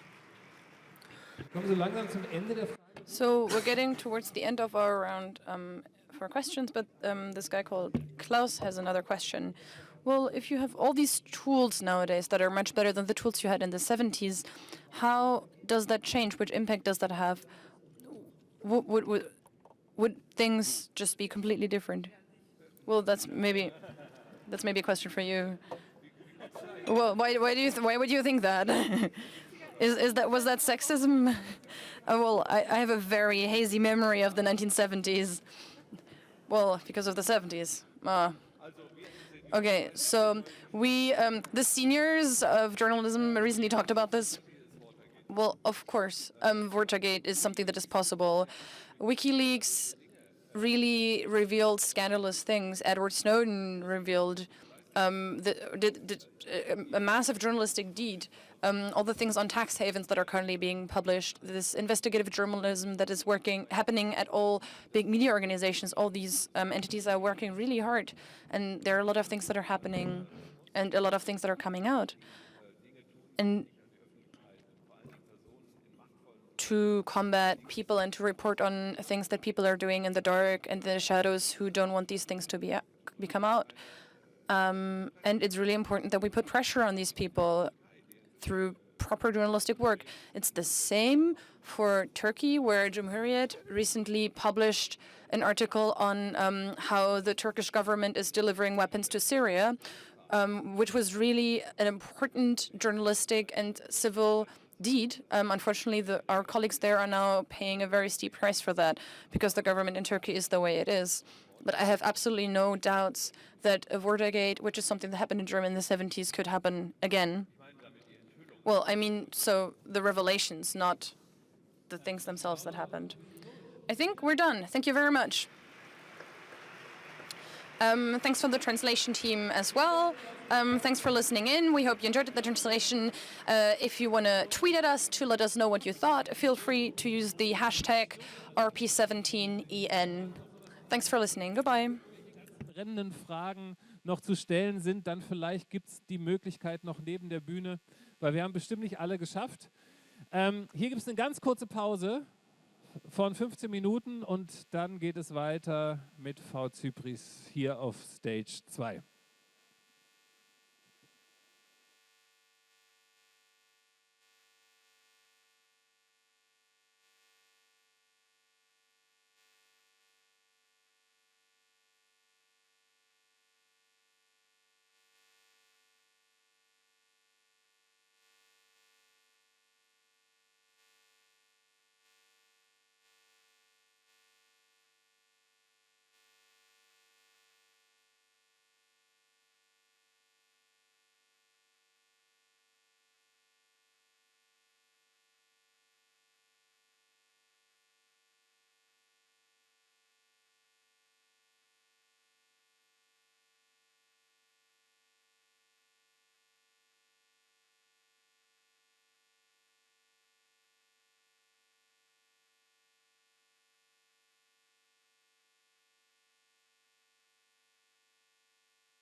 Ich liebe diese Begeisterung, aber es wäre trotzdem toll, wenn ihr ein bisschen zur Seite gehen würdet, sonst gibt es gleich Komplikationen.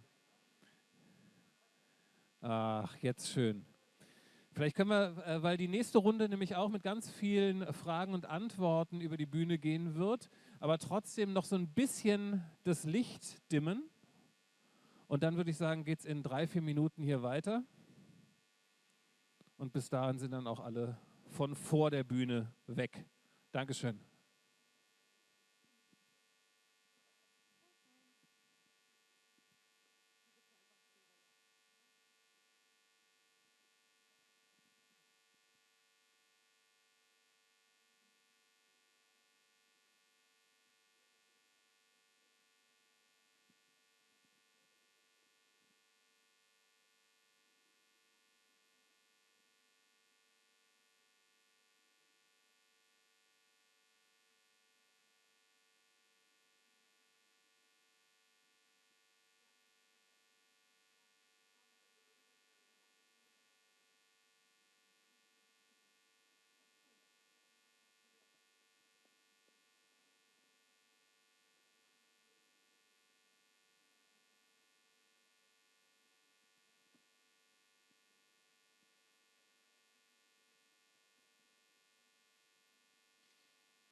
Herzlich willkommen allerseits. Welcome everyone to the town hall meeting from the German Institute. And I'm really happy that I'm allowed to moderate this. So we expect a lot of all this business world of startups. And this might be the way to the future. And we have so many questions on the digital future, and we want to try to answer these. And it's not that easy. So we're trying to give it enough room, and we try to figure out what are the borders and what do we really need to achieve to do that. And this is the format, the town hall meeting. We'll have a short presentation, and then you can ask your questions. It's not some kind of panel. It's just we're just going into detail right from the beginning. So if you have any questions, just prepare to ask them. So let's give a big hand to Brigitte Zypries from the German federal government. Well, good day, ladies and gentlemen. I'm happy to be here. And I'm especially interested in the exchange with you. And I want to learn from you what we can do better when it comes to startups. We triggered this topic for quite a lot of time.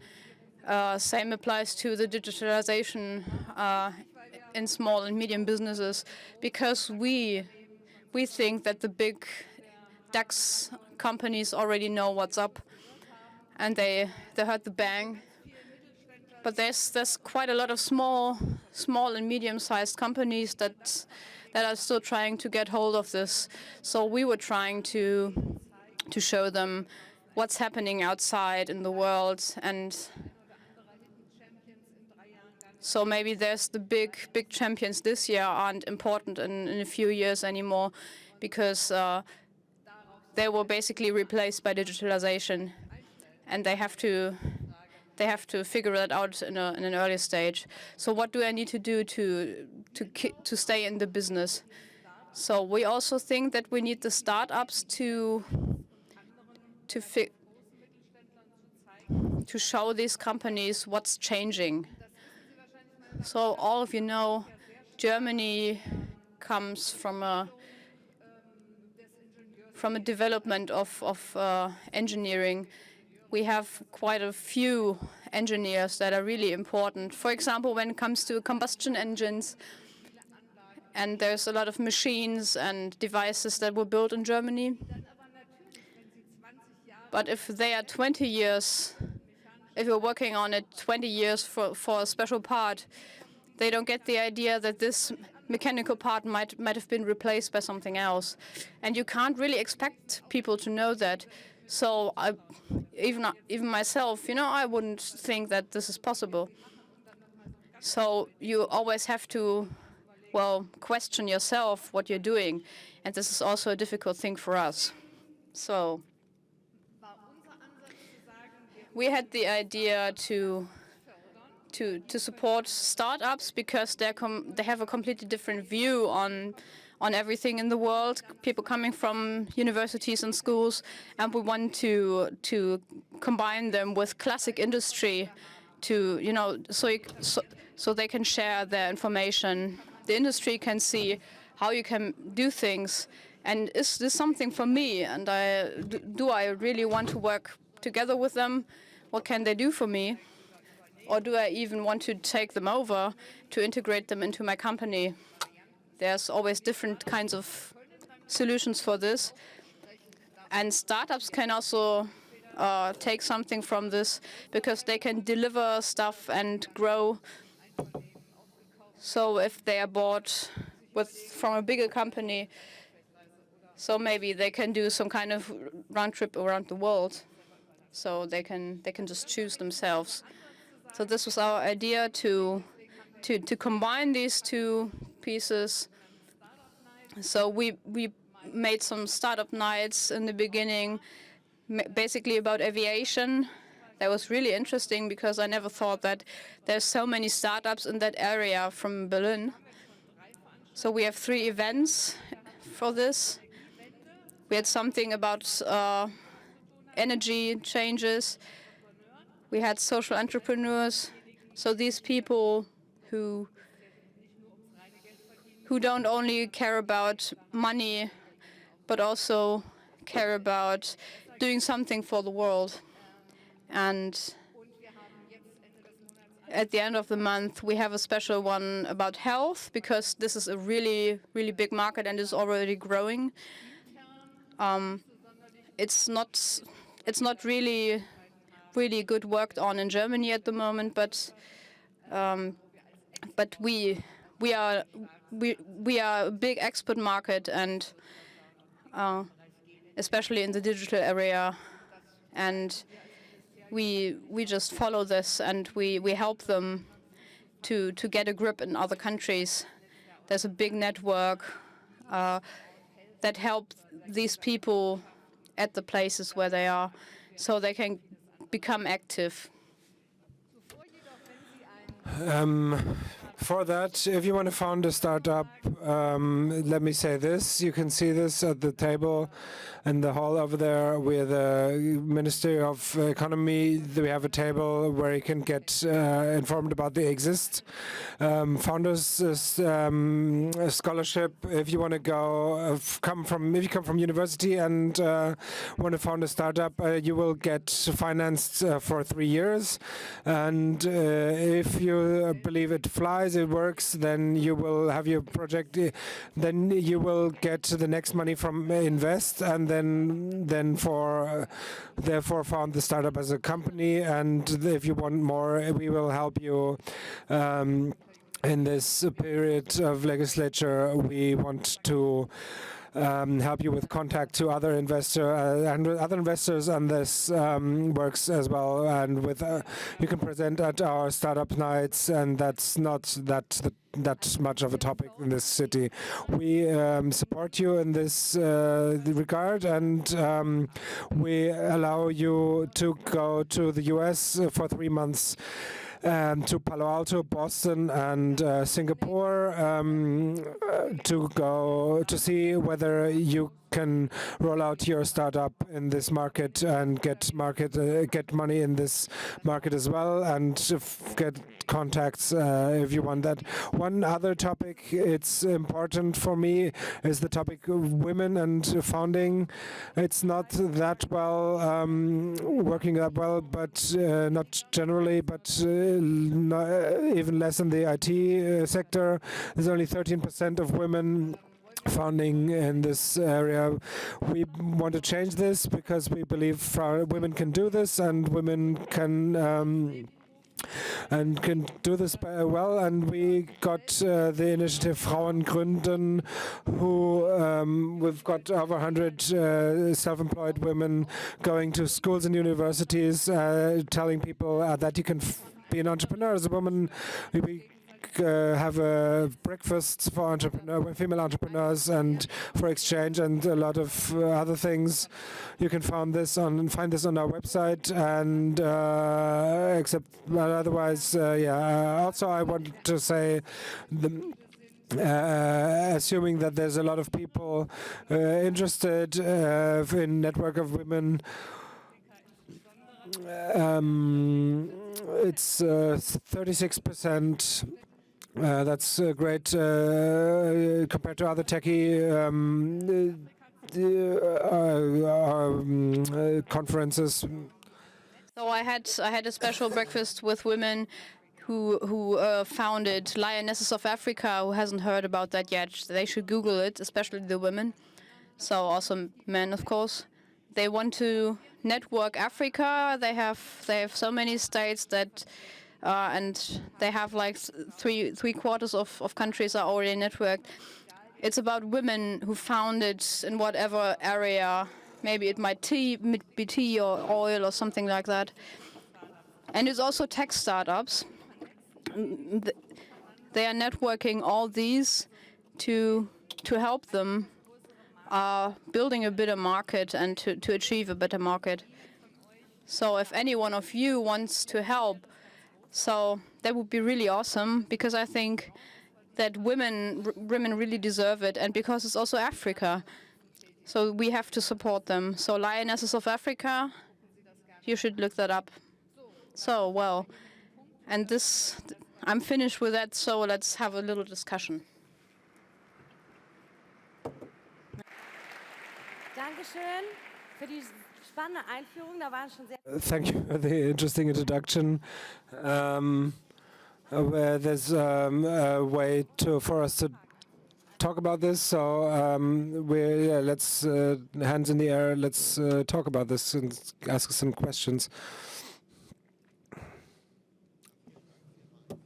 Thank you for your introduction. I've got a couple of comments. It's about the nurturing of startups. I'm thinking about. I've been occupied a lot with early stage startups, and I think that there should be more opportunities for young founders in Germany. with startup capital, and I have two comments about the exist comment. That's good. But the exist is great, but it could go further because it's exactly what you said. It's from out of universities, but I believe that there's great startups or great founders who are not directly from university. I know that Exist got a little easier there, but I would love to see you going a step forward in that as well. And about Invest, develop a concept called Invest with private investors. And I would like to see also some easier. I would like to see it more easy for private investors to get into startups. We should talk in private about this. Yeah, you could share your ideas. We've got an hour to. Yeah, well, if one of your ideas is great, then share this, please.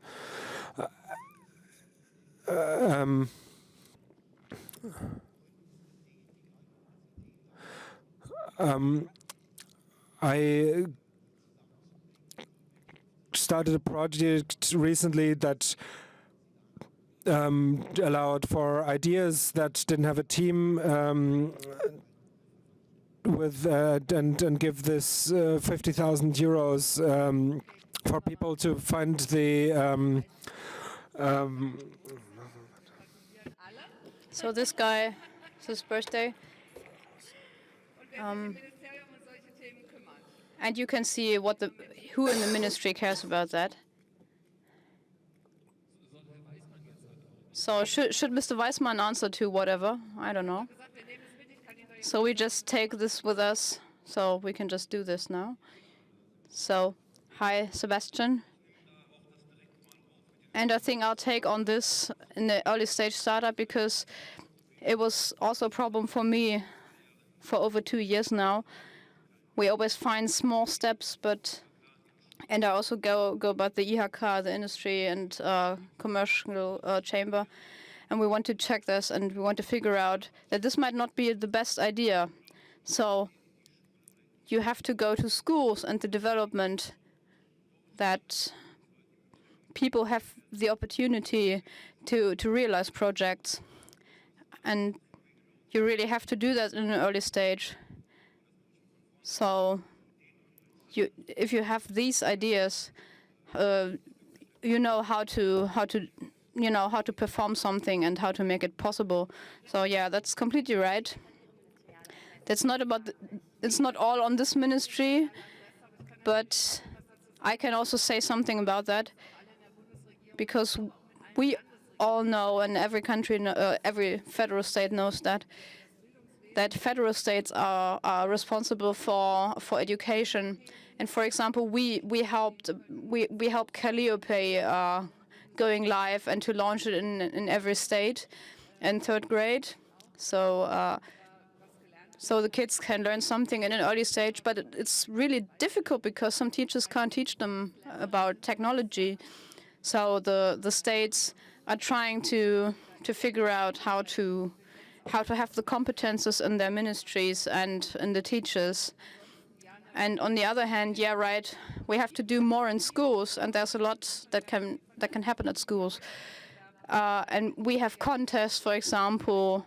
Every state can hand in new projects, and we have thousands of ideas, but there's nothing that's really triggering in every school.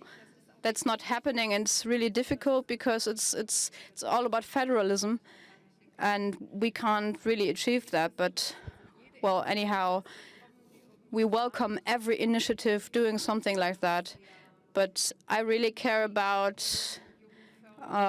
supporting all the kids that are supported from their families.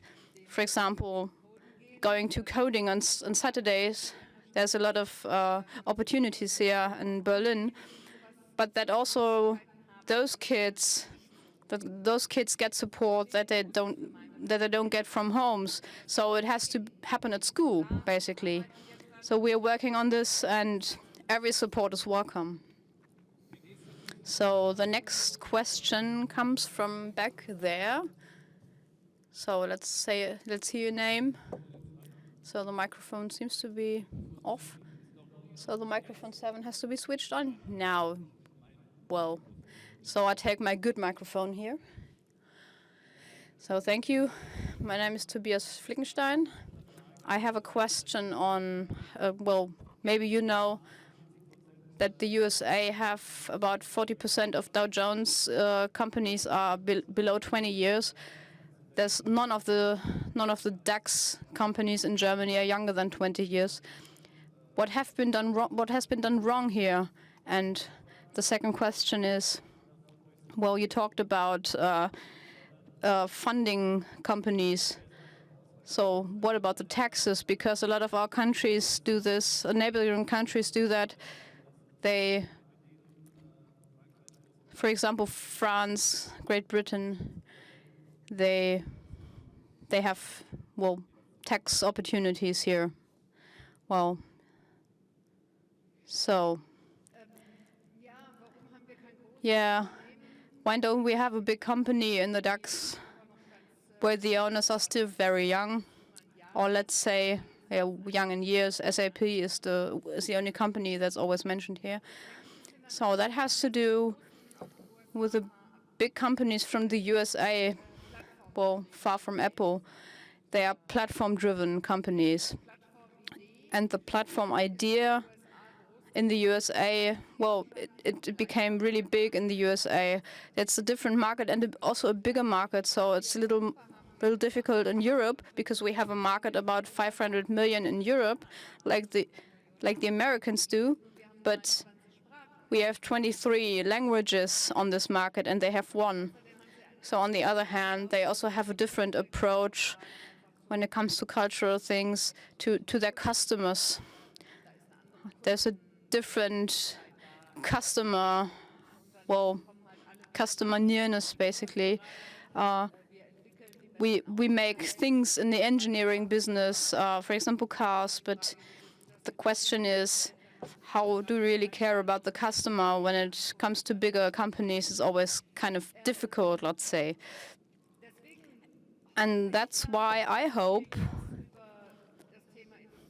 that if we talk about Industry 4.0 and about the production and the products itself, so we can get the connection here, and maybe we can come to a bigger company at that point, because we're good in this. Everything that comes to logistics and production processes, we're always a little better than others, and maybe we can get the chance there to do something. And the second topic, taxes, well, as for a startup as such, is not the problem with the taxes, because they usually don't pay taxes because they don't have an income. But how can we figure out that they invest if they had bad luck? So they have tax opportunities there, and we found a regulation there.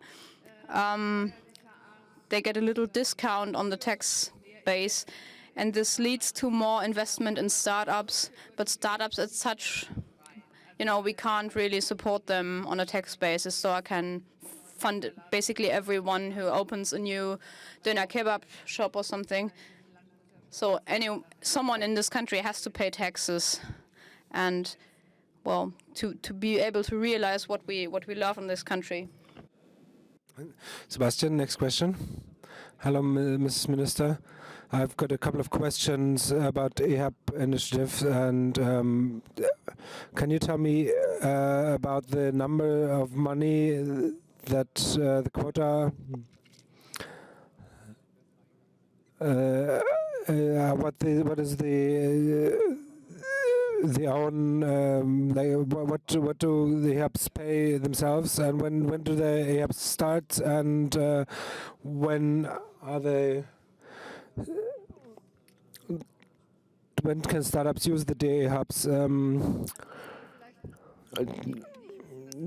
So people who don't know what a DA hub is, it's our German hubs that we started in about 7 cities, I think. Yes, 7. And the idea is that those who do communication with other places in the world, we don't want to have another hub in Germany, but we want to say we're strong in this region and present ourselves somewhere else in the world in order to attract people and say, listen, come here, we're attractive, or we're here and want to present ourselves as a group of organizations. They are run by mostly universities, partially with the trade chambers of the local trade chambers, and I don't know how much money went in there. The University of Frankfurt and Fraunhofer Institute SIT will do fintech and security as a hub, and the idea is to go outside and say we're big in security and fintech. Frankfurt has a lot of fintechs. Yeah, that's the idea behind it. I have no idea how much money went into there, and they are run by different organizations as a consortium, and they're not always the same consortiums. Do you know how much money is, Mr. Weissman? You get a microphone. We're running the organization that binds this hub together. This online, it's 7, and it'll going to be 10 or maybe even 12 hubs about different segments of the market, mobility in Munich, entrepreneurship at LMU, Munich, that's supported by the industry as well. We have logistics in Hamburg and Dortmund, and there's different hubs. We want to get a lot of great ideas from all over the world to get to those hubs and nurture them. We want to have this great network effect. It's more important that so it's more important to be attractive for funders than giving them money ourselves. The thematic alternative, we're supported by Startups Asia Berlin project that's funded by GIZ and City of Berlin, and networking startups from here with Asia. If I have a look at the map of the DE hubs, we've got a we've got a normal distribution that's Lower Saxony, Saxony-Anhalt, Mecklenburg, West Pomerania aren't represented, and the question is, will it be represented in these left and right centers, or will it change? I didn't decide upon this. It was like I can't say this because it was decided by external advisors. It's not a political decision. The question was who's good, where's the profile, who's great at this, and we want to build up more of those in other regions, but I know that Lower Saxony, for example, is very disappointed that they didn't get one, but maybe that's going to be represented in the next round. Then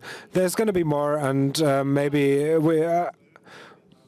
So yeah, I hope 10 to 12 we're going to have, and Erlangen, for example, Hamburg, Dortmund, Munich with mobility. It's not only about.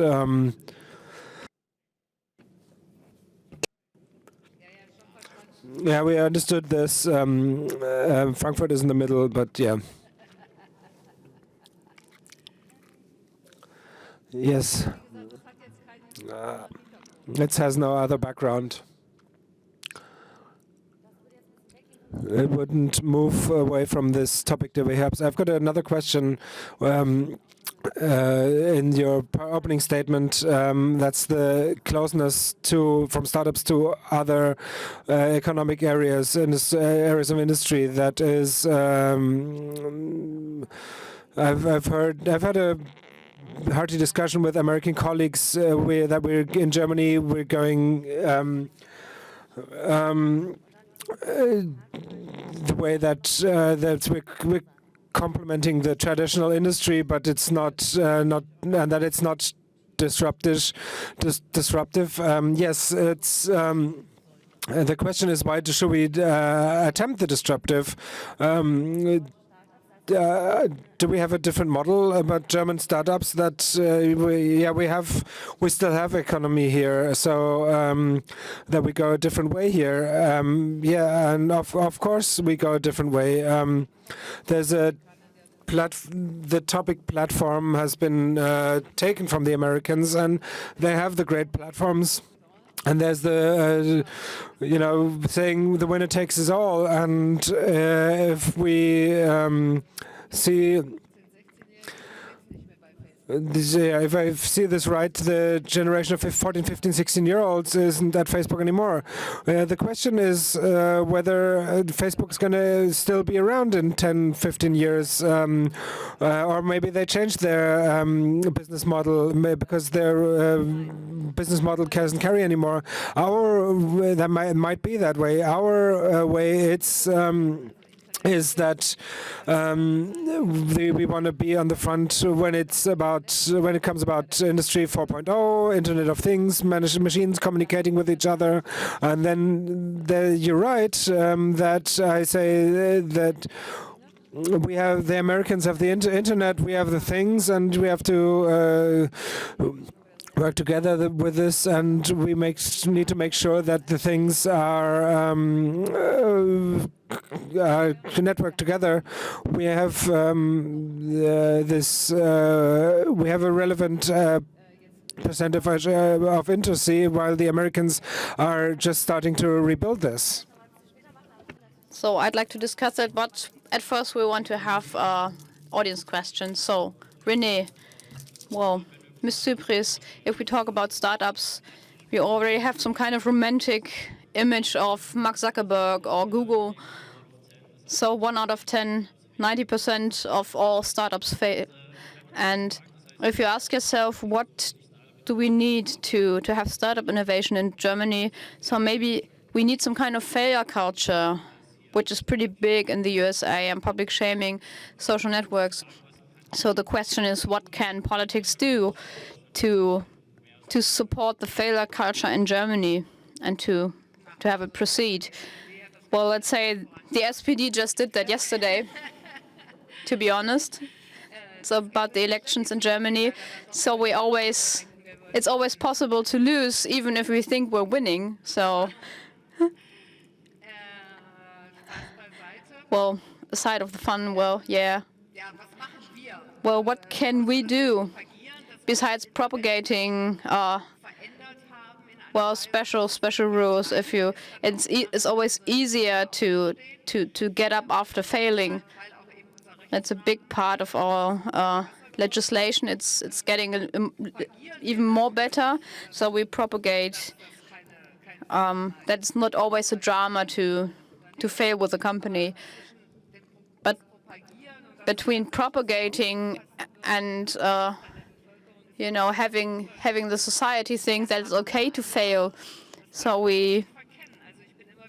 I'm always surprised how different cultures can be. I talked with my Turkish colleague. Even after one, it's a completely different approach culturally. So it's the same in the USA. It's kind of hip if you fail and no one really says something. But in Germany, it's always like, so I'm I'm getting self-employed and people look at you, so don't you get a real good contract? We have so many positions open. So it's a completely different culture in Germany. And that's why you can only learn. And I guess you all know that in Berlin and other cities as well, to have those fuck-up nights that are really fun, by the way. I can really tell you to go there. It's always fun. But it's not about the Schadenfreude, but also, you know, it's always pretty lively how the people are talking about the failure and how it can happen. So we have to work on this all together. So next question from the first row here, from Camille. Hi, I have a question about funding startups. There's private fundings, and my question is, there's cultural differences even in the EU, and in Europe and different countries, there's different strengths. So is there something in the German politics how you can cooperate in different EU countries to work together with startups, and how to cope with the differences?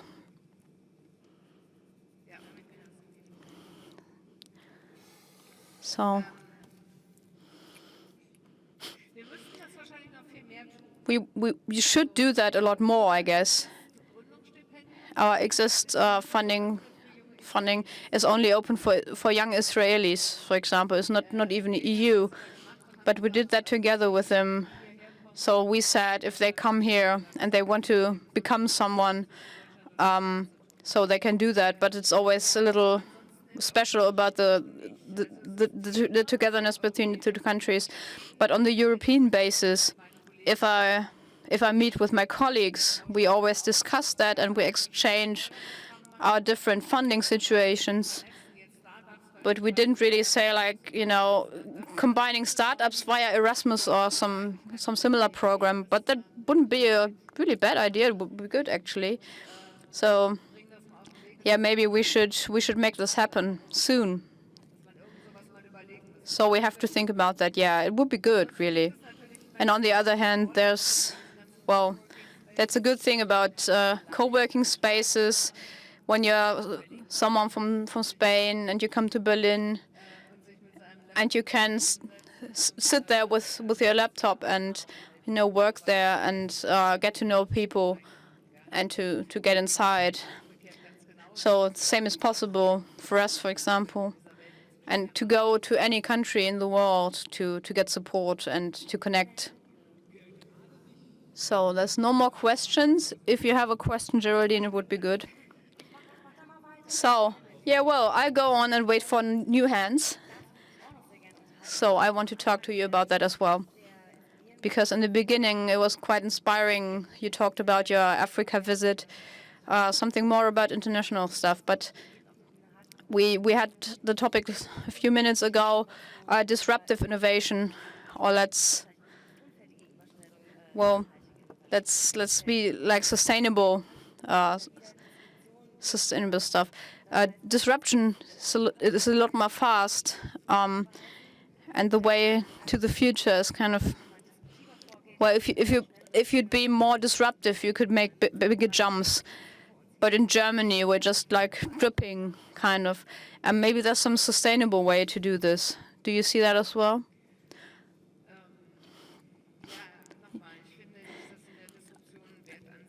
I don't think there's any worth in disruptive stuff. So it usually only makes sense if you have a really sustainable growth and there's it does something good for people. For example, when it comes to water or power or whatever. But it's not that easy to just say, well, who judges what is good and what is bad? The classic example for disruptive companies, for example, Airbnb or Uber. Well, it's not really disruptive, is it? Maybe our regulations in Germany don't don't foster innovation in Germany. Well, I wouldn't even say that they're disruptive because, at least not in Europe, maybe not even in the USA, because they still have taxis. But the platform topic is a big one. So a real disruption is like Spotify, for example, where you get the music from the cloud and you don't really need some storage. That's really disruptive because anything that comes to hardware. But it's really funny that, for example, vinyl is having a real renaissance right now. But still, that would be something disruptive for me. But I would say, well, that's actually something that's good. But the platform, I think you have to see what's actually happening. And usually it's just all about the owners of platforms getting money for something they don't have something to do with it. So, well, someone rents a flat via Airbnb, and he has the hassle and the stuff, everything around it, and Airbnb gets the money for that. So whatever percent for providing the platform. So that's not really nothing, but it's just a little difficult to say that. But that's a platform technology. They can put anything on that. There's a lot more examples, but so this is like more of the same, basically. So in Germany, usually just had the discussion about, for example, taxi drivers, or hotel owners. In Germany, it's not really that bad. I think you have to talk about that, really. And it's difficult if you think about liability. If you drive Uber, for example, if you have some kind of stoned Uber driver, and if you go with a group, and who pays for that? Is there some kind of insurance? You have to find regulation for this.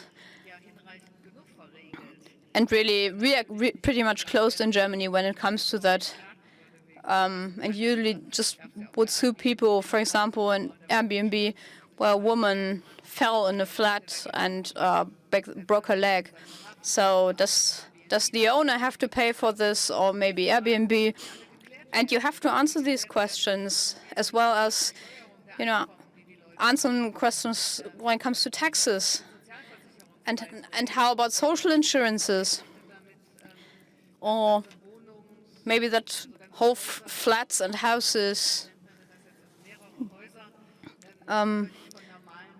So there's no classic tenants anymore, but only just like leisure flats.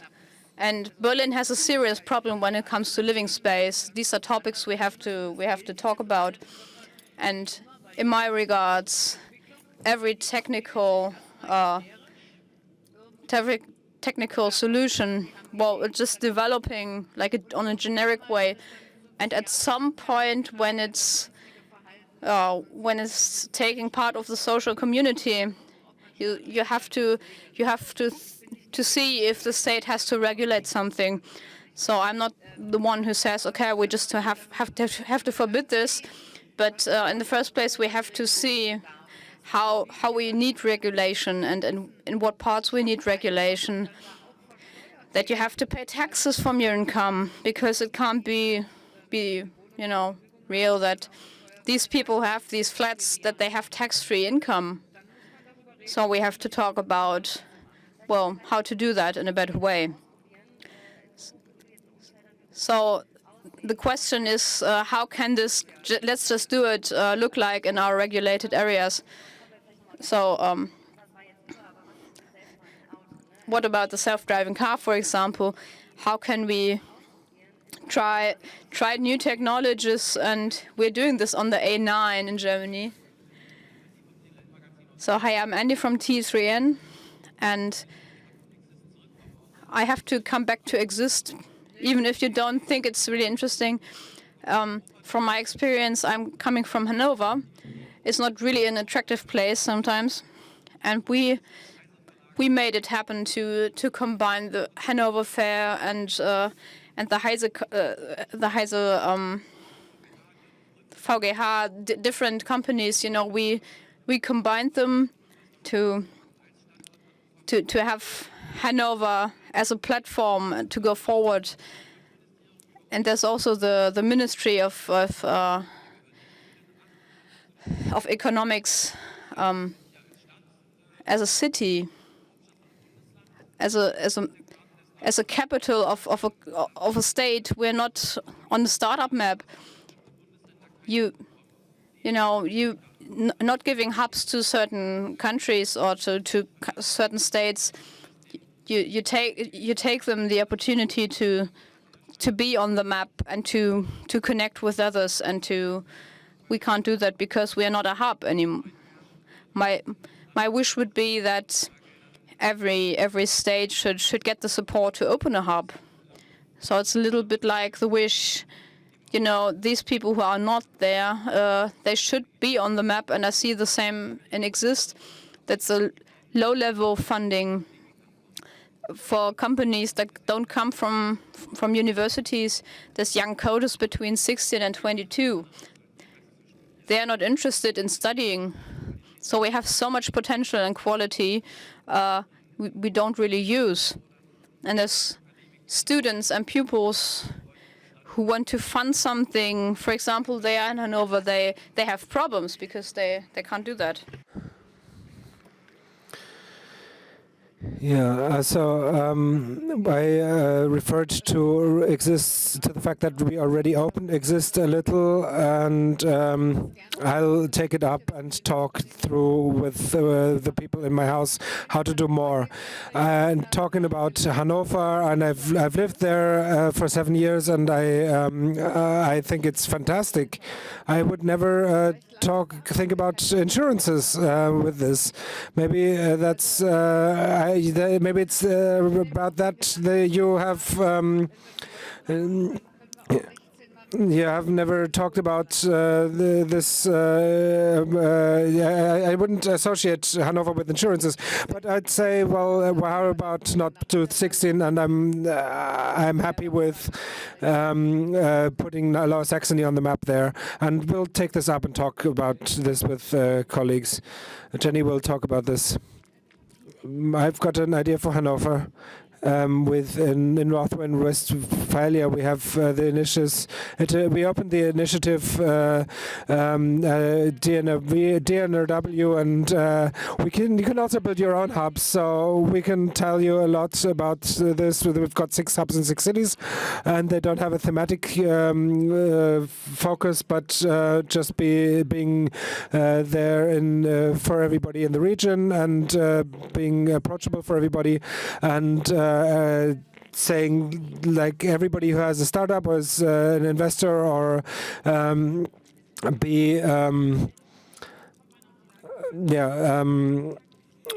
just be approachable for all these people. And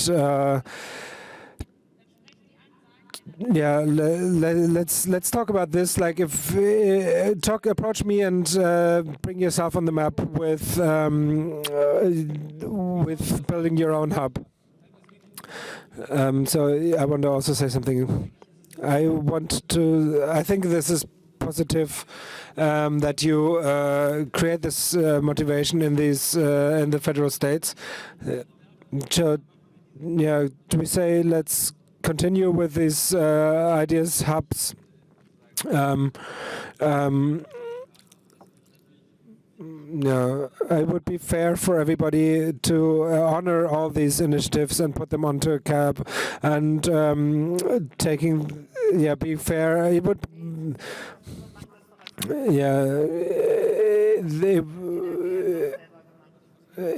so it's happening the same in Lower Saxony as well. So, but it would still be nice that the ministry still supports us. We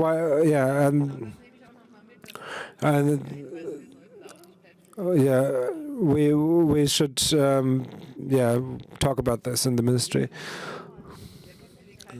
Yeah, this guy with the hat in the back, he knows how cold it's in here. He stood up. See, yeah, he gave him the microphone. Great. Hello.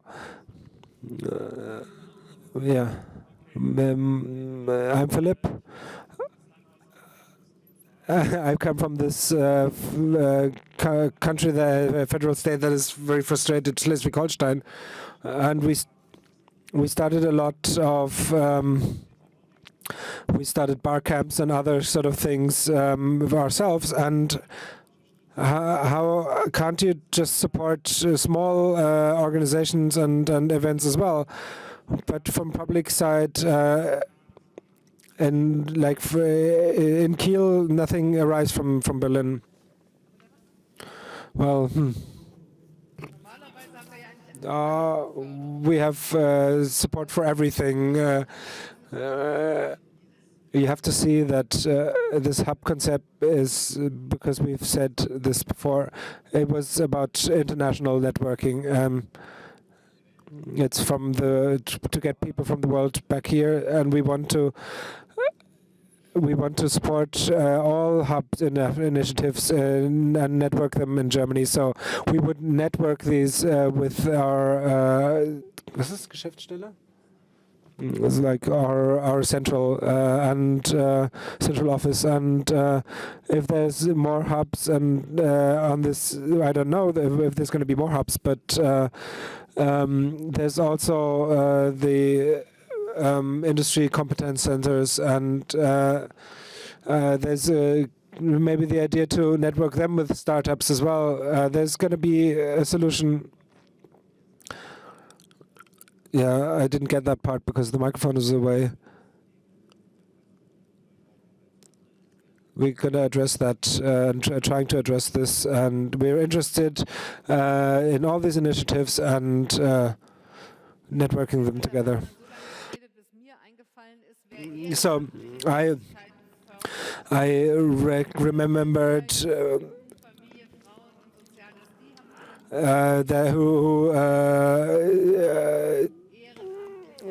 who supports volunteer IT things. If you want to talk to the Ministry of BMFSFJ, the Ministry for Women and Youth and Sport, they can maybe support you with some money. You may get up and talk, come towards me. It's all possible. I've got a pretty simple question. Why are we talking about supporting and not so much about conditions? The question is why. Yeah, do you want to say some more about the conditions? Where would you start when I founded my first company? I will have to say that what I had to deal with in paperwork, what a small company with IHK, the Chamber of Commerce forcing tax office, banks and stuff in our culture. How are you looked upon? How are you prepared for this in schools and university? That's topics that can't be dealt with just monetary support or answered with. We have the problem. We tackled the problem. It's the good idea is not enough. You need to know how to get along with support, and the question is how to get along, how to be successful with your ideas instead of having to deal with all this. So if you don't want any support, you don't have to get this. But there's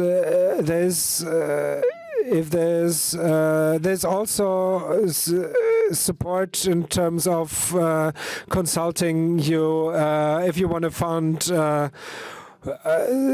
company, you enter a jungle, and I understand that, but we are offering people support there as well. It's not only monetary funding. There's founders support, Beratung. Consulting. We have there's the startup organization, and then there's the chambers of commerce. You have to become a member, but then you get a lot of things, and you get support and help and everything, and therefore you have to say there's the conditions are difficult, but it would be better. But we have to specify this a little more. So I want to say something else. My name is Helena Neubert. I'm a colleague, and I have a completely different background. I studied computer sciences. And I would be really interested to get this entrepreneurial idea to artists. In my studies, I'm usually just I'm learning on a pretty high level as an artist. So there's a lot of colleagues who afterwards work in social jobs, but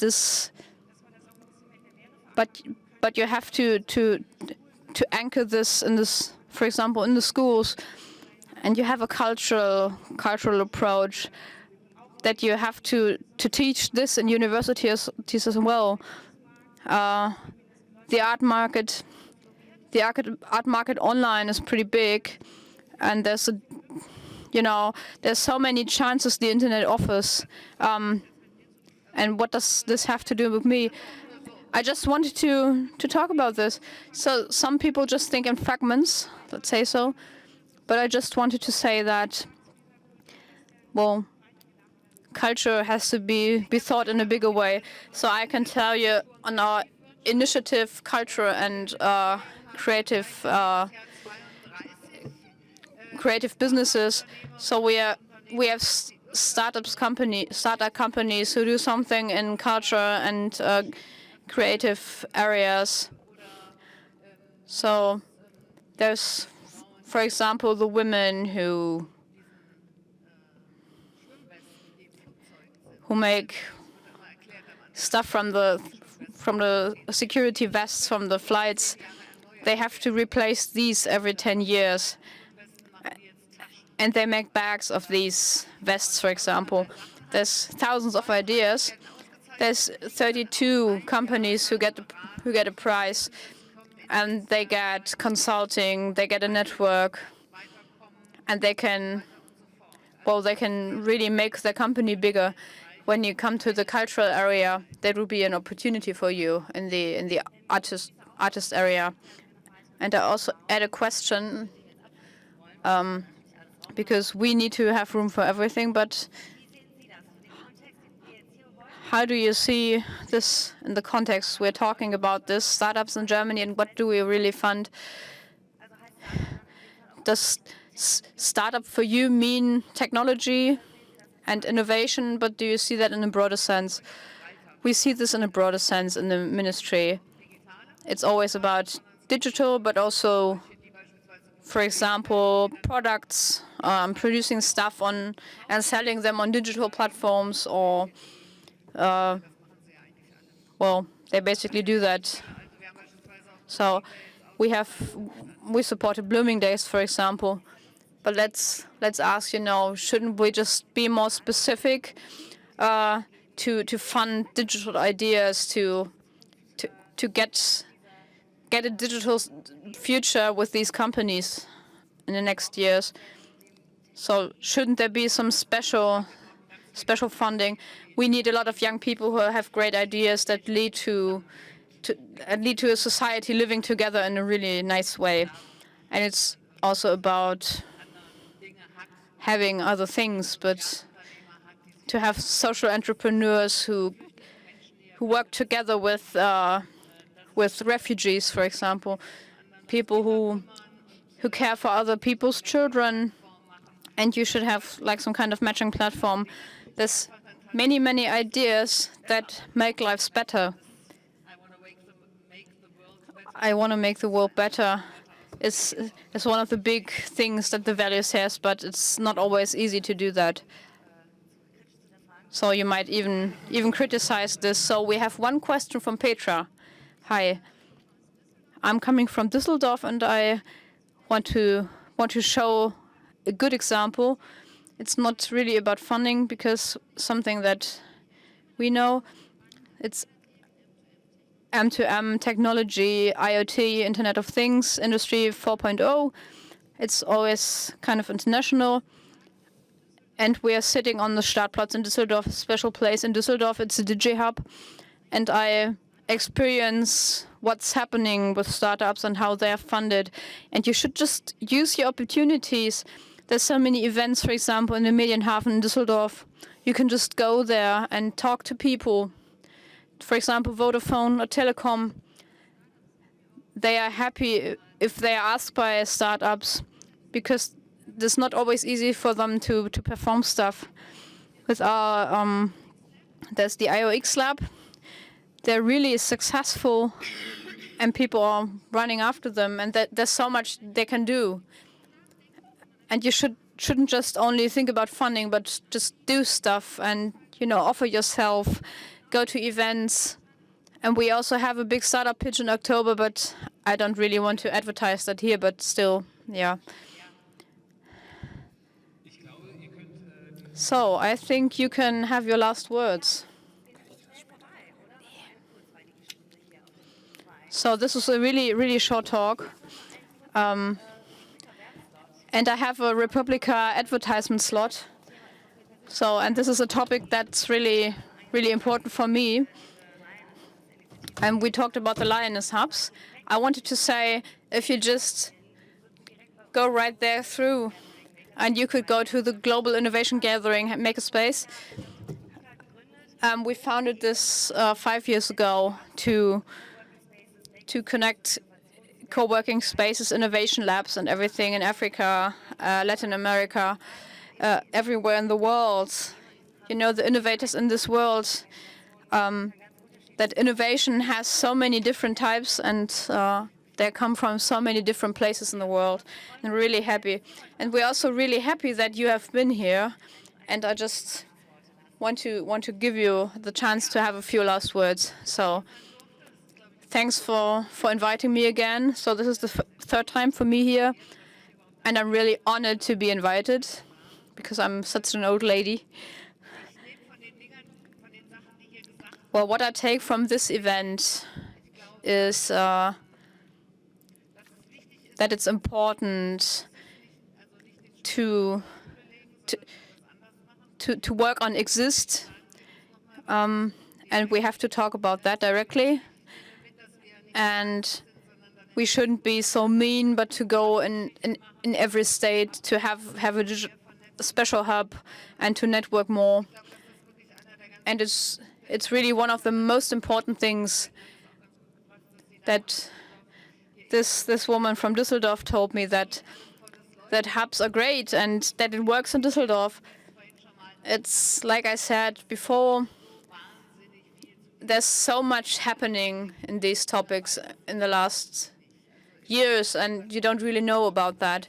And you go somewhere and you realize, oh, okay, we had that there, okay.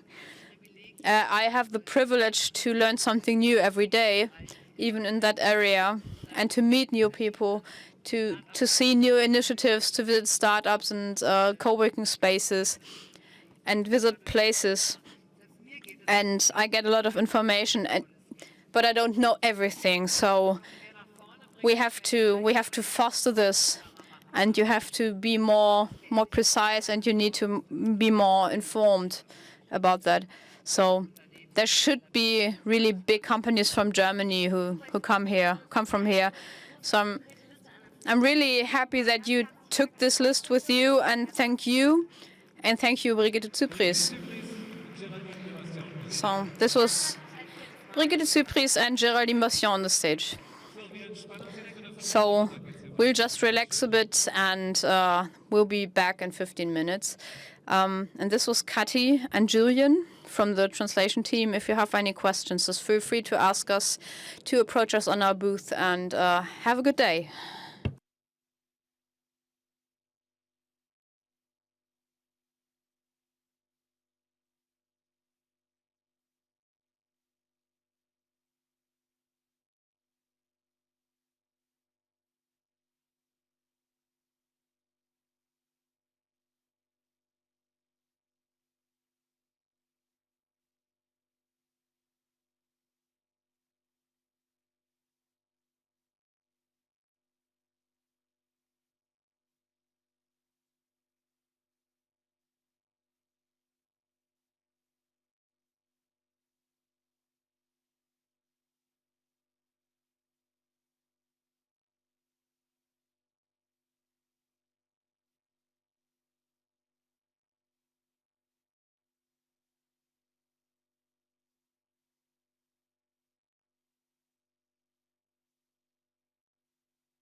So,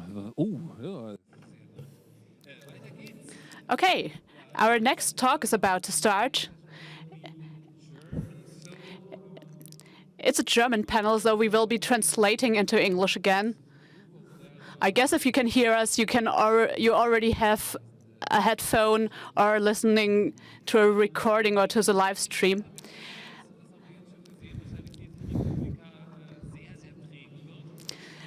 The next panel is about a topic which is very dominant on this Republica. It's fake news. It was already a main topic in the ZDF media reporting, and it is about. And in this panel, we are looking about how European policy can handle fake news. So there might be plans to deal with it, but this panel will be going more into detail on what are the current plans on a European level. The talk is about lies and hate speech in the European Union.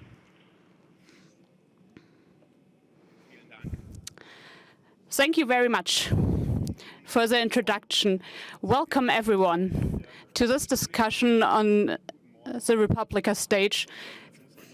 Good morning. Well, that's a nerd joke.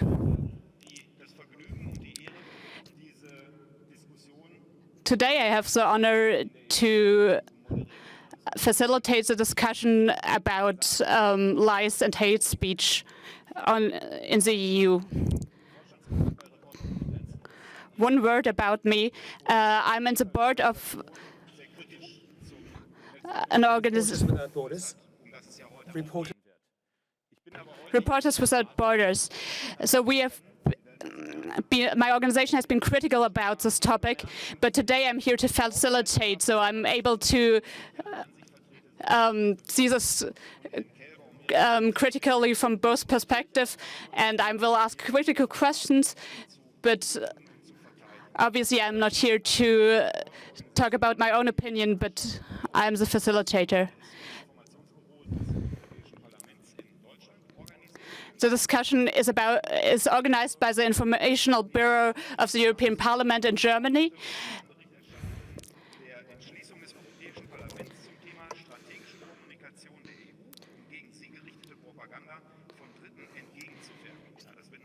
Today with me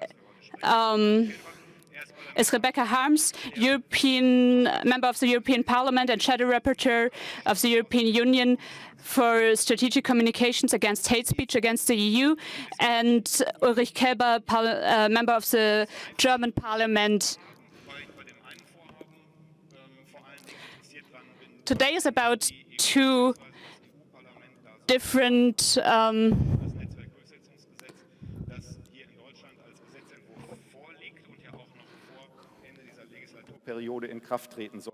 It's about the law in Germany to enforce hate speech legislation on the internet that's going to be about to become into force in Germany, and two issues, which is hate crime and fake news, which of course is thin ice already.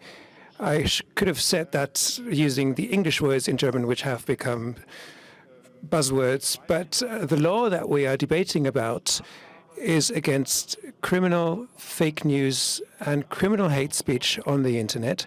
And what that exactly means, we will talk about in about a minute.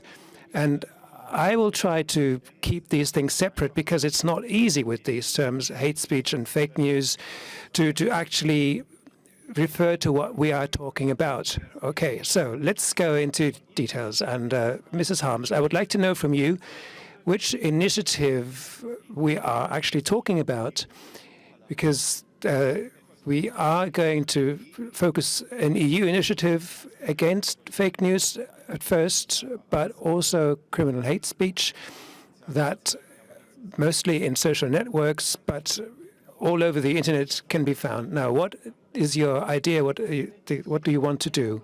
Well, if I understood the invitation correctly, then you are interested in an initiative report. It's not a legislation that the Parliament is trying to instigate, but it's a report where the Parliament has dealt with propaganda and possibilities of propaganda and fake news, faked reality, how to deal with that. The most important occasion for this report by the European Parliament, which has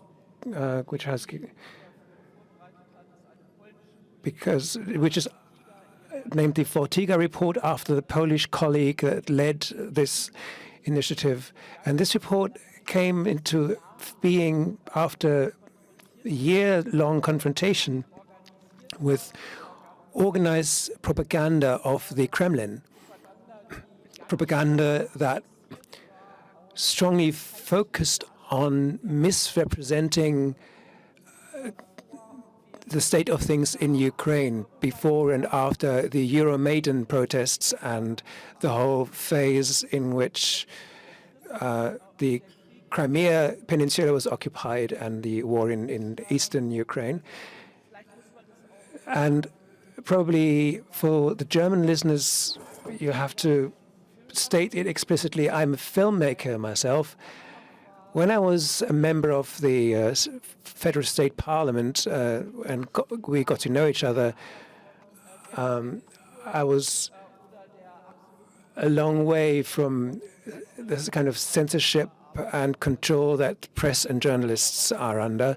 But as far as what really made me speechless as a politician was to notice the effect of falsified news regarding Ukraine. I work in Ukraine. I have been doing this since 1988, and most of the things that I did were of no interest to Germans, dissidents in Ukraine existing, who knew of that, and the way the country developed, where it actually is. You have the Chernobyl anniversary, you have the Orange Revolution, Tymoshenko behind bars, and then Euromaidan and the war. That's kind of the things that Germany is interested in, or Germans. And that applies more or less throughout Western Europe. In Eastern Europe, things are different. People know the country better there.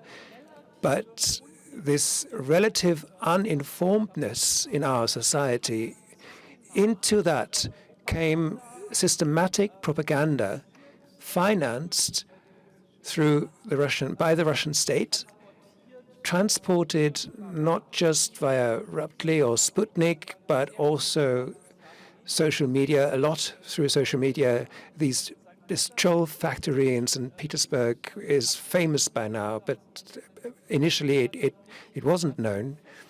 And what we found as politicians that worked in Eastern Europe, which is our own neighborhood, what we found was that these falsified news actually have an effect that the Kremlin intends it to have, which is insecurity and inability to judge reality. That was the result of propaganda. And propaganda always went very strongly with falsified news. And if you want to summarize it, something that's going on until today, something I had every week since the Euromaidan and in Kiev. Whenever I came back, I was suddenly confronted with even friends asking me, why do you actually support this extreme right-wing uprising in Kiev? The more aggressive the mood became, the stronger this insecurity became. And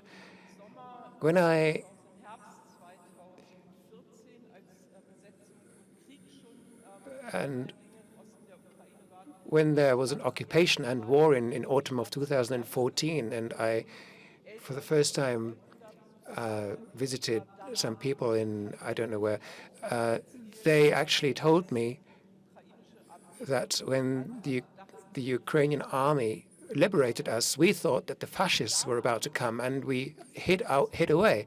So to deal with these challenges from organized propaganda, that is what the European Parliament demanded of the European Commission, and particularly the Foreign Representative And there is an external action service now in our foreign policy service where 11 people overall work.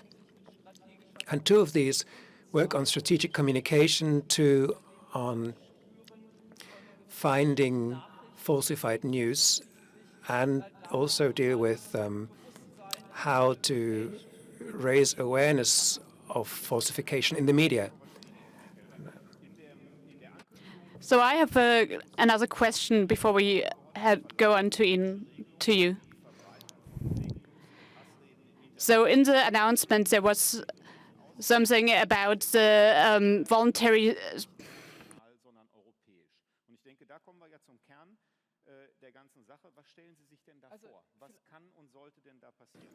So what do you think about this voluntary self-regulation? Is it working? What do you think about it? Well, I would recommend that every one of you should read the Verlässlicher report because it's a bit longer than only 10 tweets. This report is about that we are of the opinion that we can't respond to propaganda with propaganda. The report has many points about strengthening journalism and independent journalism so that journalist work can do more about it, and it's more about media pedagogic, and it's about questions which are asked today in Germany. If it's relevant for the law, how can you fight that? What are the right responses? It's also a big topic in the net community, the online community.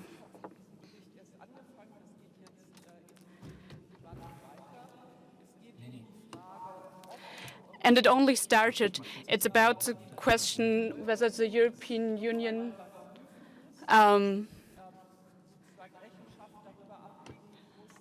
should reconsider and mehr machen können, als wir heute mit den Millionen, die wir an Euronews geben, ist ja nun wahrhaft kein öffentlich-rechtliches Medium, ob wir damit was anderes machen können. Und dann geht es ganz stark um eine Frage, die auch Heike Maas beschäftigt. And mainly it's about one question, which is also where also Heike Maas is concerned about. If huge social media like Facebook, which are enormous also financially, if they do something like news, they are saying themselves that they have a news feed, shouldn't they oblige to the same laws as press? The problem for the European Union is that the legislation about press is not only our concern, but it's mainly decided on the national levels. I'm of the opinion that if you say, I'm doing news and I have a news feed, they should be under the same laws and under the same legislation as news media. Jetzt höre ich gar nichts mehr. Die Bundesregierung ist ja jetzt sozusagen einen Schritt weiter. So the German parliament is one step further than the European Parliament. You're not only thinking about having a law, but you already have the first draft for a law. So this law is talking about what social medias exactly are. So there's a definition, so you know what you're talking about, and it has defined what what criminal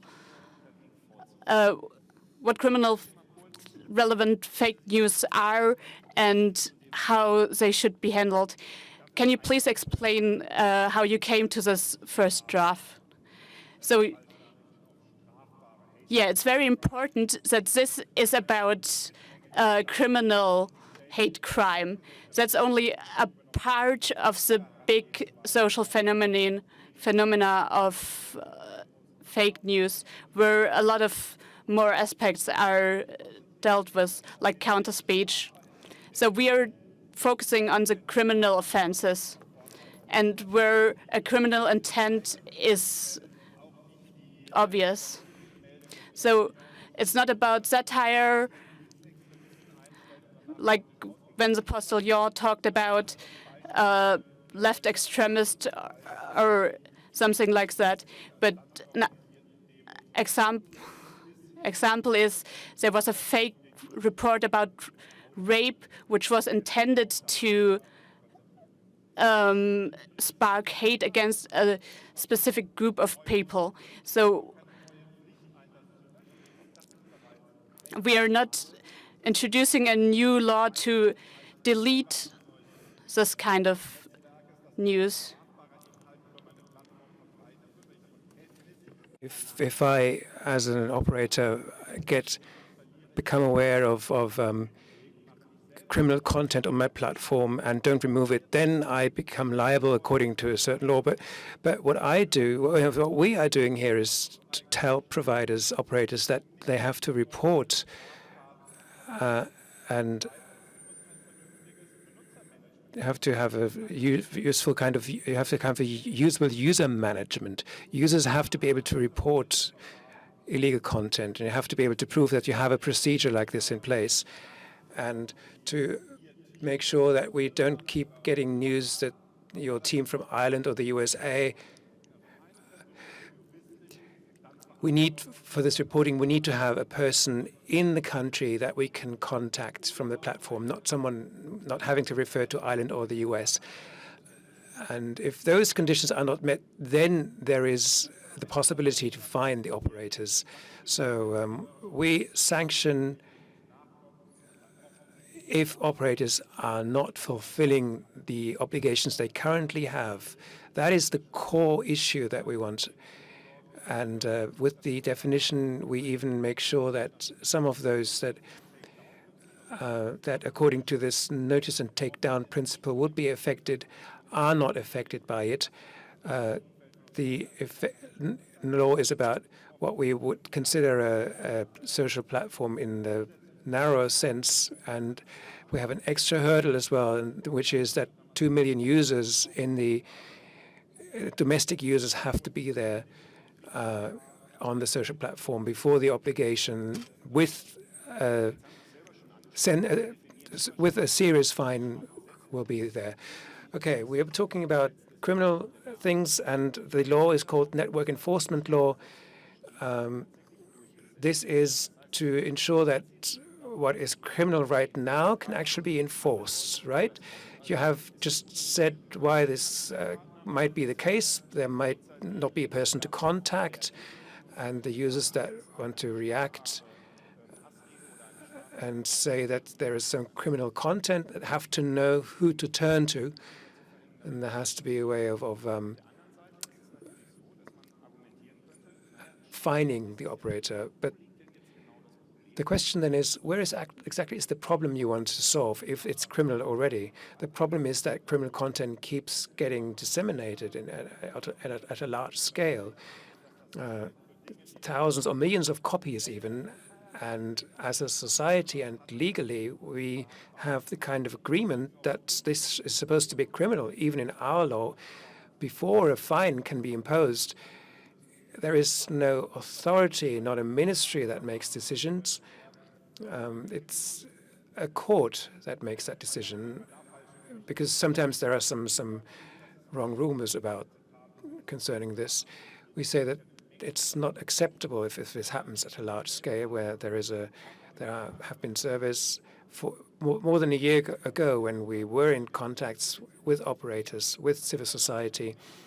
We started a monitoring process ourselves, a task force with the operators, in which we received assurances. One of those was that complaints from users about criminal content would be handled by German-speaking employees, and they would check it against German law and not Californian community rules, for example, where some things may be forbidden that we find completely normal, but on the other hand, such as Holocaust denial, is not considered a problem. So assurances also that we received, and then we monitored those in 2 steps. We had an organization for youth protection, protecting youths from obviously criminal content, identifying and reporting this content. Some of these reports came from private users, and some of these came via the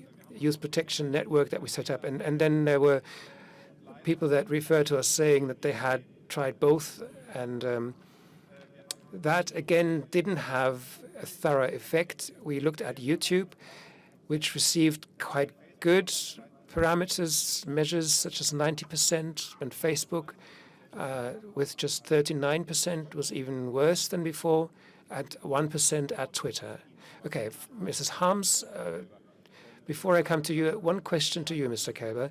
You just said it was courts, it should be courts that decide whether something's criminal. That's not how I understood it so far. I thought that Facebook decides what is getting removed, and a court would only decide whether the removal was correct or not. But what I said was the question whether something had to be, whether a fine is imposed after something is not deleted. That is what the courts decide. What you are alluding to is two issues. Do we privatize the law? And then there is the overblocking issue, which we will come to because it is important. The privatizing of law enforcement is something that we have to look at in other areas as well. I'm a computer scientist, not a legal expert. But there are other legal areas that are relevant here. You have certain responsibilities that you have to follow, not just in the media area, but also privately, where you cannot just say, I'll have to wait until a court decides that I have to act. But certain things you have to do because they obviously, to prevent a crime or to make someone not do a crime, and law for that exists. Germans actually do have to remove content, otherwise they are culpable. And if you become aware of a crime through one of your users, for example, the only thing we say is that if you have the obligation and we notice that you're not acting on it, then we'll have to do something that hurts you. If you systematically refuse, then there is a fine. Ms. Harms, now we have some impression now what the purpose of the law is. We'll come back to the keywords that Mr. Kleber mentioned. But you said yourself that a lot of competence is not there at the EU level. And I would like to talk today about the part where the regulation part. You said that there has to be a lot of media competency, that has to be furthered, and has to be information. We all agree, I'm sure, but the common sense, of course, is one of the most important instruments to recognize hate speech or false news. We'll come to criminality, culpability. But what is it? But what do you want? What do you want? This is an important part where you have to separate, like make a difference between these two topics. So if the Russian state is financing like a troll factory, which is leading to insecurities between citizens of the European Union, or if the aim is to of this very hugely financed propaganda, which a lot of false news to separate members of the European Union or to organize majorities to work with the Ukraine, then we have to think about how to handle with it. This is a part which is hard to deal with in laws. This is one of the many topics which is in the report debated in the European Parliament. So there is no legislation because it's hard to have regulations and laws there. So we are not a truth ministry, even though some people talk about us like this. But we are trying to counter this with good ideas and European values to find responses to this. And this response needs to be found. And this is what what Mr. Kleber is talking about. From the same experience in winter 2013, 2014, even before the big debate started in Germany about hate and hate speech against politicians on the internet, I was sitting in front of my Facebook page and my new Twitter page. I only started it in 2013 for the last elections, and I was there sitting with my employees, and we were looking for ways to deal with all this hate speech, and it took us sometimes a week to delete these hate comments, and a lot of the comments were already against the German laws, and I think it's important to find regulations to counter this criminal hate speech. A lot of the calls which are there are already concerning the criminal laws and are already illegal.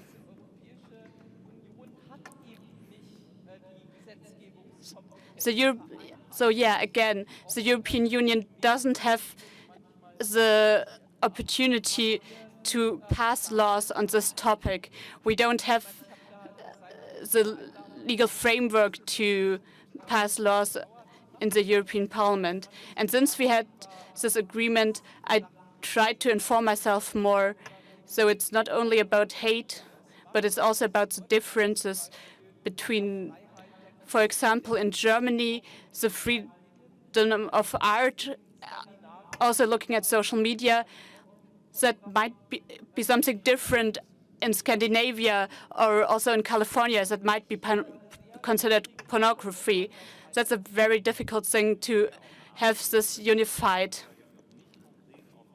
I'm somewhat relieved that you're not looking at passing laws on this. It's hard to imagine to regulate Russian propaganda by European laws. Yes, I've already said that we shouldn't just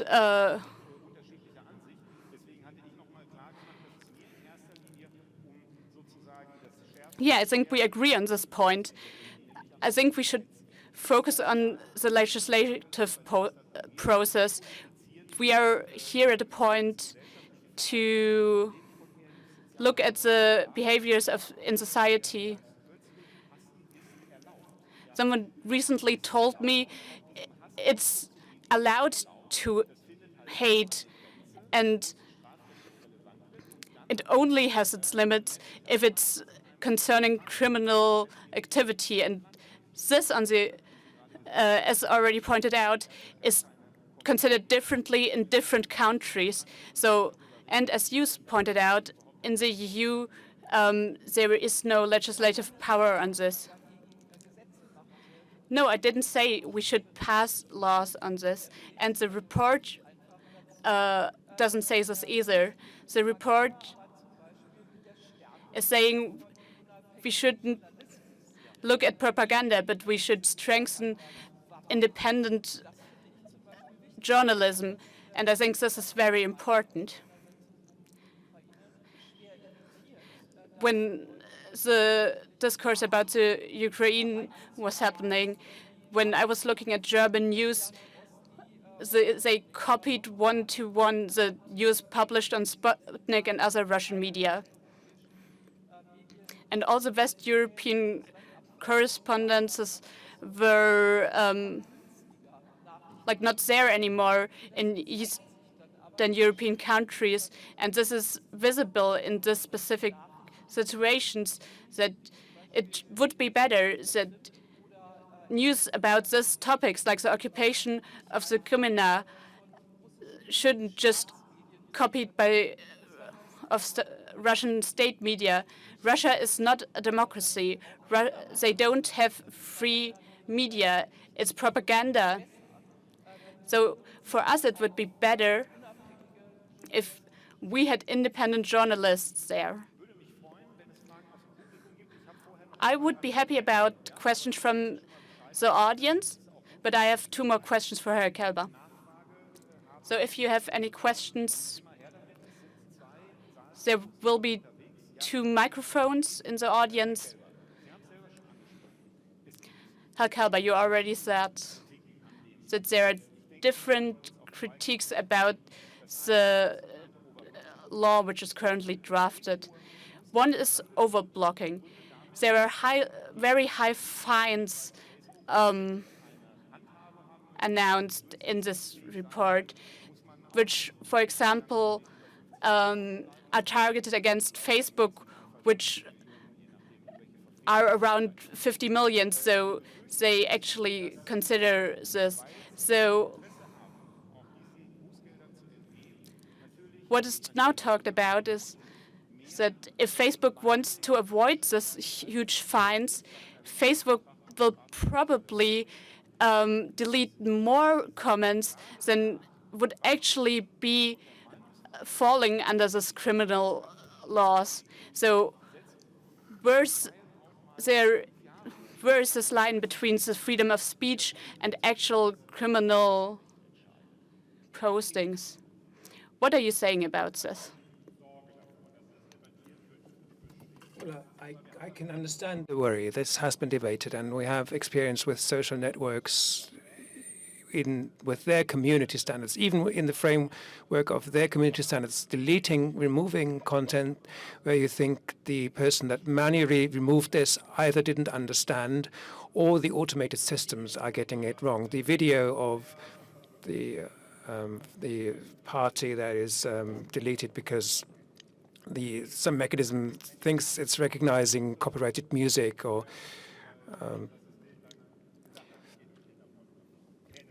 things that are recognized as child pornography that are not. So the thing is, you have to withstand hatred and have to tolerate other opinions. So are there limits? We are in an area that is very sensitive in terms of basic rights.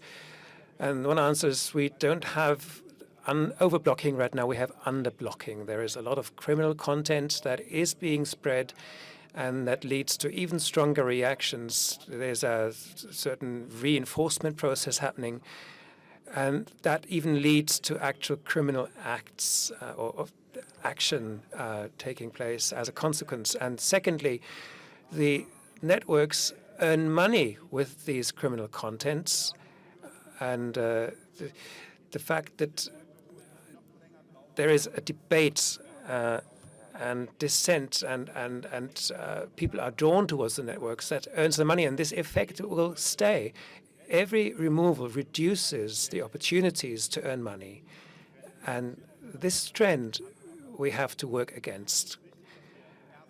Still, it is correct that we have to observe, after putting such a law in place, how does it continue, and we have to put certain methods in place, not just in the debate about the draft law that we currently have. One example is what you just talked about. This will go through the legal instances for several years. If we are talking about a false statement, that may not be something that is obviously criminal that you can decide within 24 hours. Or the 7 days deadline that we have. If you cannot do that, you had the obligation, you are not threatened with a fine. But you can imagine what the category of obviously criminal content that you really want to be removed immediately. You don't want to be a state prosecutor to be involved. If there is things like a person's address, which does happen. Now, this, after a report, should be removed immediately, and the fine is about not have you in one post just made a misjudgment, a genuine mistake, and the court might then say, yeah, well, that was... No, it's about refusing the mechanism, the transparency and the processing of these reports and the takedown. That is when operators can be faced with a fine if there is a systematic, consistent refusal, and then there is a sensitive fine. Okay, quick question. You said there is no overblocking, but underblocking, how do you know that? Well, because I've just given you my example where we work together, and our experts that we commissioned to look at this huge amount and find things that are obviously criminal. That was 1% and found that only 1% or 39% were being removed, where every judge would say, well, clearly that is criminal. But do you have a mechanism with which you can determine that statements that are actually protected by freedom of speech are not being removed, or are not being protected? You have to make sure, you have to know how these people work, how they are educated, and I'm sure that with this compliance mechanism, it also has to be said how they respond additionally to prevent this in the future. But these social networks, of course, do not have a must-carry obligation. You cannot demand things like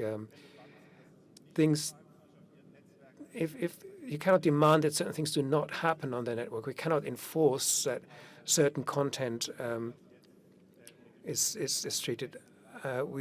We are working on Facebook like as an example right now, where we'll have transparency and where we'll see whether the pendulum will swing too far in the other direction if we do move towards overblocking. But that would be the company castrating itself, as it were, and the fines, of course, would not be coming in on a daily basis. It would be a one-time fine for a consistent refusal. There was a first question there, one in the second row, and one further back. Yes, please. My name is Marion Appel, and I have one question to Mrs. Harms. Ms. Harms, what you said is that critical journalism has to be supported, and the examples you then talked about, to me, sounded like this critical kind of Germany did not exist in Germany, and that is completely out of line with my perception.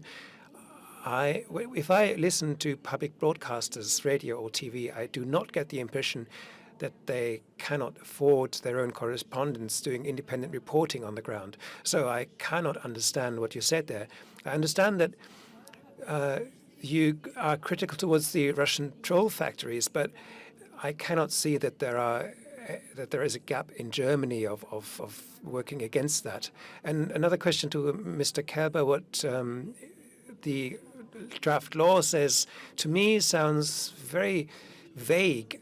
How do these social networks, how are they supposed to prove how they work, and what are the deadlines? And did the law think about, in the drafting process, were thoughts given to the justice system being overburdened, maybe, or is that just regarded as an issue for the federal states to handle, the other level, and not in their interest?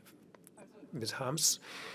Well, I would say that in most countries around us, in Eastern Europe, in our neighborhood, in particular the countries between us and Russia, there is very little correspondent journalism. And at the beginning of the Ukraine war, that was very important.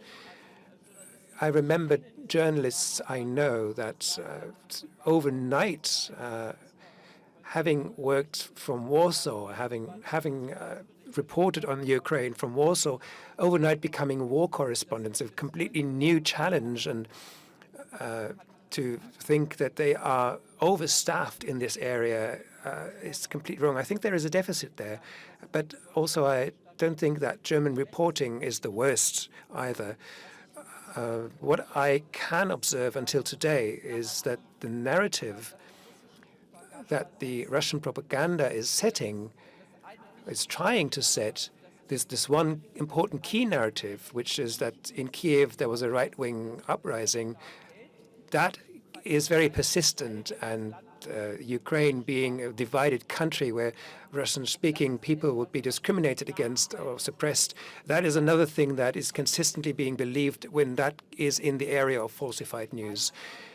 There is simply a large and there's a large entry. Lack of knowledge. Sorry? Lack of knowledge. There's a lack of knowledge, which also leads to, which opens a door to this falsified news, and that is being forgotten because no one is there that continually reports. I'm not sure if, because I have this focus on Eastern Europe, whether I may be exaggerating this somewhat, but to say that all media can claim they have good staffing in this regard, I would really doubt that. And the other thing, the other challenge first is the one that stems from this Joel factory thing. The way that social media creates certain rooms in which the kind of debate completely detaches from reality, and users detach into their own separated realities. How to deal with that, I don't know myself either, not yet. But this is something we need to talk about, and I believe that the Republica is a place to talk about how to develop this further. We have this beautiful new world, so to say, which has been hyped to an unbelievable extent, but it comes with a lot of challenges and problems and crimes, criminally culpable things, and society has to deal with this in a new way. And what I believe, although I'm not an expert, my colleague Jan-Philipp Albrecht mostly deals with these things, but there is one thing in which we completely agree. It cannot be that the digital world has no legality, no law. Law has to grow into this sphere. We have the technology first and haven't necessarily thought in advance, but we are now in the process of finding new solutions to new confrontations. Mr. Kleber, yeah, it's very concrete. I think there's an obligation to remove of obviously criminal, a term that is defined in legal practice. So this should be removed within 24 hours, other content within 7 days, and the transparency reporting is to be made once per quarter, I think. And the whole area of fines, there will be supplementary commenting on this, how to handle the whole fining issue. I agree that today our legal system is overburdened with certain issues from the digital realm, and there are many ideas how to work on that. I think also you have to have prosecutors and courts available 24/7 to deal with certain things. But our suggestion leads to courts and prosecutors not being overburdened so much, because we say to the operators, first you have to deal with your own obligations and remove content, and we, with a legal procedure, only check when there is a doubt, a debate, and apparently criminal content is not getting removed, and the courts then have to decide again if such a fine is being refused, or if there's an objection, a legal objection against a fine. So it's not these huge numbers per day, and it's currently only one federal state that is being burdened. We thought that the justice, there's a court in Bonn, which is the state of North Rhine-Westphalia, that is being charged, because that's where the authority, the relevant authority is. But the alternative suggestion that we have seen,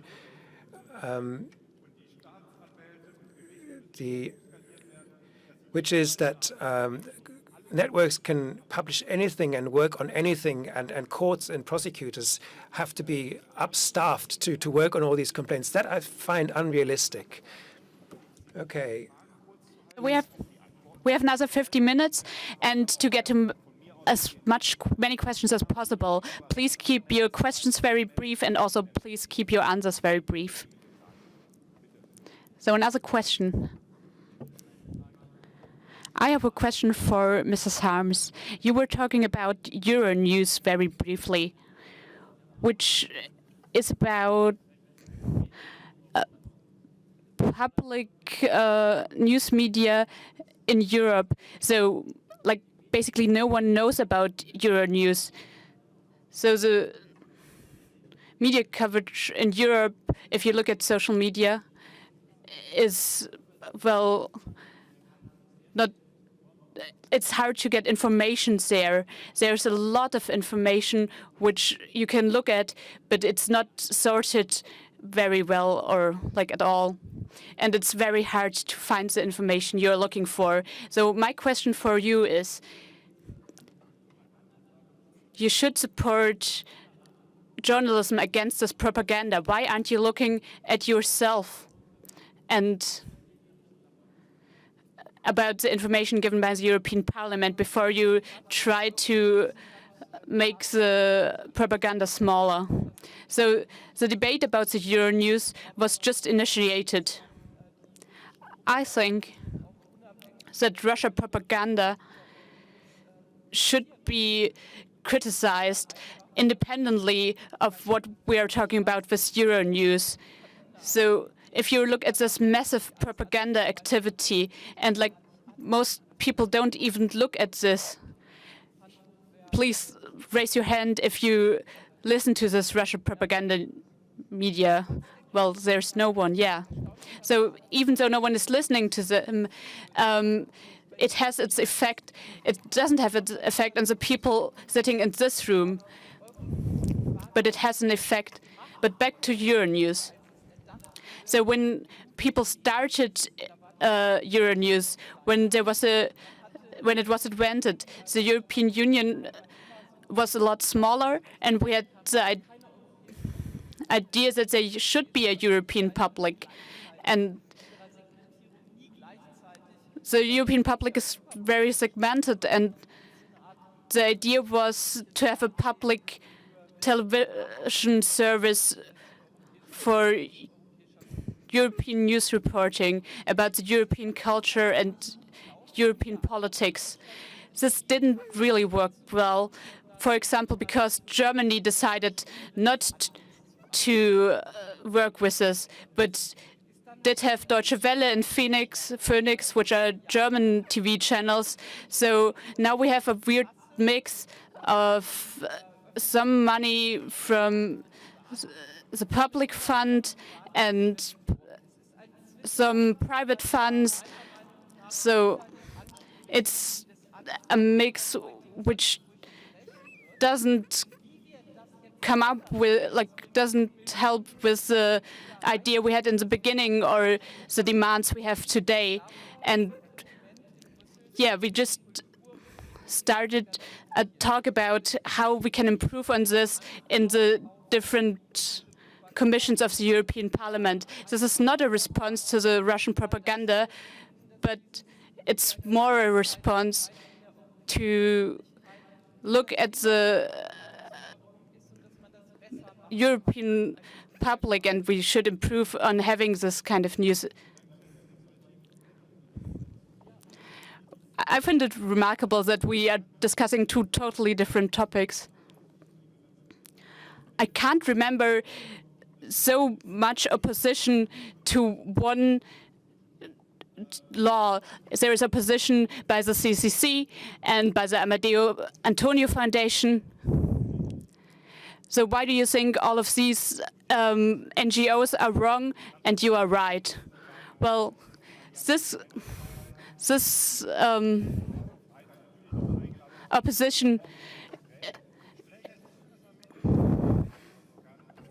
We are talking with the opposition. There was a alliance for freedom of speech that we talked to, but we know that institutions that you are talking about, what other worries they have Fortunately, they do not make brash allegations such as censorship, but they talk about overblocking. Those that know the topic talk about self-censorship maybe. But the things, the people you talked about from civil society organizations, from digital world, there are definitely some that support our suggestion. You have to talk to these yourself. But there was another panel where we talked with Digital Courage, where we talked with Peter Schaar, and they didn't exactly support what, for example, had Tripp said from Digital Society, Digitale Gesellschaft said, talk to the various parties which have their own network organizations. If I talk with my coalition partner and I have 3 positions from you cannot do anything there, let's do a round table. That's what we did for the last 2 years, other than just having talks, and up to we have to do so much more, forbid this, obligation to oppose or publish distracting statement. The alternatives that have been put forward, they've disturbed me. One of those was just let's have a round table, which doesn't really convince me. Let's have no more right to remove content, which is difficult. We cannot prohibit someone from deleting something. So remove all obligation to removal, and let's do the justice system deal. Let's have the justice system deal with that. But how should we establish a judicial system that can react 24/7 at short notice? How many hundreds or thousands of judges should a single court employ? You can easily attack this by increasing further the amount of content. As an operator, that you can influence this. But as the legal system, you can't. If you earn your money with transporting news, you do have an obligation to not transport obviously criminal content. We didn't have to debate that a call for a murder has to be handed to a judge, and the judge has to go through the whole process of working out a full legal analysis and another authority checking whether the order has been actually executed. I don't think that's practical. We have the question in the middle, but I have a question I would like to add after what you've just said. One criticism of the draft is that with it, in case of doubt, you will achieve removal of this content, but you will not achieve pursuing those that actually publish this content, because you don't oblige anyone to report to the legal authorities about the user that actually publishes, and you've said yourself that you have great difficulty of imagining a justice system that pursues all this if we just talk about removal. But I know that's something different, but you know where I want to get to, the potential criminals being pursued. That is quite an effort. And the criticism is that the law, just as the net blocking law in 2009 tries to make providers act on criminal false news and hate speech, remove it from the net, but not call on or take those to account that publish it, and in this way you cannot pursue them. Well, if you do the one thing, you don't necessarily refrain from doing the other. Maybe you've deleted something where you think whether you should pursue the individual person. There was one report I have heard about, and the response was this complies to the community standards. This was a video of a house being demolished by explosion, and saying we'll have to do this with the German parliament when there are all the people inside it. Now, with a bit of research, I found the phone number of that person and asked that person if he would be happy if I was murdered. And the response I got was, well, no, this wasn't about the members of parliament and the government. It's about the people at the doors. And he retracted basically that he wanted to murder anyone. And I asked this person to publish another a statement retracting what he said earlier, and the idea was never to pursue this person criminally. There were people that talked about this, and this statement got a lot of response, and the whole thing escalated. But I want to say, I said that I want a stronger system. So if we pursue those that publish, we have to store the removed content. It could actually be actively handed over by the operators. Now, if we have a person to contact, we have better ways of achieving something if it was anonymous.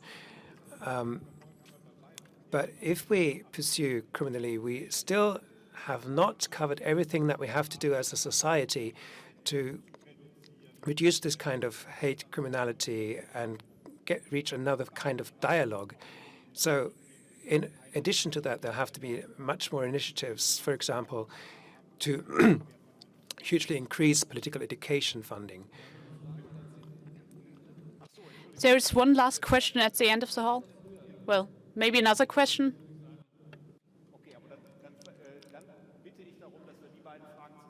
Okay, so we have two more questions. Hello. My name is Michael. I had a look at this draft, and I'm reading a very interesting part of it. The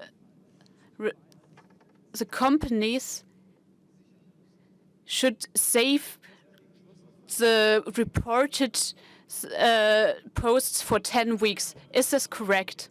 In my memory, yes, but I don't have the text in front of me.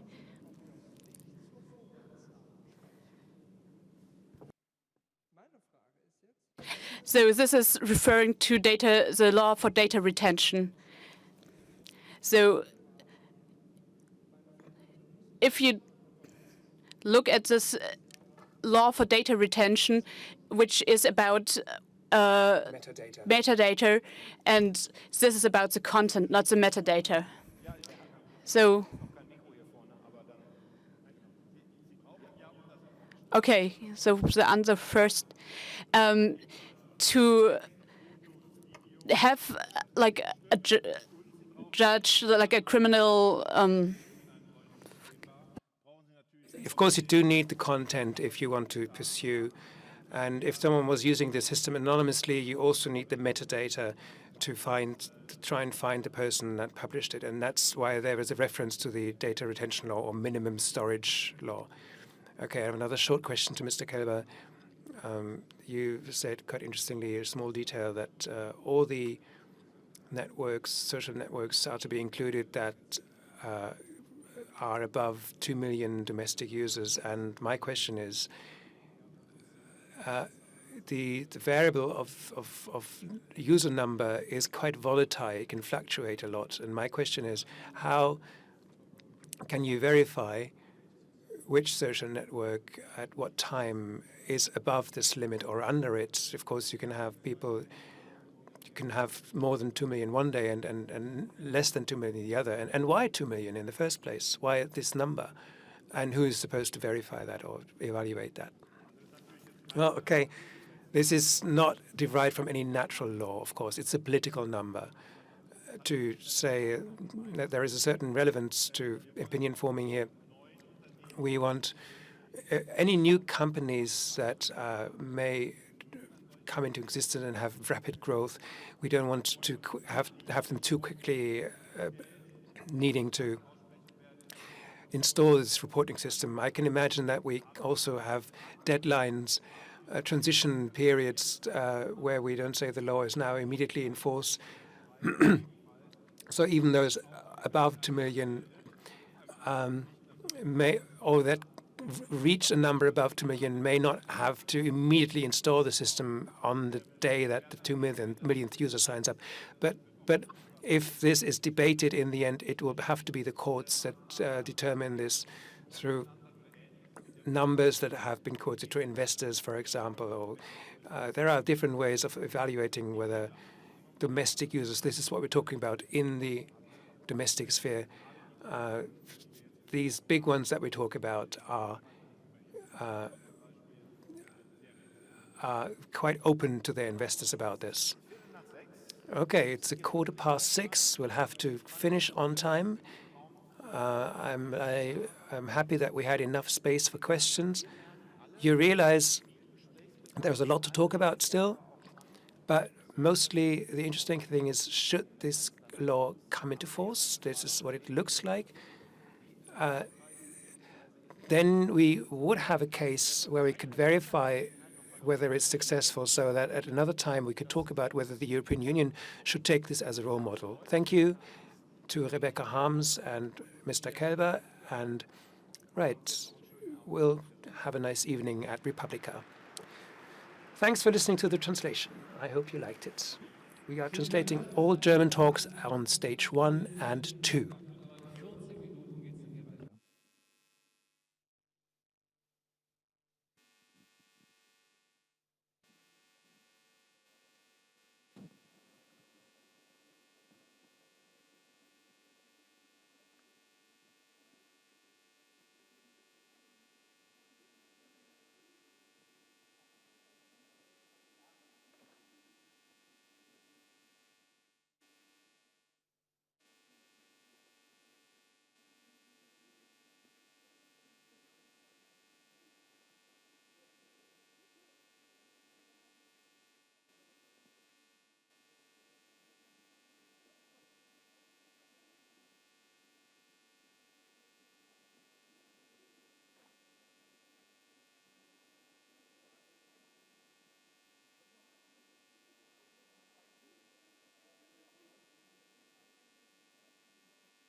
Okay, so welcome back. The next panel is a media cooperation between Republica and Motherboard, the science and technic page from the Vice network. So give a warm applause. Here is the headline: How to report on a hack without becoming a puppet. Welcome.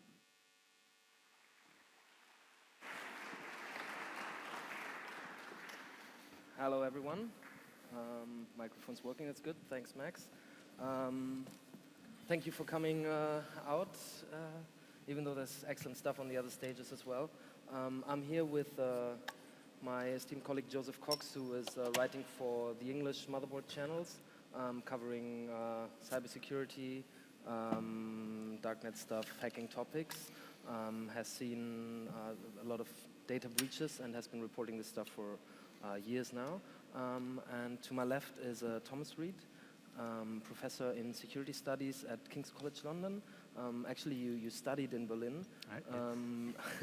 You're a political scientist, also a historian, but also historian on disinformation, information campaigns, active measures, but you have also been digging through quite recent stuff and researching recent data breaches, so really at the intersection of what we will be touching on today, which is politics and technology, data breaches.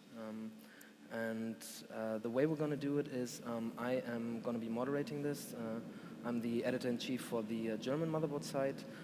We have an hour, and approximately it'll be 30 minutes us talking, and then we hope to open it up to you. And of course, we will also be talking about Macron leaks, possibly talking about how hacking might influence the upcoming German election campaign, or how it actually might not. I want to start, though, before we dive into these bit more current affairs-y things, I want to start talking about how hacking stuff is reported out. And me and Joseph talked about this before, that there's actually quite a bit of stuff that the public doesn't get to see that much and doesn't get to hear that much, or parts of the stories that are also important that the public doesn't get to hear that much about. So maybe we can start talking about what is the first thing you do when a hacker approaches you offering data, or when you find out there is a data somewhere to be reported on, possibly? Yeah, so I mean, it'll start with all technology journalists, or most, probably should have a encrypted means of communication that you just make public. And you'll have that open whenever you're online. A hacker will just send you a message. Most of the time, obviously, they're going to be anonymous because they are a criminal, even if what they're doing is highlighting corruption or malpractice or whatever it might be. They'll send you a message, maybe chat for a bit, and then they'll probably offer you some data. And that could be anything from, I mean, the scale of the Panama Papers, down to something maybe like a surveillance company was hacked or something like that, and emails and contracts and that sort of thing. But the vast majority, at least in my experience, will be emails and passwords of some crappy porn website that had rubbish security and got hacked. They'll offer to send you the data, and you'll figure out a way to transfer that information while protecting the privacy of the victims of the hack. Again, if it's a porn website or a dating website, you probably, well, you certainly want to protect the privacy and integrity of that data. Once you've actually obtained it, it really depends on what the actual data contains.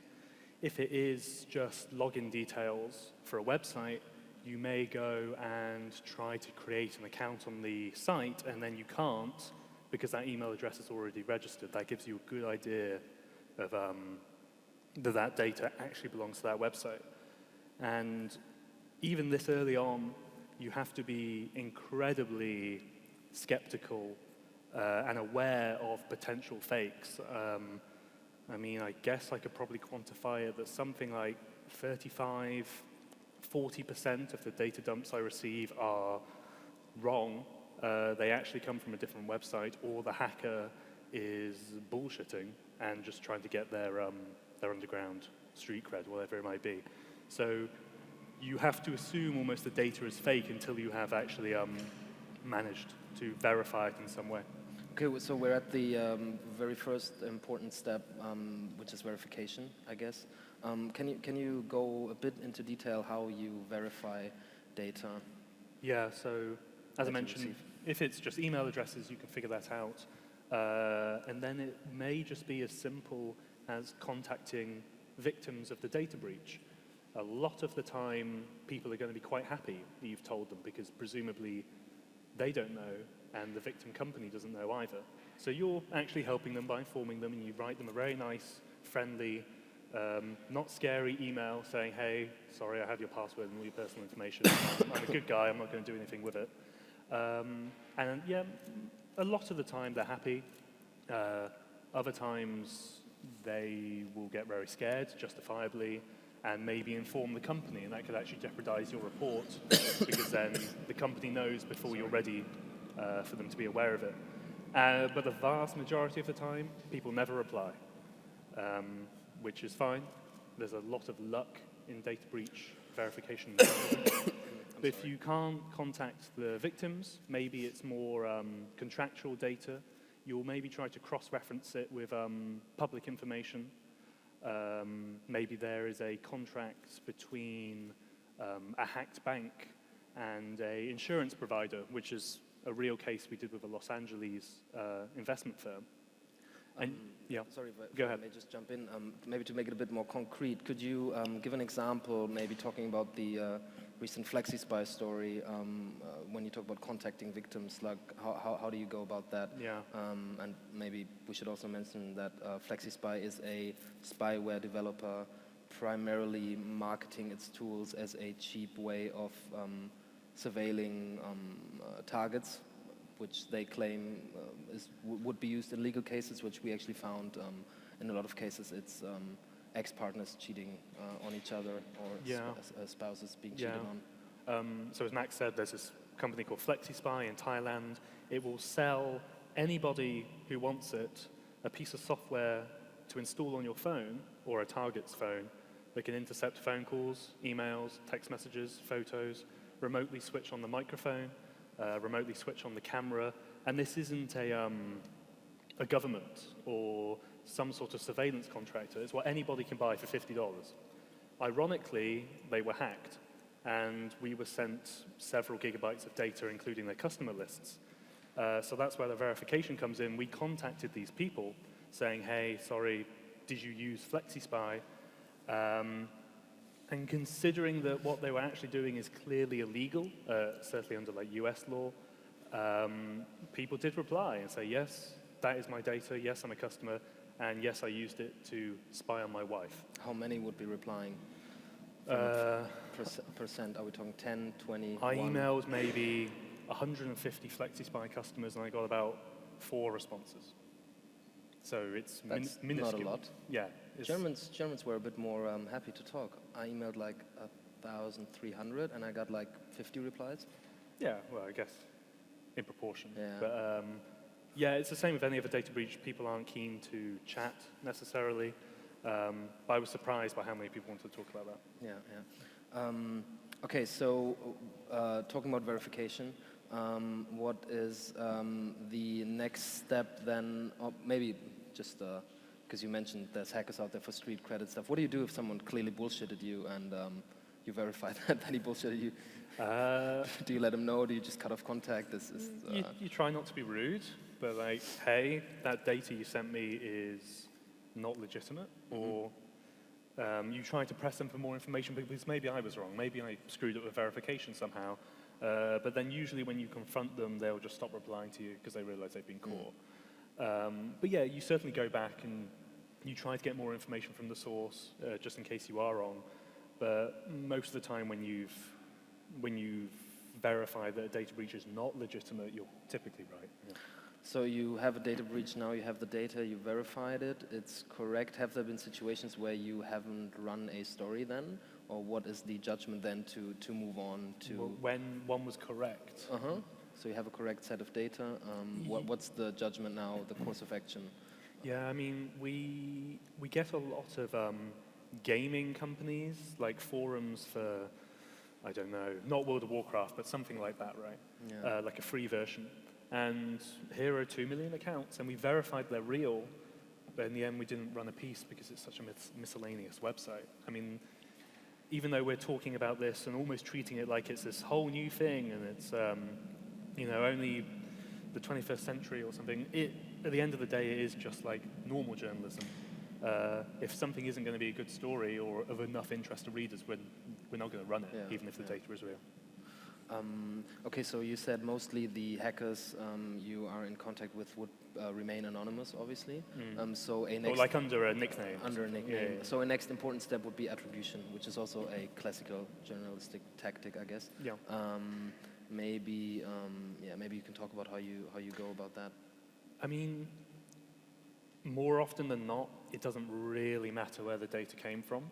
At least when I'm talking about the very general, a porn website was hacked or a gaming website was hacked, whatever. Like, it will come from a data trader or maybe a data collector. There are people who just collect emails and passwords because they want it for their own personal use. Or it might be the hacker as well. In those cases, it doesn't really matter who it was. You can attribute it to crazy hacker 69 or whatever, but whether you actually include that or not doesn't always factor. It changes when you're dealing with something that has political significance or a much greater public interest, such as the FlexiSpy stuff or the DNC hacks, and then obviously the French email dump as well. But it really depends on the story rather than the source, if you see what I mean. And then that comes in later, yeah. But it's case by case. Let's talk about the DNC hack. Let's remain with that story for a minute, because and I want to bring you in as well, Thomas, because I know that has been a case where you dug deep into data and actually looked at attribution. Can you tell us why you started that and then how you went about that and why that was interesting and important for you to do attribution there? Well, but just to make sort of a very important distinction here, there are these the leaks that Joseph was describing where you have customer information, sometimes login information, sometimes including addresses and maybe credit card numbers in some cases. And the interesting thing there is that people have an account at, say, Ashley Madison. That's the story itself. But what you don't often have in these kinds of leaks is the actual content of emails or of file sharing sites or something like that. So it's very superficial as a leak in terms of its content. But then, of course, there are these political leaks that came to prominence mainly last year in the American election, where individuals' emails accounts were hacked, including all the information downloaded, gigabytes of information downloaded, and then made publicly accessible. That, of course, makes it interesting because you can look at John Podesta's risotto recipe and other information. Which is clearly the public interest. Clearly public everyone interest, should know about it. How, because you've written a piece for Motherboard and you've done research into this where you collected evidence and you tried to attribute. What sort of maybe balancing act was that there? Why did you have to remain cautious? When did you feel comfortable calling stuff out? So if you have a leak that is clearly put out there for political effect, and in the case of an election campaign, we saw that just on Friday evening with the Macron leak. We saw it in 2016 with 80 separate leaks, roughly 80 separate leaks that were related to the American campaign, election campaign. If something like that happens, then of course the question of attribution, which as Joseph pointed out, isn't so interesting necessarily if you look at a large data credentials dump. The attribution question becomes very important because who is trying to achieve a political effect? And then of course the next question is how do you achieve attribution? What do you do? That's what I've been doing. What do you do? What did you do in that case? Well, if you have a major breach of a network, in the case of the Democratic National Committee, which is essentially the party, the Democratic Party, it's like here in a German context, as if the Christian Democratic Party headquarters would get hacked, or the SPD or something. They had an actual network breach. Somebody broke into the network, like breaking into a building, and then they needed to move around in the network and take information out. And just like in a physical burglary, if somebody breaks into a building, you need tools to get in. You need, you would need sort of like a vessel to carry stuff out, and then you would need a car to drive away. You have the equivalence of these things in a digital environment as well. So you can look at similarities. Where was that exact tool used? In which other burglary was the same tool used? So we found, for instance, that the same tool that was used to hack the DNC and the hack of the German parliament, of the Bundestag, used the same command and control IP address. This is the equivalent of a getaway car in a burglary, if you like, in order to exfiltrate content. And that is then a meaningful forensic link between the two. Maybe let's talk about the hacker in the cases of tampering in the US election process as well. Because with Guccifer 2, there have been several interviews and people speculating about his identity or the identity of that group. Why would it be important in that case who the hacker is and to talk to him or her or them? I mean, in that case with the DNC, and you had this character on Twitter calling themselves Guccifer 2.0. Guccifer was a Romanian hacker who attacked various US systems and politicians, and he was trying to give the image that, oh, I'm a Romanian hacker too, and I'm hacking the DNC because they're corrupt or whatever it may be. That facade fell pretty quickly when our colleague Lorenzo tried to speak to him in Romanian, and the guy just was clearly using Google Translate, doing all of these sorts of mannerisms that you wouldn't have in a natural-speaking Romanian. But the reason why that attribution and that source is important is because Guccifer 2 didn't just dump the emails and that was it. He was actively going to journalists, say from The Hill, which is a kind of conservative website, and saying, hey, here's something that you will like, here's something your readers will like, you should definitely cover this. Or they go to Politico and try to push the same thing. So this source clearly has a motivation, not just behind dumping the emails or even just hacking in the first place, but pushing a certain media agenda. And that just became increasingly important and salient as the campaign went on. It wasn't just a normal data breach.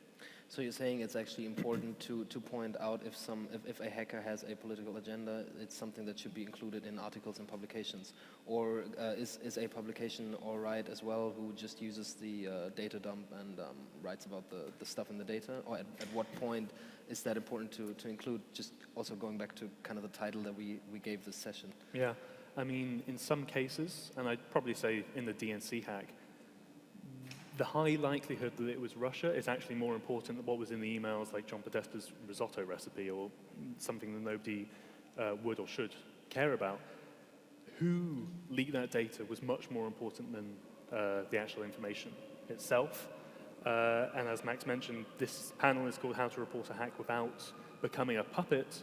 And maybe unwittingly, or maybe because, to be honest, they just didn't care, plenty of members of the US media did become puppets, likely for the Russian regime, just by reporting on the documents that Guccifer was feeding them and just going along with that and not always pointing out that, hey, by the way, this is likely a Russian operation.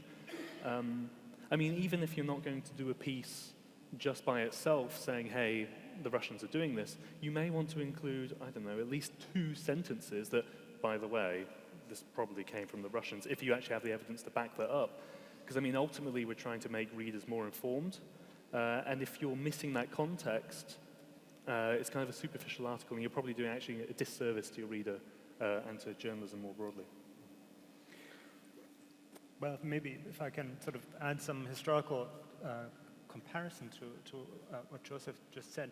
If you look at disinformation campaigns during the Cold War, and there were many, there were literally thousands of disinformation campaigns during the Cold War. I'll make one example. In the late 1950s, from between 57 and 60, the KGB, sometimes with a bit of help from later Stasi,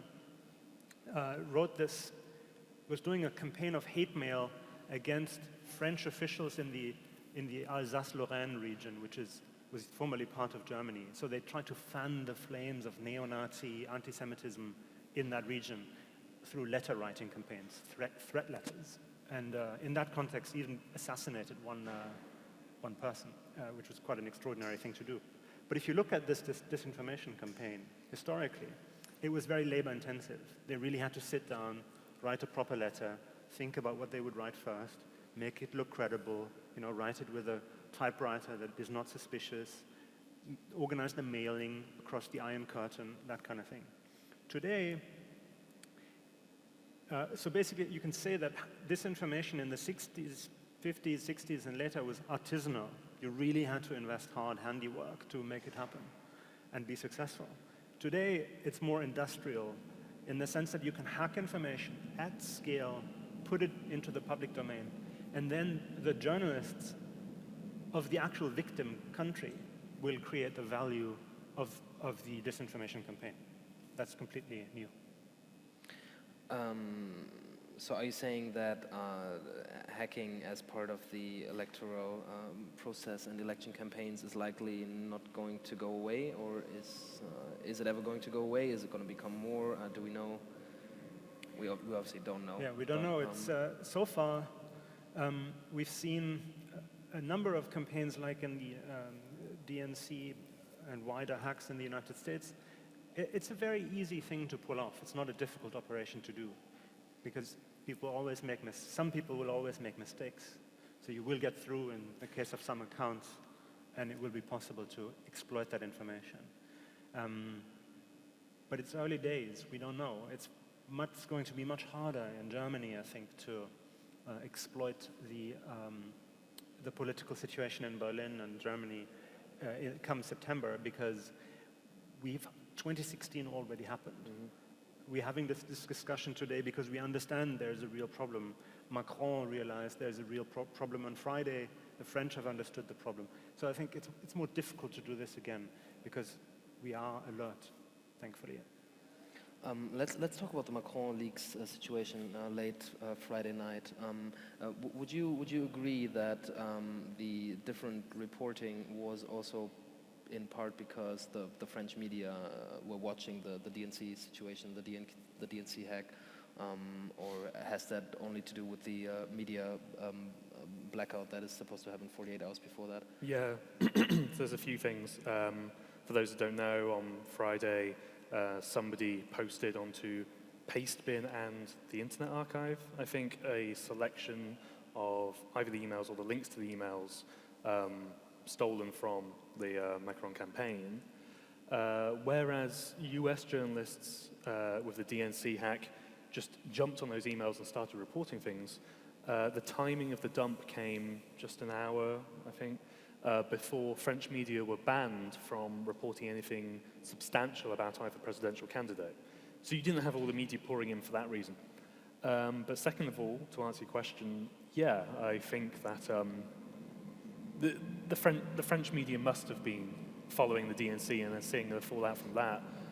And then there was the French paper Le Monde posted an update in several of their articles saying that we may report on these emails if there is something interesting in them, if there's real scandal, but we are not going to write to the schedule of an anonymous hacker.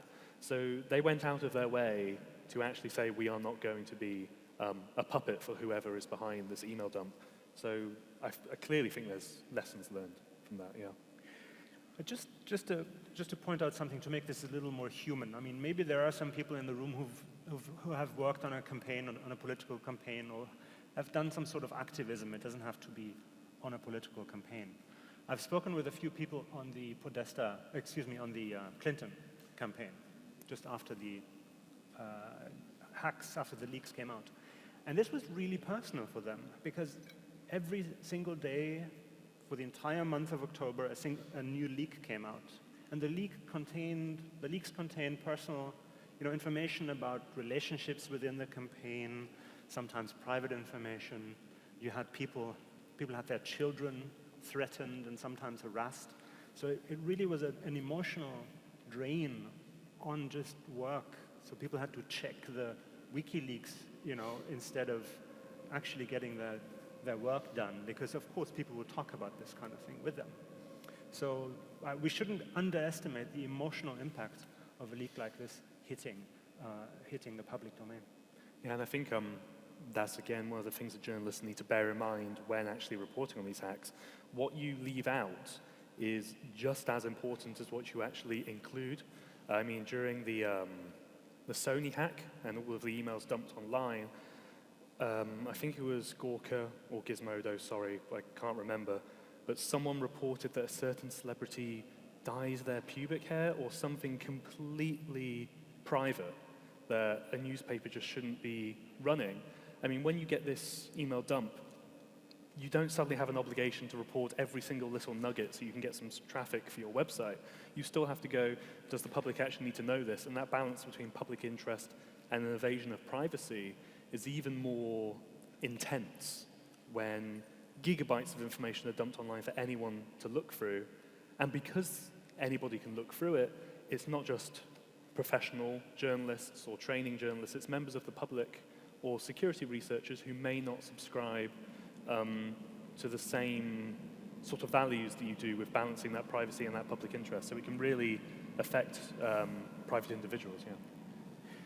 So, but let me ask you, if I may, both of you, because you're both journalists, a question. So I'm currently doing a lot of historical research into disinformation. And in the early 1970s, Stasi, here in Berlin actually, intercepted a phone call between then Helmut Kohl and one of his CDU officials called Biedenkopf. And it became a scandal. Stasi intercepted this phone call, camouflaged it as an American intelligence operation, and gave it to a German magazine called Der Stern. Now, it was pretty clear that something was wrong with this. Either it was an American intelligence leak or a Stasi intelligence leak. Der Stern very clearly understood at the time. What would you have done? Would you have published, knowing that this is an intelligence operation, or would you not? Do you want to go first? I can go first. Well, I would have looked at the information, obviously, first, tried to verify, and then try to evaluate what the public interest is. And if it turned out to be of public interest, and also if it turned out that there's no personal intimate data affected or leaked or told in the story that shouldn't be, that make sure that that is redacted, then run with the story, but also include the knowledge, as Joseph said before, that that story is just as important as the original situation between Helmut Kohl and Kurt Biedenkopf and the stuff they discussed. So I would have also included everything that we know, and maybe we could only have said allegedly or supposedly an intelligence campaign, but even that, or investigate more and then only publish when you know what you can say about the way that information was produced or was sent to you.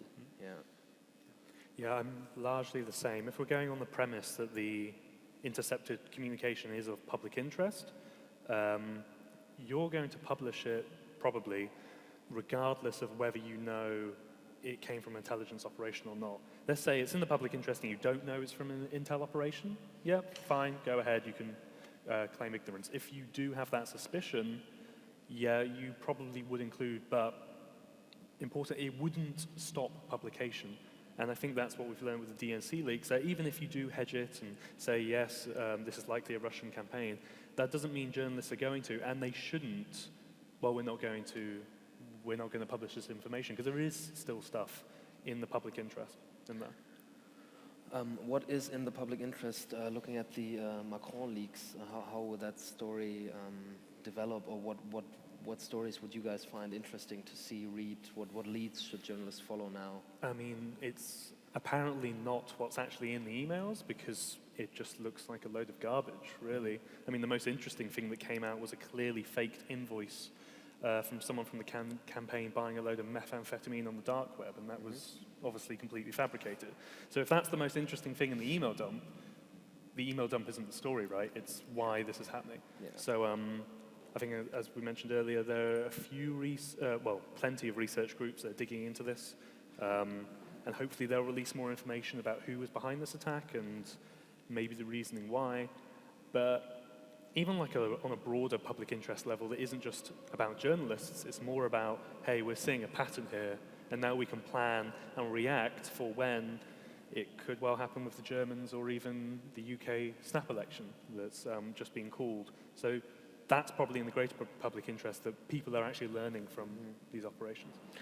What about the interesting or kind of strange story told in that tweet that went viral that the Macron election campaign actually outsmarted the hackers? Someone, I'm sorry, I don't remember the exact wording there, but it was something along that line. So the Macron campaign found out that's what that tweet implied, found out that they were being attacked or phished, and starting with that realization, they put in fake documents by themselves to tamper with the release. What do you make of that? And I mean, so this tweet, which has been retweeted maybe 8,000, 9,000 times now, was saying, oh look, the Macron campaign released fake information to fool WikiLeaks. First of all, whether they actually released fake information themselves is debatable, and we need more reporting, but WikiLeaks didn't even publish this data. I mean, there is very little doubt that WikiLeaks has been instrumentalized as a state weapon, but in this case, it wasn't. And doing tweets like that then gain traction, and then WikiLeaks has to respond, and all of this stuff, it just gives ammunition to the dogmatic critics who will never accept evidence it's Russia or whatever it may be. So that sort of thing is just as bad as so-called fake news, when people falsely accuse WikiLeaks of doing something bad as well. Absolutely, I couldn't agree more. I find it quite disturbing to see how quickly these, if a story like the Macron leaks story shows up and there's very significant media interest in it, people jump to conclusions extremely quickly. They don't look at the technical details. They don't look at the technically available forensic evidence or the absence of it, and just run with an argument that confirms their beliefs. That is certainly a trend that we see on social media, especially on Twitter, and I'm afraid that Twitter is not doing very much to give us tools to get that under control. Let's maybe to wrap it up, to come to an end, to also open up to the audience. Let's talk about one last ongoing hacking story, the shadow brokers, and talk about how a lot of these stories gain traction and the cycle that they go through, which is the InfoSec community, which I think is something that is important to talk about. Maybe you can explain what the shadow brokers actually is, and talk about our latest release on Motherboard, and actually we ourselves also relied on these researchers and had to correct stories. We ran wrong stories and we jumped fucked to up. conclusions. But, so the shadow brokers is a group. They call themselves hackers, but we don't really know what they are. They've repeatedly released tools from the NSA. So the NSA's actual toolkit for breaking into Windows systems or extracting data, whatever it may be. And then the recent one was a selection of very high value exploits specifically for Windows. When the Shadow Brokers group tweeted out this material, it didn't just send it to a journalist or do it out in the open. It specifically sent the data publicly on Twitter to a cybersecurity researcher who has been digging through the previous leaks. So clearly whoever is leaking these NSA hacking tools was like, hey, they're paying attention and they're giving me legitimacy by verifying that the data is real. That's exactly what I need. Here you go. And we've been reporting on that, us and The Intercept and the Daily Beast, and everyone have been following that story pretty closely, except in this instance with the Windows ones, a few researchers said they were 0 days, which, to keep it short, is a more valuable sort of exploit because Microsoft doesn't know about it, so they can't fix it. That was wrong, and we went with the headline that they're 0 days, The Intercept and various other people did, and we had to correct our stories. Everybody screwed that one up. And we take blame for it and we own our mistakes, but it also shows the dynamic that journalists have with the cybersecurity community, because we can't work with malware, we don't understand it, so we rely on people to do that. but sometimes we get that wrong as well. Yeah. Yeah, we're not malware researchers, I guess. No. And it also goes to show how complex the whole matter is, and again, how cautious you have to be when you jump to conclusions, I guess. Yeah. Sorry. Well, I mean, I would just make a very short observation. I mean, I'm an intelligence historian, and that's what I teach at King's College London. And in technical terms, I think what we saw in the shadow brokers is some high-tech spy shit happening in real time. What I mean by that is there are precedents in history for that, for that kind of event. So, for instance, in the early 1960s, the KGB got their hands on highly classified US military documents, including nuclear targeting lists.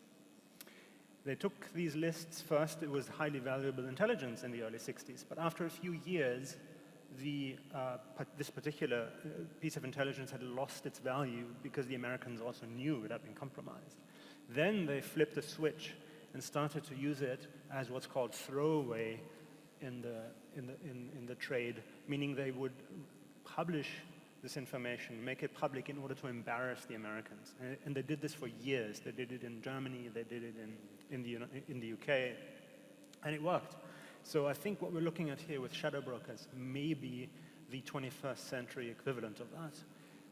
Making intelligence that is actually not that valuable anymore, as we know, because many of these vulnerabilities have been patched, making it public in order to create an embarrassment effect. Just to build on what you said, we may all suspect it was Russia behind the shadow brokers. I mean, that's probably a fair assumption. But nobody should be writing in an article, the shadow brokers are Russian, because we don't have the forensics evidence to back that up, which is different to the DNC case, where we certainly do have strong evidence. And just to close, and the final observation, historically speaking, the attribution sometimes is very difficult. We have many cases of historical misattribution of operations.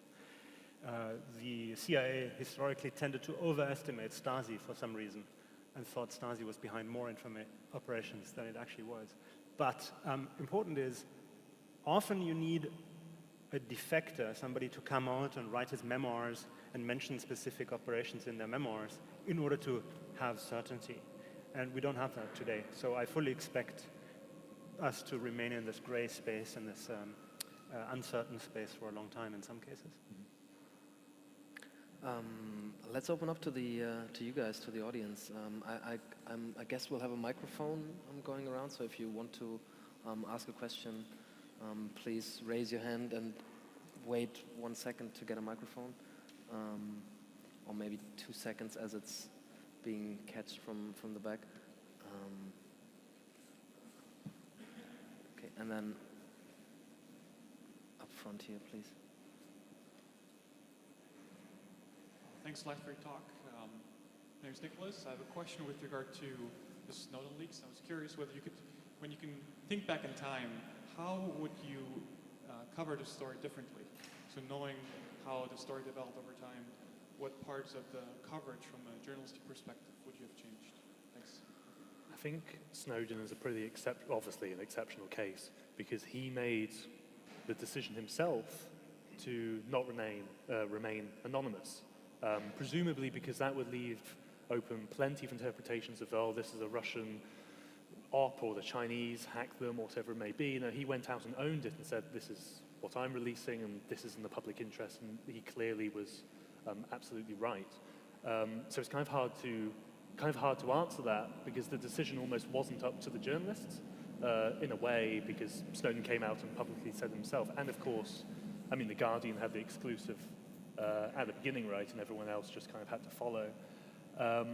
But saying that, as the Snowden coverage is carried on and dragged out, and people have certainly, I would say, lost interest in it, maybe the wider public has, it is good that whenever there is a story based on those documents, people are reminded this came from a whistleblower and not some third-party hacker. I mean, having that context throughout the coverage is pretty important, I think.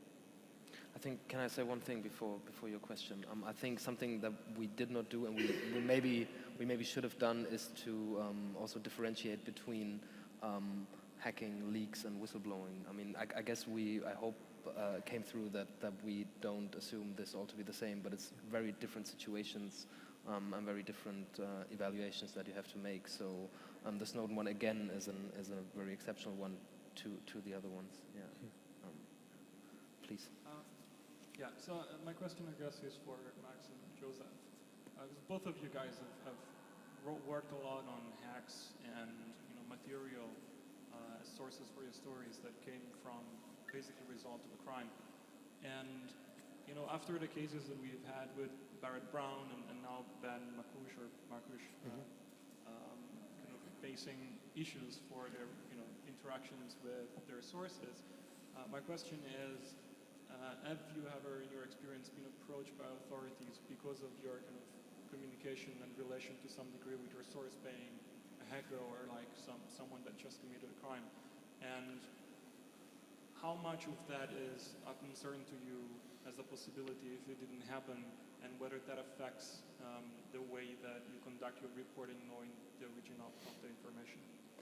Yeah, I've been approached by law enforcement a few times. I covered the Ashley Madison hack, which was a dating site in 2015, I think it happened.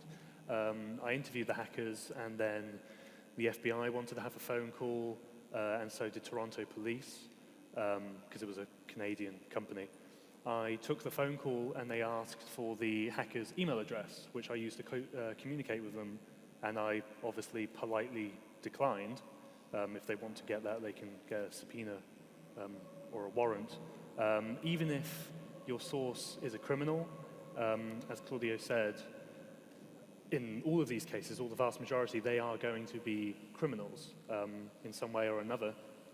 Regardless, they are a source. So if it's a hacker, a federal agent, a pedophile, in some of my other stories as well, a source is a source is a source, and you should treat them all with the same respect and take the security of each one as seriously as everyone else. Yeah, couldn't agree more. I have not been contacted by law enforcement yet on any of the stories.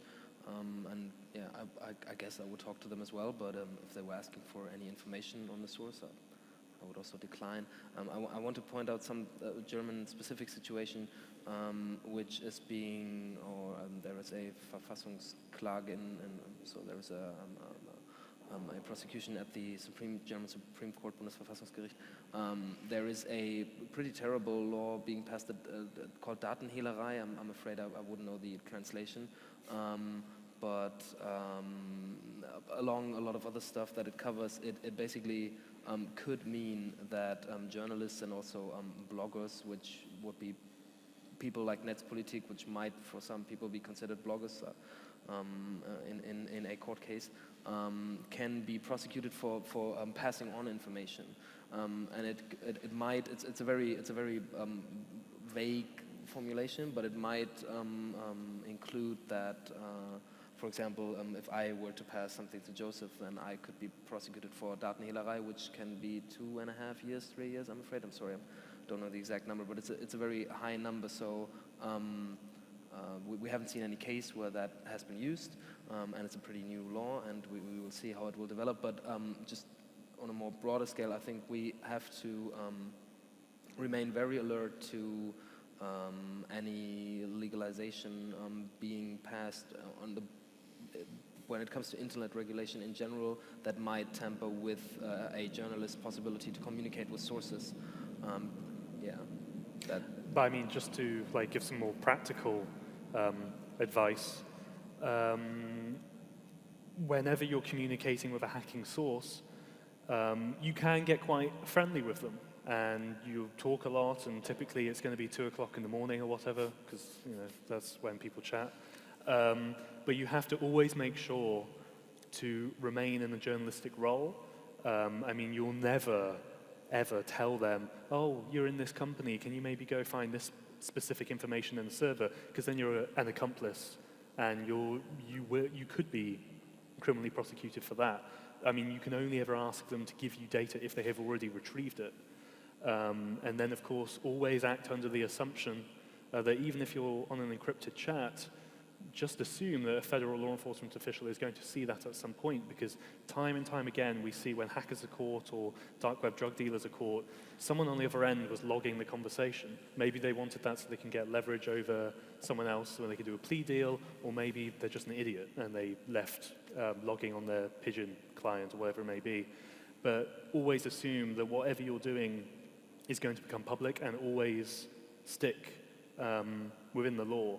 And maybe the hackers will think you're a fucking nerd for doing that and like not very cool or whatever, but you have to do it because you could have cases like Aaron Brown or whatever, who arguably maybe got a little bit too close with the community that he was covering, and maybe that's why it kind of led to it. I think we have a question over there. Hi, this is kind of a follow-up question or comment, but Mr. Ruck, maybe you remember it. I think last year, Peter Neumann, your colleague at King's College, who is also director of the International Center for the Study of Radicalization, I think they have been actually not been just contacted friendly by the security authorities, but they have been raided, and I think they took away computer hardware because they were doing research on foreign fighters and were in contact with them. And I think the UK authorities passed a law which allowed actually the security authorities to take these computers. So maybe this is a comparable case, so maybe you can comment on this, if you have any details. I'd rather not comment on that case, also because I'm not familiar with the precise details. I wasn't in that research group at all. But just as a broader comment, when just a few weeks ago, the US government announced they would consider prosecuting WikiLeaks and Julian Assange.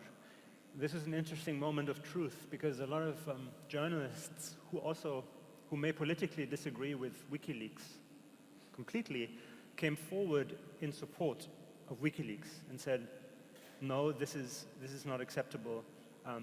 We should treat them, as a journalist, because if we don't, then we're entering the slippery slope and open the floodgates to forms of censorship and prosecution that we come to regret. So I think this is an interesting space to watch for the future.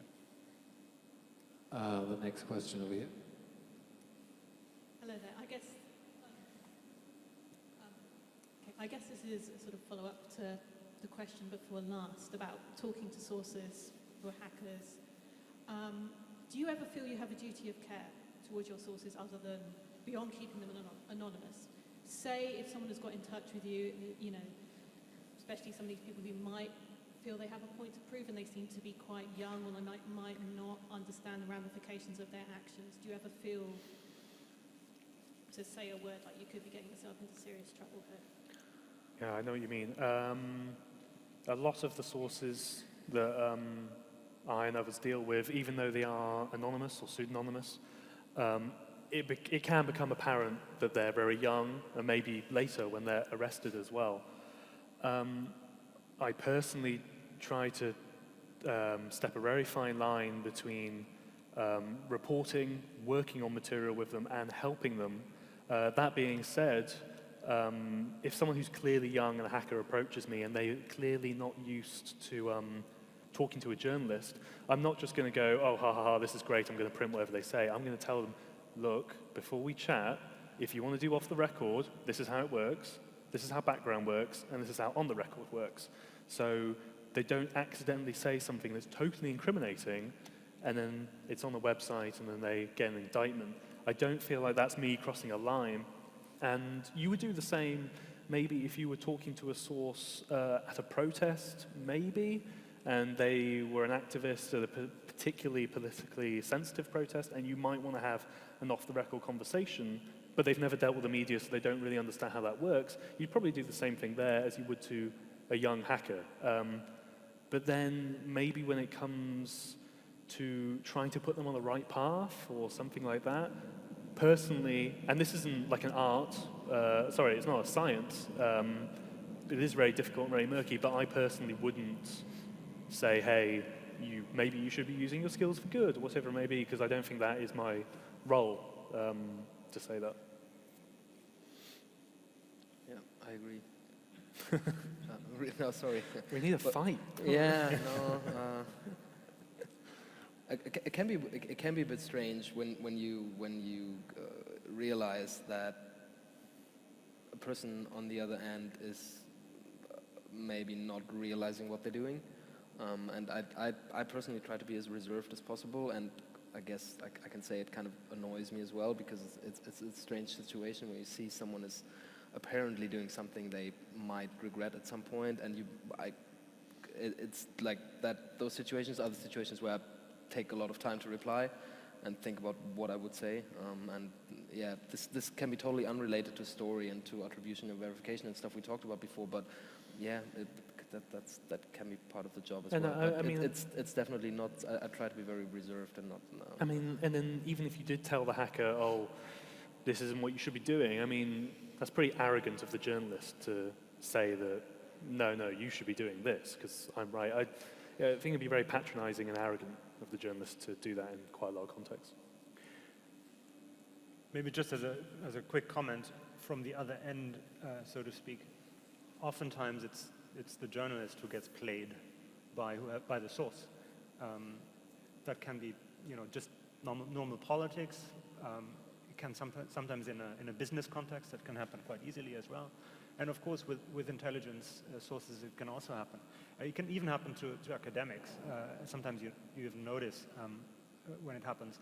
But I think important is not to be naive and to think that you are sort of the objective outsider who understands it all, because that's certainly not the case. So, any more questions? Oh yeah, over here. First, I really appreciate the sort of current and historical perspective that you've put on this panel. And for Thomas, I guess we live in this moment right now where technologically a lot of people like to say either it's completely new and novel and we've never been in a moment like this before, or that this is we've done all this before, there's all these things, here are all these examples that we've lived through that are exactly like they are today. Just from your perspective, looking both at today and before, if you could sort of pick one from each of those that you do think is sort of either unique or really notably like a lesson we should be remembering from before, either one or both of those, I would just love to hear your take on that. On the differences, you mean? As in like something today that is novel and unique, and or a lesson learned from before that we should really remember today, based on where we are right now. Well, I'll bring up a subject that is certainly controversial, and I'll try to do it in an aggressive way also. I think Twitter is shamefully failing as a social media company to meet its political responsibility. Twitter, and this is new, this we haven't seen in the past, Twitter is making it not just possible, it's making it easier today than it was 1 year ago for disinformation operators to run an effective disinformation campaign and clean up the public domain afterwards. And let me just spell that out so that those who are a little more technical understand what I'm talking about. In 2016, Twitter changed its API policy, which governs the flow of large volumes of data from Twitter to other companies, third-party providers of intelligence products, for instance. If you run an automated a bot on Twitter right now, or if you run 50 bots on Twitter, which you easily can do, you can hide them in the noise, and then after you run an operation with them, you can delete the bots. And Twitter is now enforcing across all third-party providers that they will also delete tweets retrospectively in their own databases. So you can't even research, looking back to 2016, how automated accounts abused Twitter as a disinformation platform, if you like, in the US general election. In my mind, that is absolutely scandalous, and it's also new. So for example, just to maybe add why it's important, tried to get at that before, but I guess didn't have the time, why it's important to talk about the responsibilities of the platforms and the surroundings where these stories develop, like the InfoSec community and the platforms, the different platforms that they would use.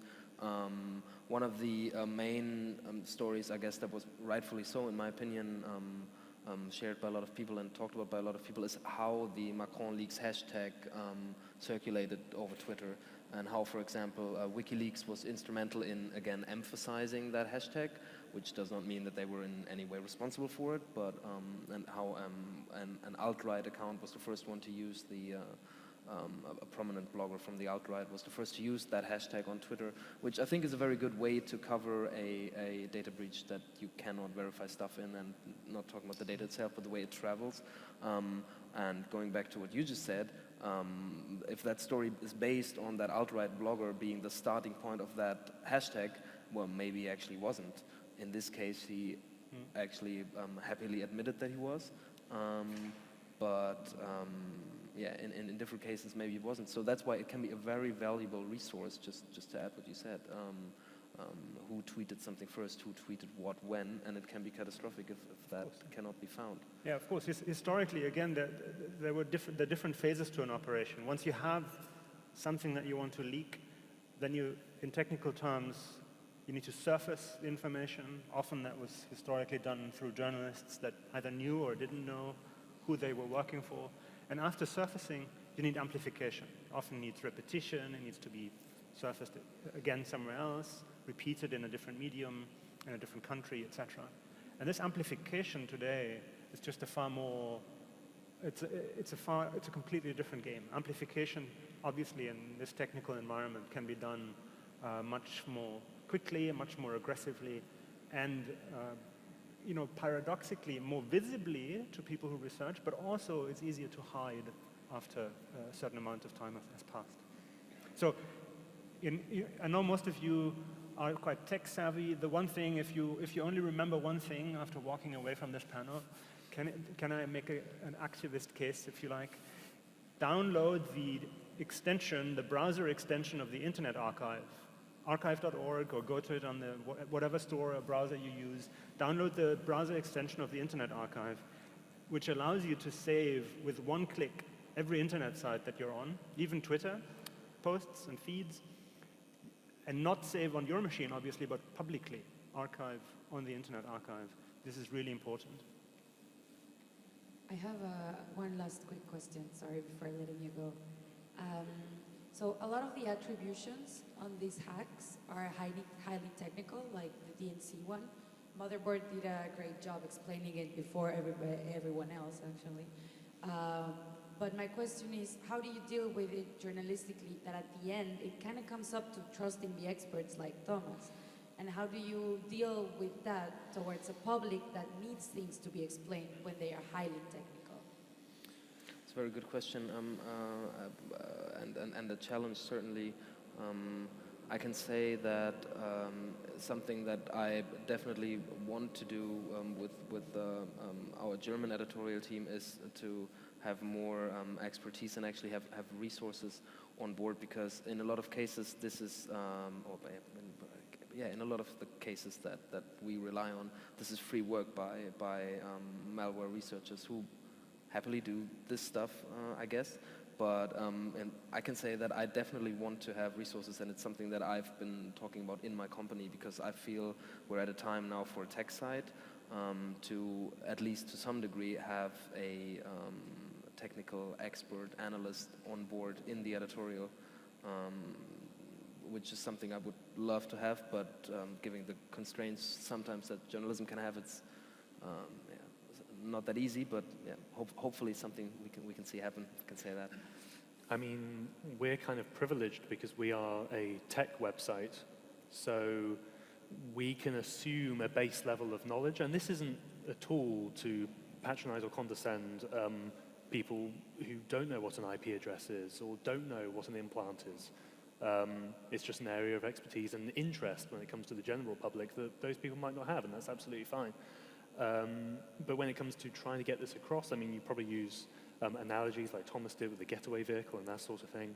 But when it came, well, now when it comes to the DNC leaks, and you still see people, high-profile people on Twitter saying there's no evidence that's been presented, at this point, you're either not reading the evidence or you don't want to believe it.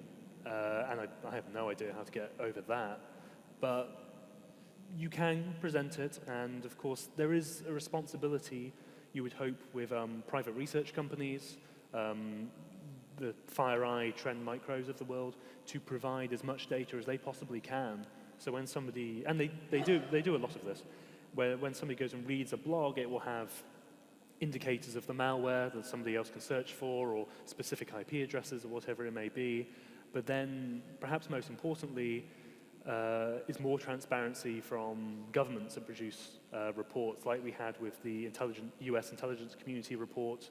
There was kind of thin at the end of the day. It didn't actually contain much substance. It was more like, we believe this, deal with it, which is probably not the right way to convince people.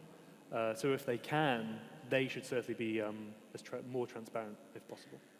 And if I may, just because you called me an expert, and the problem, of course, is you can't be an expert on anything. So even experts have to trust experts. And how do you do that as an expert, so to speak? Well, if I see somebody who never admits that they're wrong, who never changed their view in response to new evidence, then I just don't trust these experts. Sadly, there are academics who know what's right, and they always know what's right. That's just not credible in my mind. So always watch out for somebody, how they adjust their statements in response to new evidence. Do we have time for another question, or do we don't actually? I'm sorry. I guess we'll be around, and yeah, thank you for following along. Thank you for attending this session. I just want to say that we, as Team Motherboard, have our own space in the laboratory on level 3. So anytime you want to chat to us and meet us and hang out and have a mate, or I don't know, feel free to drop by. And we'll be around for a little while around the stage, I guess, as well, if there's any additional question. Thank you, and thank you to you guys. Cheers. Thank you very much.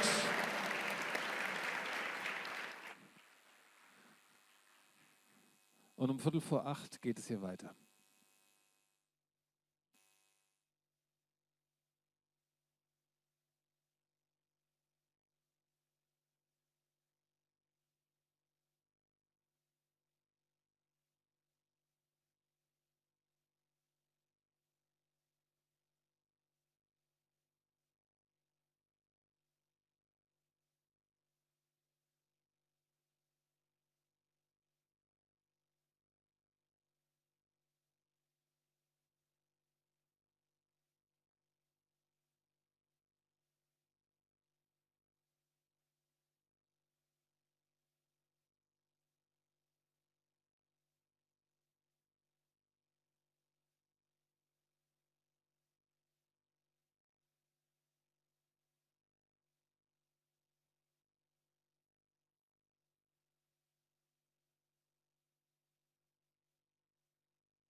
Okay. Yep. So, welcome everybody. I think we have a train going over, yeah, it's a bit hard to see you guys. It's very bright light up here, but I'd really like to welcome everybody for coming to the first evening session on stage 2 at Republica 17. My name is Stephen Kovacs. I'm from the Rogue Agency for Open Culture and Critical Transformation. My organization has been involved in a number of peace building and open technology projects in South Sudan since 2012. And I'm just here to introduce a stunning range of guests I'm very, very happy to have here. And just before doing so, I'd like to give a big thank you to Republica for giving us the opportunity to bring this topic in a theme here at Republica of Love Out Loud about the way social media influences hot conflict and creates real serious problems where the best response to that problem is to love out loud. So this panel will be also discussing those ways of doing that.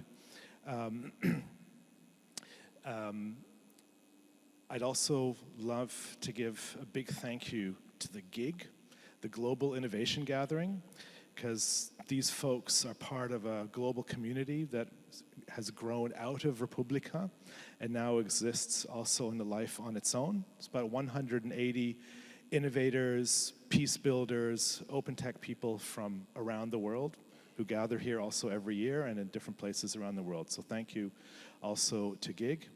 And the panel takes place in the context of the Defy Hate Now initiative. So if you will be tweeting about the event today, please tweet as one word, Defy Hate Now. So altogether one hashtag. And supporting the Defy Hate Now initiative against social media hate speech in South Sudan is Civic, a program of the IFA, the Institute for Auslandsbeziehungen, with support from the German Foreign Office. So without any further ado, you see, I told you I shouldn't be talking at the beginning. I would like to introduce Annette Weber over here. Annette is from the Stiftung Wissenschaft und Politik. Annette is a leading expert in the politics of the region of South Sudan and the Horn of Africa for many years. And she's also somebody who has had quite an interesting life also within the media, arts, and culture scene of Berlin for many, many years. So thank you, Annette, for coming to moderate the session tonight. She brings together both of those worlds of media, culture, and politics, which is so necessary here. To my immediate left is Theo Dolan. Theo is the director of the Peace Tech Lab Africa. The Peace Tech Lab has been doing amazing work using open source software around the world for peace building, amongst many other things. We are partners and collaborators in battling hate speech and online incitement to violence in South Sudan. And Theo will be showing some amazing work that they have been doing in the country. Next to Theo is Jiksana Jambu Jackson Soro from South Sudan. Jiksana is an incredible artist, activist, youth innovator who we've been working with in Juba, the capital of South Sudan, for a couple of years. Jiksana set up his own innovation lab in the town of Yei in South Sudan, which unfortunately had to shut last summer or last fall. And Jiksana is now living in the Rhino Camp refugee settlement in northern Uganda. And he'll be showing us some of the incredible work that they're doing in this, I don't know really how to call it, unstable, fluid situation of a refugee camp on the border. And at the extreme far end there is Achol Jok Mak. Achol is also a wonderful media activist. She's a podcaster, she's a reporter, cultural activist. She is the project manager for the Defy Hate Now initiative, has been working in and with South Sudan for many years, originally from South Sudan, but then having spent part of her life in Cuba and in Canada. So this is my introduction to you guys. The theme, you will take over, Aneta. So thank you very good much, luck. Stephen, and thank you for the panel. And I'm extremely excited to have this remaining 50 minutes with all of you. I don't want to talk for too long because really there's important people here that can lead us through the conflict in South Sudan, but also the connection to social media and hate speech. I just thinking about tonight, I thought about 21 years ago was the first time when I went to South Sudan. Back then it was part of Sudan. It wasn't a country by itself. And there was no social media because basically it didn't exist back then. But of course there were rumors, and of course there were ideologies, and it was clear that there's the right side and the wrong side, and that the one side is fighting against the other side and has to win. But there was also a lot of frustration amongst the population, thinking that maybe it's the next generation of our children who still have to fight this struggle and continue fighting against the North in order to be free. 2011, South Sudan became an independent country, became that free country. 2 years later, 2.5 years later, I would say a power struggle in the leadership started to unravel the youngest country again. And after trying to rescue the situation, after trying to bring this power leadership together, it unraveled again in 2016. And I think this is where I would like the two of you to join us in, not only about getting that conflict closer to the audience here in Berlin, but also connecting what happened in a conflict and what happens when hate speech and social media is becoming part of a conflict. That is more than just ideology or rumors. And what does that mean? What did it mean to you? But also, where are we standing? After that, I would like to then hopefully go into what can we do. But let's first start, Achol, maybe with where are we now? So my name is Achol Jagmach, and I was born in South Sudan. I left in 1986 and ended up in Cuba in 1989. I lived there for 8 years, and then in 1997 we moved to Canada. And in 2011 I went back to South Sudan because I wanted to go to that place that is called home, because I had never experienced that. I wanted to go and meet my cousins and my brothers, people who I've never met, because when we were in Cuba, it was just my father, my mother, and my brothers and sisters. While in South Sudan, the first 2011, 2012, it was wonderful. We had just gotten independence. We were proud to be South Sudanese.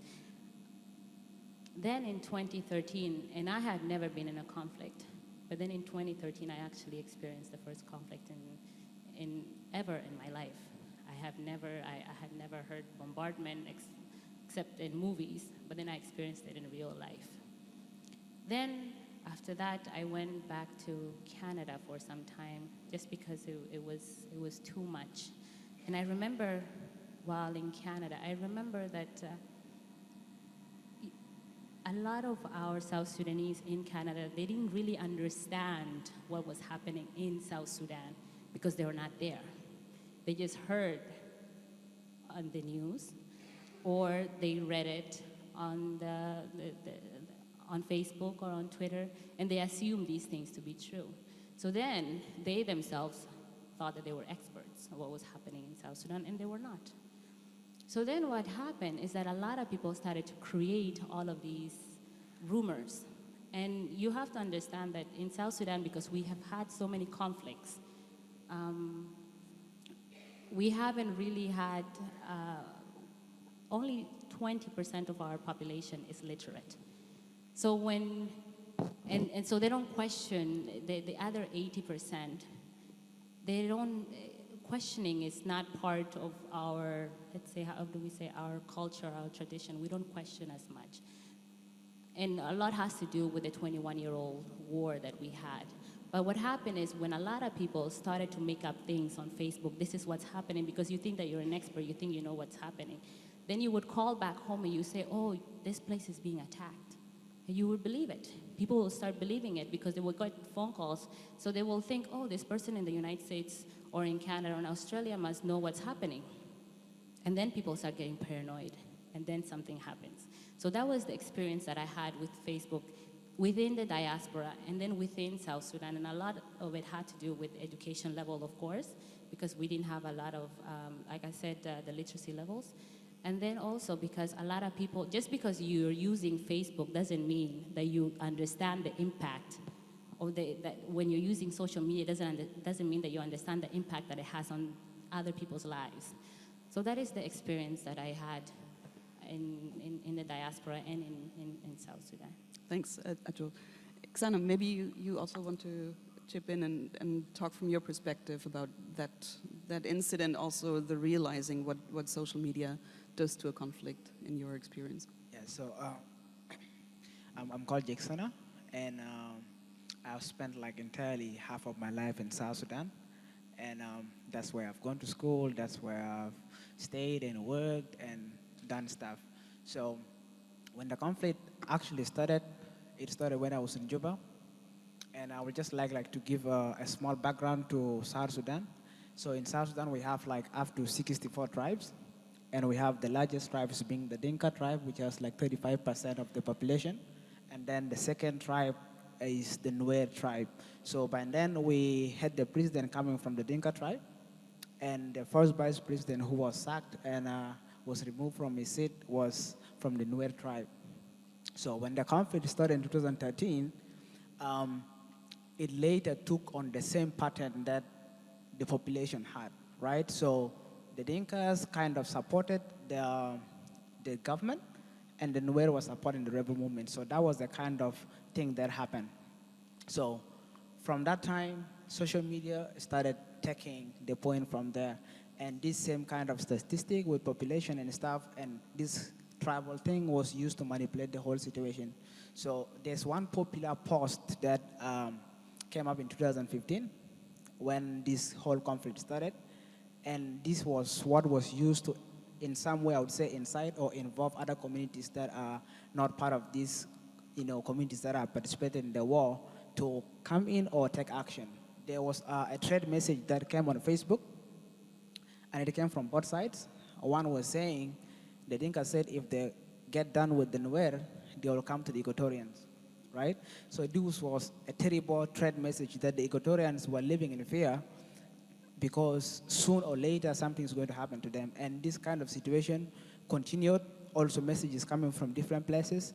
And you find that the cyberspaces, like more especially on Facebook groups, people kind of express their disappointment or kind of react to these messages in a way that is not really good. And you find that a kind of a culture, or I would say a scenario of suspicion and mistrust is kind of created within communities, and people look at themselves as enemies. So when I see a tribe, I mean, I've read stuff about what you're planning to ask on Facebook, and this is what came up. So like from my own observation as a person who was, in South Sudan when this whole thing, grew up and, started growing, this was the kind of observation that I had to the kind of scenario. Well, thank you very much. Theo, maybe I would like to ask you to show us a bit of, the reactions that came, and specifically what you will also explain to us later on. Trying to figure out not only what is that hate speech and how is it triggering to the conflict, but also potentially what kind of remedies do we have, and how can we deal with it, but also what kind of substance and what kind of substantial damage can it do to communities in what you just explained in these conflict scenarios. Thanks. Thank you, Annetta, and good evening, everyone. Thank you, Steve, for the introduction. I'd just like to tee up my presentation with a short 3-minute video that will introduce you to the hate speech issue in South Sudan. This was released actually last week on World Press Freedom Day, and it's intended for a South Sudanese social media audience to raise awareness and to offer some practical guidance.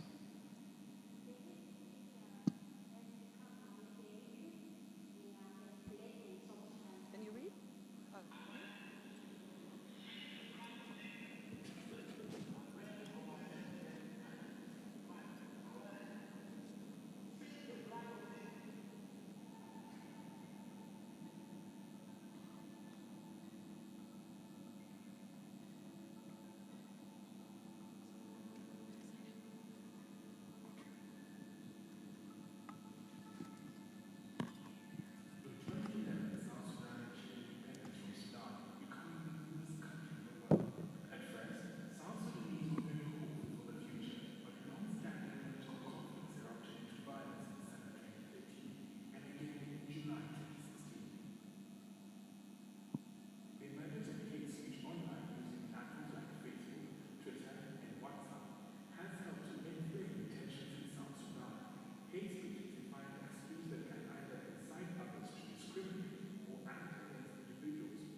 Okay, so my name is Theo Dolan, and I'm with the Peace Tech Lab in Nairobi, Kenya.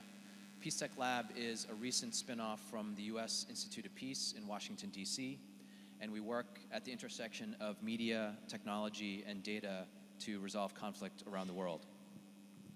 One of the areas in which we work is to prevent media incitement to violence and hate speech.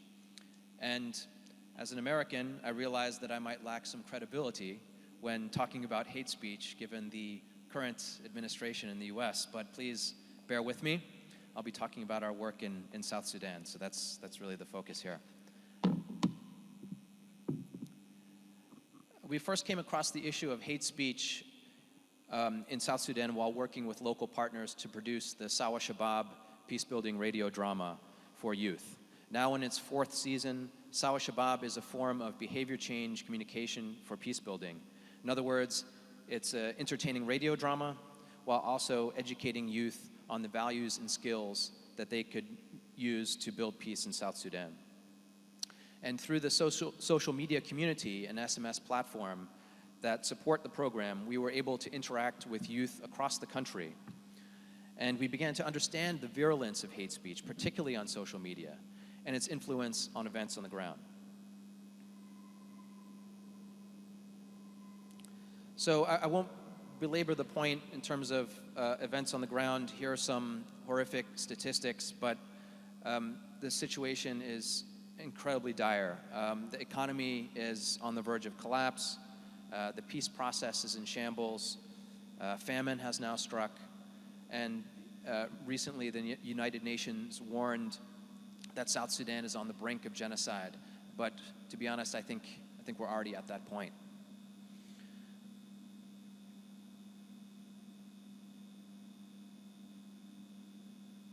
So against this backdrop, many have recognized the important role that hate speech has been playing in the conflict. Whereas in Rwanda, we saw radio being mostly used to propagate hate speech. In South Sudan, hate speech is occurring mostly through social media. And in fact, most of it is coming through diaspora communities in countries like Australia, the UK, the US, and Kenya. Although internet access is still relatively low in South Sudan, rumors, misinformation, and hate speech can travel at warp speed through mobile phone communication and word of mouth. So in July of last year, for example, when reported threats on social media came from the South Sudanese Army Chief of Staff, Paul Malong, that you saw in the hate speech video, that there would be an intended massacre of Equatorians in Juba, people believed the news, and many mobilized to try to prevent the reported attacks from taking place, even though it was completely false. So even though the problem of hate speech has been identified, it's much more difficult to find solutions. Many individuals and organizations have tried monitoring and countering hate speech in many countries. But what has been missing often is a common understanding of what hate speech language actually looks like.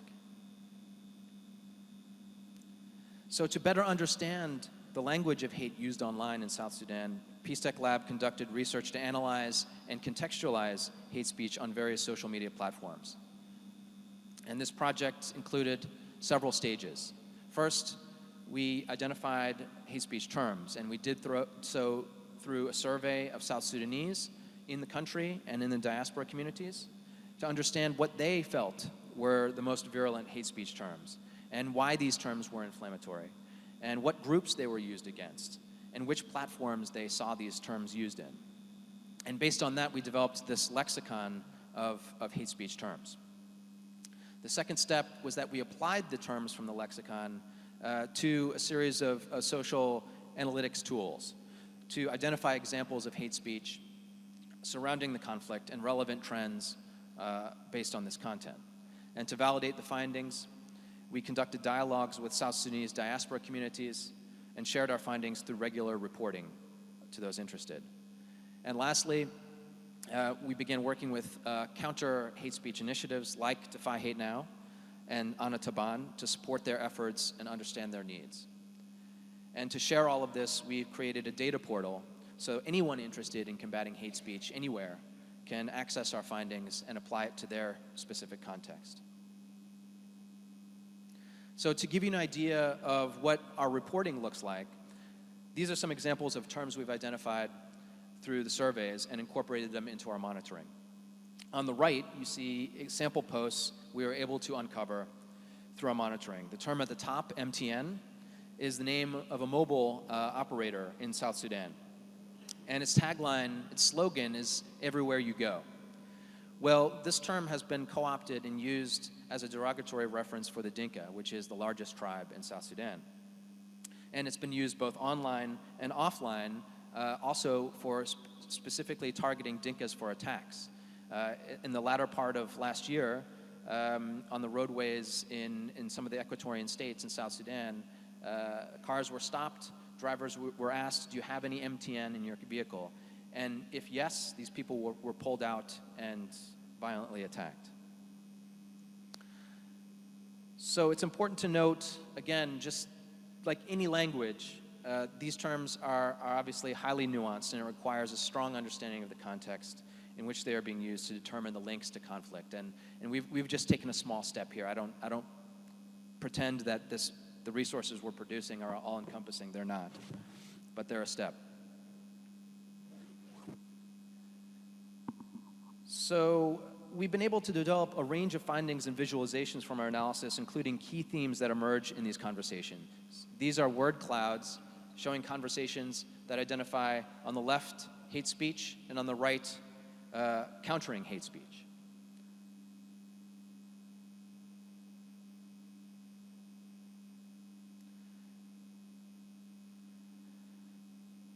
The volume of hate speech and use of particular words, which we analyze alongside reports of violence against groups across the country, are shown here.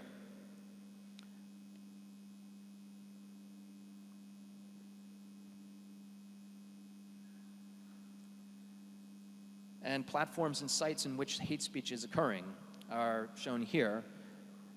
And actually, this is just a brief snapshot from some references, but as you can see, online forums have a high prevalence of hate speech blogs. But actually, what's not shown is that Facebook is by far the most common platform for harboring hate speech. It's just that it's not public content. They're often in closed forums. So this is a kind of social network analysis. This shows how hate speech is disseminated from the different nodes that connect people. And you can see, in some instances, the strength of the connection by the width of the line. So you can literally see who's disseminating hate speech and whom they're influencing. I think this is particularly fascinating. And geography. So in this case, we can see where in the diaspora the hate speech is coming from, and on the positive side, where people are engaging with countering campaigns. So using these outputs, we've developed bi-weekly monitoring reports to share relevant information on recent events and findings on hate speech with partners working in South Sudan. We've also created a data portal to share live visualizations from this monitoring work, as well as resources for other groups who want to be engaged in countering efforts. And just to wrap up, in terms of next steps, we're going to be working a lot more this year with Defy Hate Now and other groups in these areas. We'll continue to refine and expand the lexicon and update it with new terms, as language is always changing. We'll develop an online training module to help South Sudanese social media users check sources, verify information, and report instances of hate speech online on various platforms. We'll be conducting in-person trainings in partnership with local countering efforts. We'll be enhancing our reporting with new data and visualizations. We'll be engaging in dialogue with diaspora groups to validate our findings and explore information flows.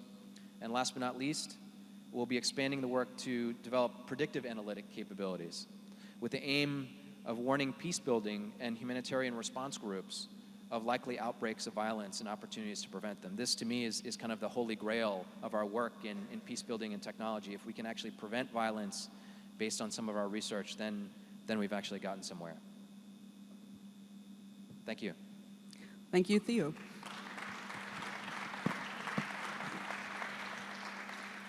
Thank you. And I think from this analysis of making us understand better what is hate speech and in what context and how you're going to work countering it, I would like to ask Ajol to tell us more about how that countering hate speech really works, or what kind of attempts, what kind of responses you following, and maybe also what you would hope for, support from outside or support from inside, what you would hope for the future for your kind of work. So with Defy Hate Now, in South Sudan, we look at ways on how we can mitigate the effect of online hate speech in South Sudan. We do a lot of community engagement activities that have a lot of positive outcomes. We try to also, we also do trainings.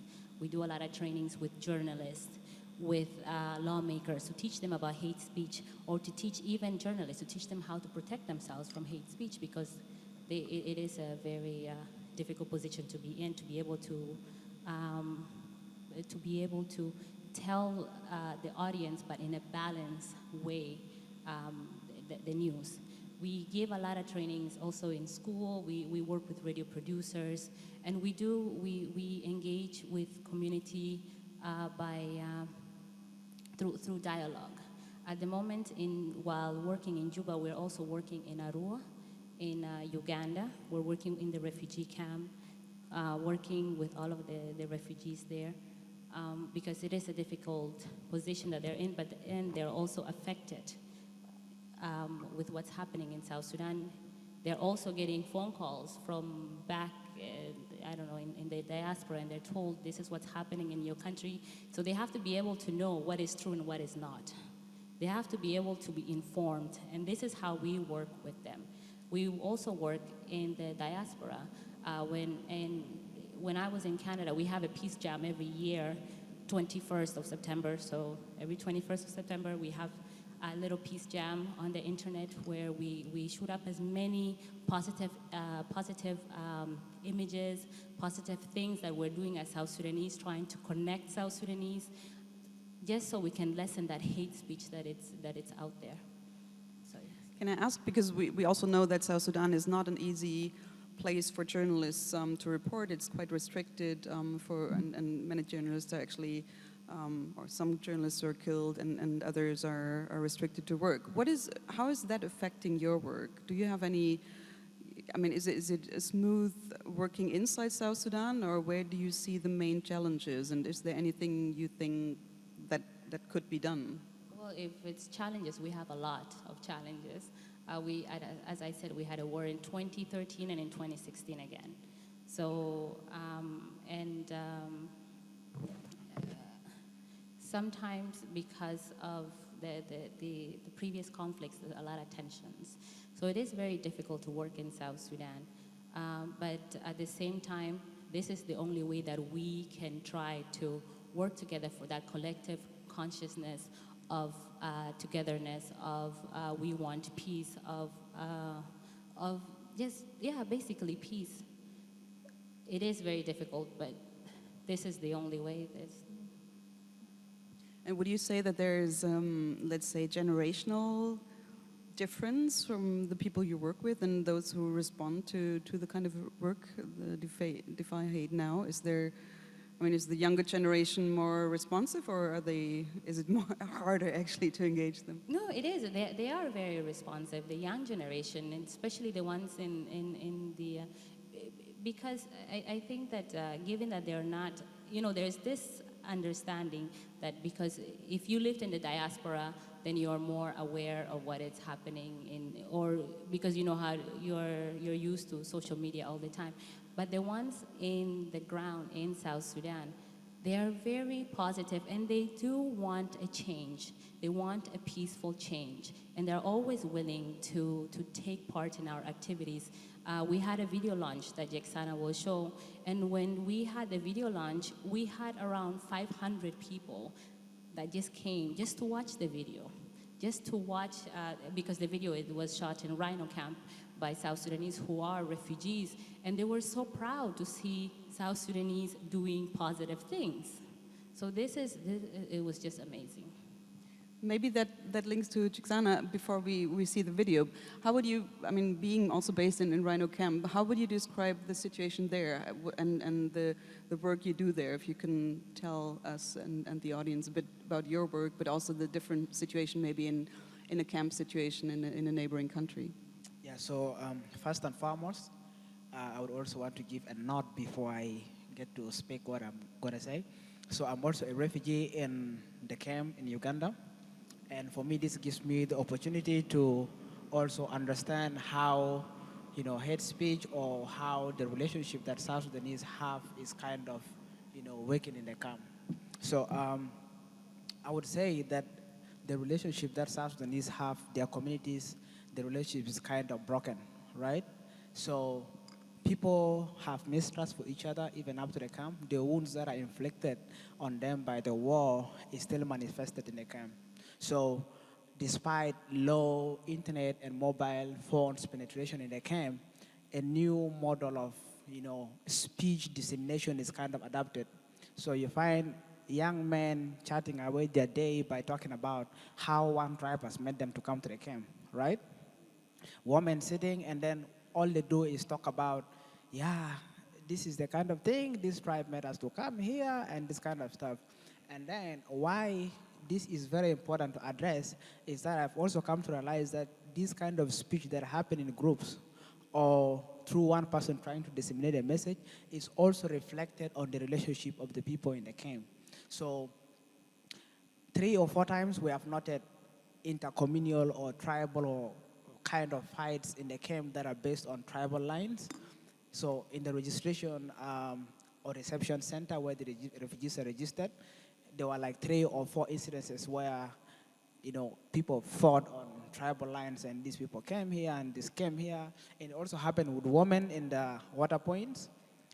An argument of 1 or 2 people can bring like 10 people from the other tribe and 10 from the other. So we thought this could be really an interesting point to jump in and see that this kind of scenario is mitigated. So through this, we thought it's very important to launch programs that could first transform this situation that we are seeing, and then second, design solutions that can be used to mitigate this. And then third, we were looking at how we can educate people on better use of social media or digital literacy, I would say, because what happens is that with the little literacy level that you talked about, the 20%, people, we cannot say that people don't have phones, people don't use internet, people use internet, but now how do they observe the messages that they get from the internet?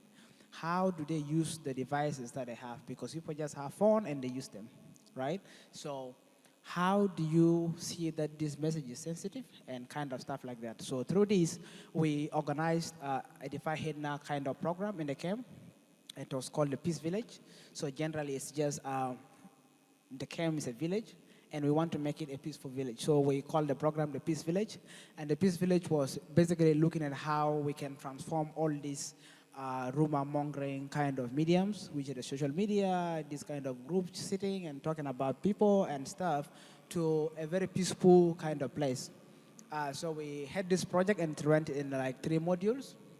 We had, we see that to effectively look at or address the problem that we're looking at, we must reach people, right? The people who are the victims or the perpetrators of this situation have to be reached and know what is involved in what they're doing.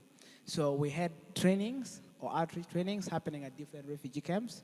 So the Rhino camp is one big camp and it has villages. And it's also funny how the UN has sorted the refugees based on their tribal kind of setting. So the Nueres are put in different places, the Dinkas are in different places, and this also applied to the Equatorial kind of tribes also been sorted together. So we had to develop a medium to reach all these communities, and we had these outreach trainings, and we had 2 trainers going to different refugee camps and having a workshop with like 25 to 30 people. And we had a training that is kind of based on a TOT structure. So we make sure that the people we meet women, we meet young people, we meet teachers, we meet the community elders, and then we discuss with them. Like normally we have our questionnaire that we will discuss with them in groups, and people discuss what even they think hate speech is, and where they think they have seen hate speech, and where it has affected them, how have they responded to these issues, and what do they think can be solutions so that people can mitigate this and have a very peaceful village. And the next approach that we had in our program was to create or translate or make available educational resources. So there's a material called the Social Media Code of Conduct. It has been developed by the Defy Hate Initiative, and it looks at also strategies, or it outlines guidelines on better use of social media. So like when you see a message on Facebook, why don't you first examine the origin or the credibility of the source? Why don't you see if this message, those kind of verifications? And we had to make sure that these materials that are very important to increase learning and stuff are distributed in the camp. And we also see an importance in making these resources as accessible as possible at all community levels. So there are women and men who cannot read English, but they are also directly or indirectly affected by the messages that come from Facebook. So one educated child or one who has a phone at home would see a message on Facebook and quickly he disseminates. Mommy, I've seen this, and I've seen this, and I've seen this. And because they don't know English, they don't know what internet is, what they always say in the camp is that a message has come on internet that something like this is happening, right? So they don't also have the kind of capacity to judge if an information that is sent them is right or wrong. So we also have to make sure that these materials that are good for the youth are also translated and made accessible to the people who are old so that they can read them and understand and have the capacity to judge a message on basically this kind of issue. And we involved our third strategy or approach was to create events that could bring all these tribes together. So what we are basically looking at is how we can accelerate or bring these communities closer and enable this intercommunal kind of relationship building again. So we had trainings and we had translation and distribution of educational resources, and we had events that had cultural programs. We want to see how culture can be used to influence peace building. And we also looked at how people coming together and networking basically can be used also to improve this dialogue between communities and reconciliation.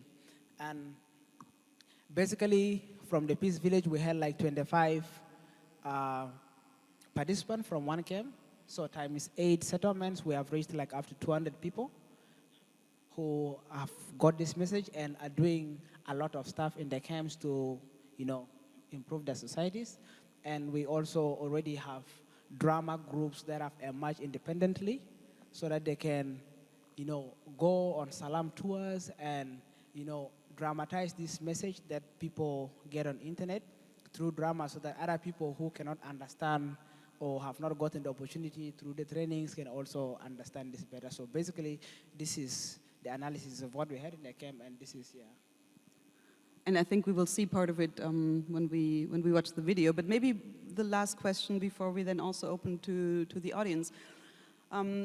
You explained how to defy hate, maybe. What do you think would be necessary to go that next step to overcome? But also, I think you alerted to it a bit in terms of making people understand, the community unity, but also to maybe make people understand the respect for the diversity and the differences but similarities. I mean, is there anything in your work that you feel you would need to go that next step, or do you think it's still, and if overcoming hate, what would be necessary as doing this?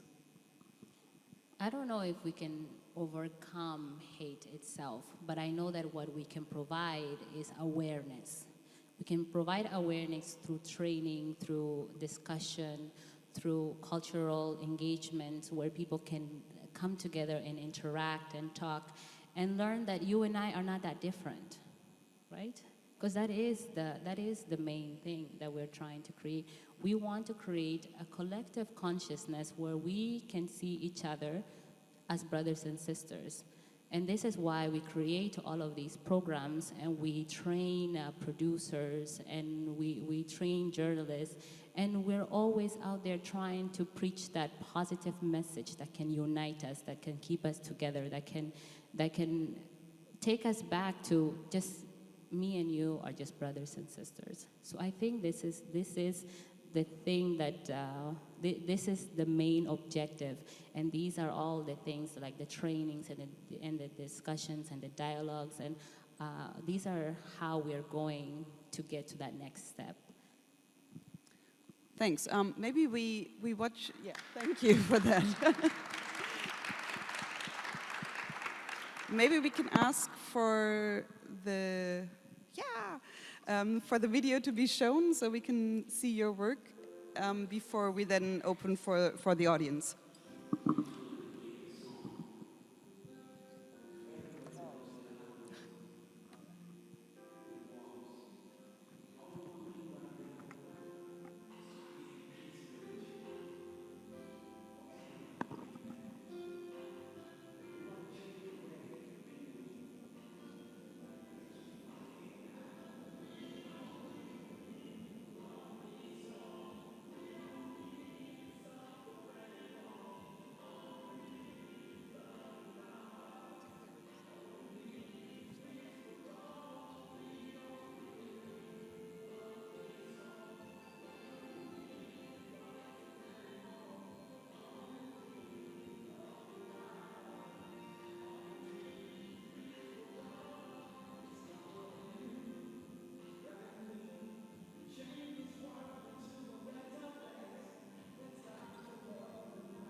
Thank you.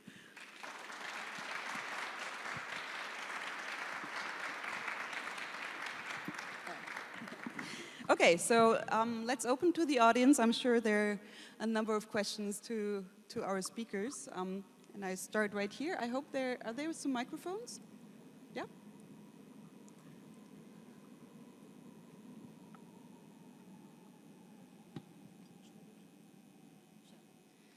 Hello, my name is Melanie Boylan and I'm from Irish Tech News here today as part of Reconnecting Europe. I have several questions, but I'll only ask one. You're saying you did a fair bit of social media monitoring. Which platforms did you use to monitor the social media? Well, we only had access to the publicly available social media. So Twitter is generally fully public. Facebook, only the public pages were available to us. But we also had access to a lot of the news sites, and the comment sections of the news sites were full of hate commentary. So that was an important source for us. But we did not have access to some of the key stuff that we really wanted to monitor. So what I'm trying to ascertain is what platforms did you use to monitor it, like Google Alerts or Sprout Social or Agora Pulse or? No, we used a software tool called Crimson Hexagon for a lot of the monitoring, and Node XL also. I'll take those names off you later.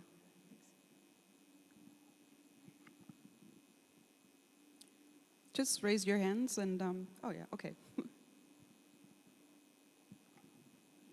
Thank you very much for the session. The tracking of hate speech, has there been any tracking of events in South Sudan at the same time?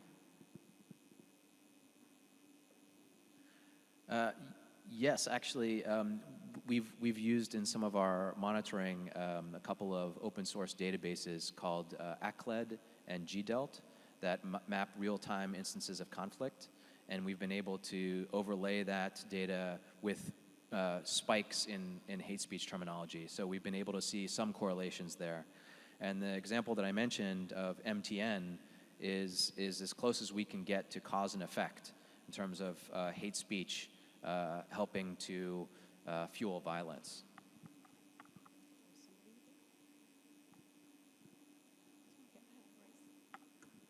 Yeah, hello, Martin Buck. I have a question on how many people are living in that refugee camp in Uganda? So according to the statistics in Feb, there are around like 818,000 people living in the camps in Uganda. Oh my gosh, it's a really big city then. And it's growing larger and larger.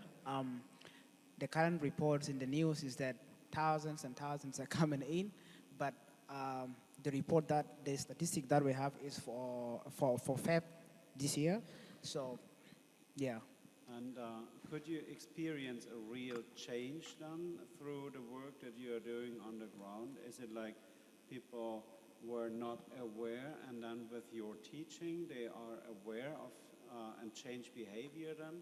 Or is it like you need to change slowly and slowly? So how strong is the impact that you have? Basing on the number of people that live in the camp, 818,000 people would seem like a very large number to reach. And that's why we see what kind of strategies are very good and are very feasible and can work very good in the camp. So through our trainings, like I said, we were able to reach like 25 people in one camp. And times all the camps were reached, we had like 200 people reached. And we made our trainings to be on kind of training of trainers. So we made the community leaders at every camp, women representative, and youth. And what they do is they organize trainings also for people in their camps individually. And through the drama groups and the music, the concerts, a significant number of people have been reached so far. But change in itself is a slow kind of thing. It requires change of mindsets. It requires change of, it requires change of mindsets. And this is actually what we are heading towards, yeah. Joel also. Yes, well, with the activities that we do and the trainings and so forth, we always have, we try to get feedback. And we do get a lot of the people who come and say, we want this training. Can you help us with this? Can you guys go to WOW and do the Wikipedia sprints there? So we do get a lot of feedback from the people because we do follow up. So this is question. Yes, and as Achol said before, awareness is hugely important. Looking at the social media side of it, Facebook told us that no South Sudanese are actually reporting instances of hate speech online. So there is no queue that they can respond to be able to delete posts. So that's amazing to me. So I think in terms of awareness and giving practical tools on reporting instances of hate speech online, there's nowhere to go but up. We can do a lot there.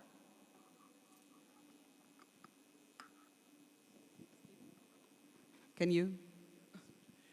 I've got there's a user in Kosovo who's been following the stream and has been commenting on some of this stuff that you guys have been bringing up. And this person was saying that there's no work being done, for example, in Kosovo in terms of countering online incitement to violence, and they know that this is an increasing problem there. So one thing he's saying, this is amazing that this is happening in South Sudan. They really need something like this in Kosovo.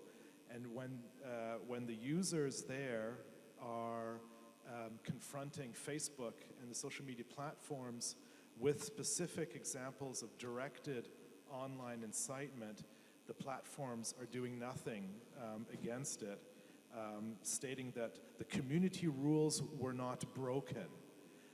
And I'm wondering if you guys working with this issue in South Sudan have also been going after some of the social media platforms with specific examples and whether there has been any reaction from Facebook or other platforms. Well, the landscape has changed quite a bit now, because before, I think in 2013, and I think you can correct me, Theo, before when there was a lot of the hate speech, people didn't believe that hate speech actually caused conflict, or they did not see how it contributed to the conflict in South Sudan. So then after some time, actually we have journalists coming out and writing articles saying this is causing a problem. This is having an effect in South Sudan on the ground. So I think the landscape itself has changed, and the language itself has changed. And now, although we don't yet have a law in South Sudan that can somehow punish those who do use hate speech in the social media, I think there's a dialogue going on, and people are talking about it, and the lawmakers are talking about it, and they're being trained, and they're being aware, and they're realizing this is hate speech, this is fake news. How do we change this? How do we talk about this more so people are more aware? Yeah, in our conversations with the social media platforms, I mean, let's be honest, South Sudan is not a big market for the social media platforms. However, they are increasingly aware that there's genocide going on in the country, and they do want to help while they're in a difficult position of having to walk the line between providing a safe space and allowing freedom of expression, freedom of speech.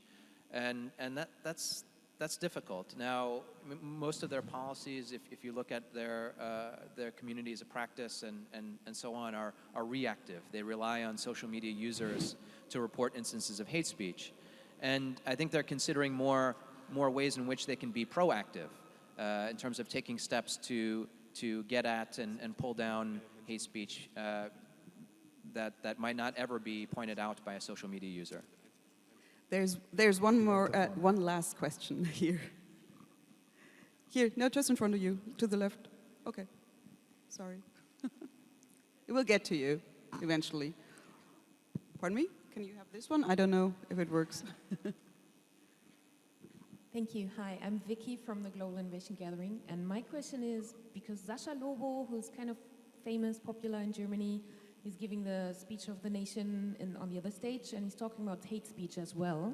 And Germany doesn't have a problem that leads to genocide at the moment, but we do have problems with social media hate speech as well, and I think other countries as well. So have you guys been approached by other initiatives from other parts of the world about what to learn from South Sudan?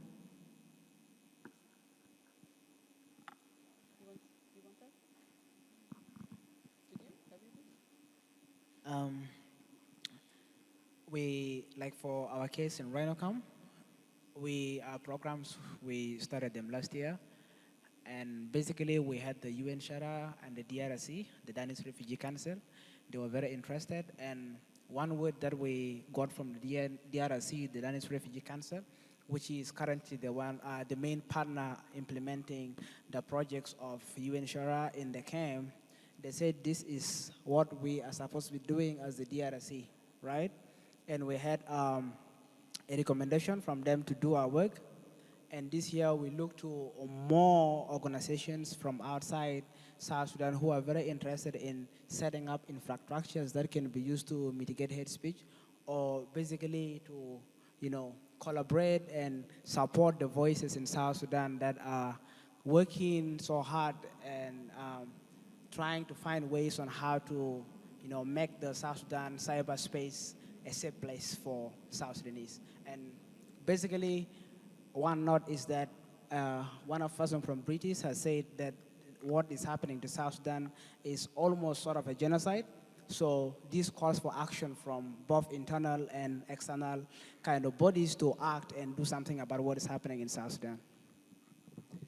Well, thank you so much. I think truly people should pick up on your amazing work and use it in different countries and different relating it to different cases. And I'm extremely happy that you had the time to share that with us tonight, and hope that you can stay on and maybe answer some more questions. Yeah, thank you all for your inputs. Thank you, audience, for your questions, and hopefully we can move on from there, and I'm sure you will. Thank you. Thank you. And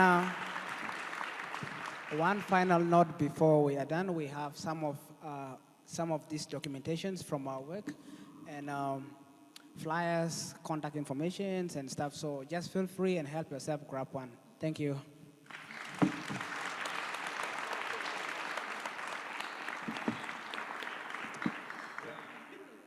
Yeah, and just one last thank you as well to you guys, and just to pick up on that very last point, that yes, these people are available to do this work in other countries, right? So not just South Sudan, but this is an issue. Just like the guy from Kosovo was saying, why can't we do this in Kosovo? So it would be super cool to see this kind of work go from South Sudan to other places where conflict needs to be resolved. So thank you very much, folks.